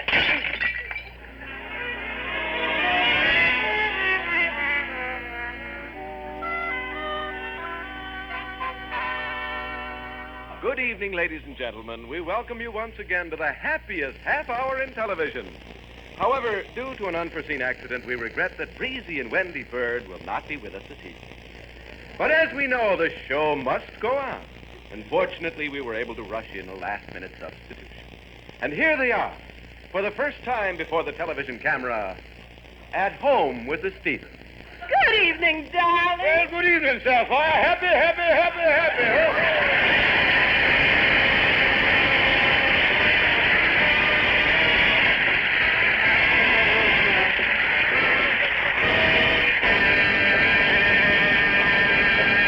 Amos and Andy will be back again next week. Till then, this is Harlow Wilcox saying good night for the United States Armed Forces Radio Service.